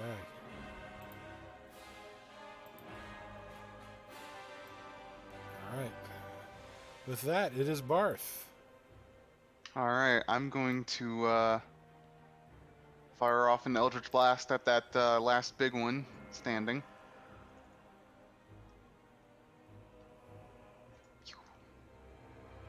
Is a 15 gonna hit? No, Well, what? So that last big one that evolved got fried by a lightning bolt. This one here, it still has health. Oh, that one. Okay. Yeah.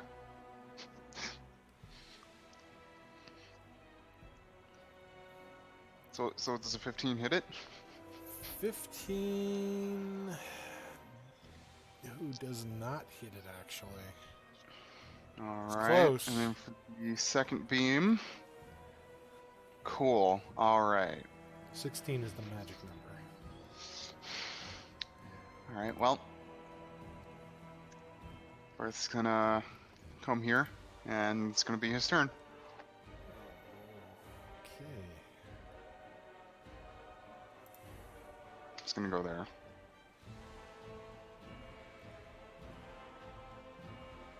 Alright. So Gizmo is going to fly out.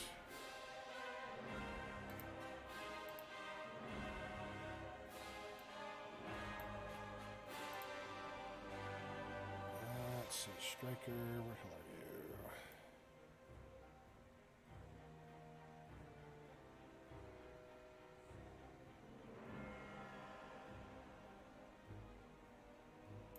Okay, he's down here.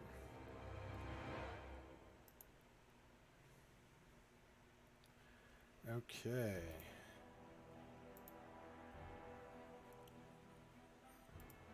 And that one only gains that much.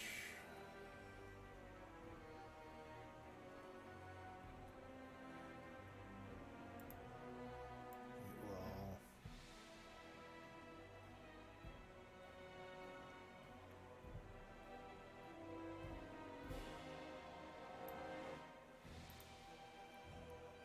Alright, it is going to tentacle and bite.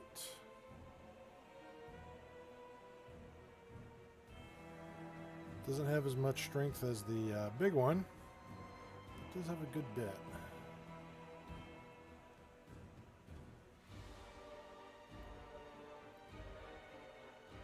Alright, so that's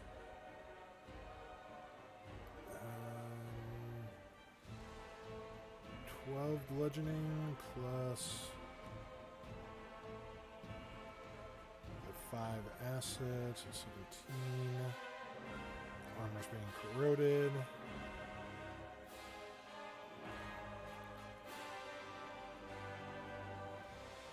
And a bite.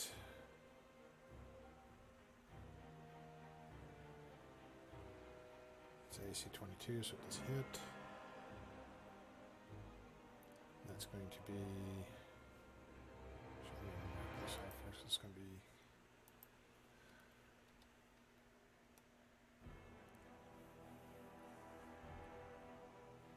Alright, that's 13 piercing and saving throw. Makes the Constitution save for the poison. And takes another 10 of that. Wow.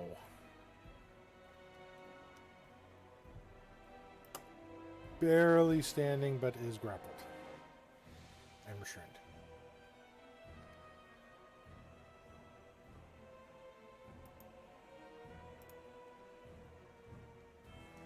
Okay. The body's dropped. Let's get these out of here first.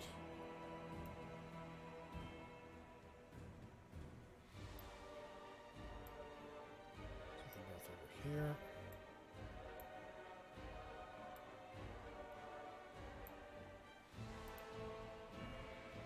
Just gonna try to break out of the grapple. Just make an escape check.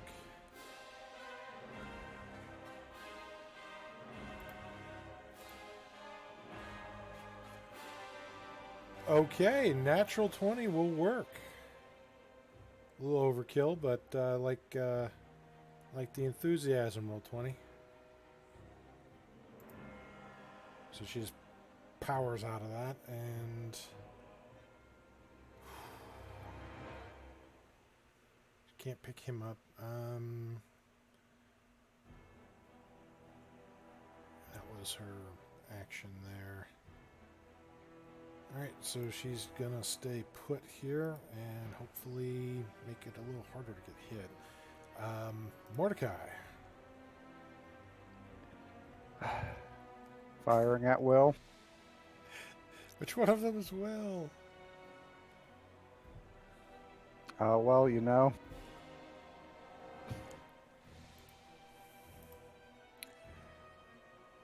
Yeah, natural 3 is not gonna make his DC on that. I have been rolling for it, but it's been like ultra shit for the save DCs. Well, that was his last lightning bolt, so Mordecai is retreating. Well, I mean, that was more than enough to fry the shit out of that thing. Did 70 points of damage, only had 24 hit points left. So, alright, and now everybody is going to be leaving here for the temple collapses, I assume. Yes. Okay, where can I move you? How's it gonna collapse? The roof is on fire. Oh, there's even a song about that. You could say that they're burning down the house. But you didn't start the fire.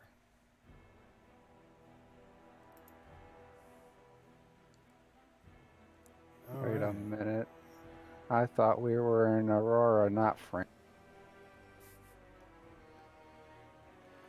So, with that, you escape out of the flaming Temple of the Wonderbringer that was just assaulted by unknown assassins. Imery has teleported out of there with your sister, Willow, to God knows where. While the rest of you fought with some of the Chimera Company against the Eldritch horrors that were birthed into the realm.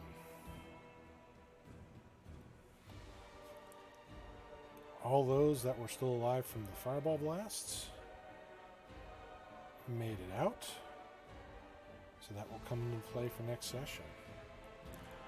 But that is where we're going to stop for today. So will be a session next weekend. Same time for our group's recordings.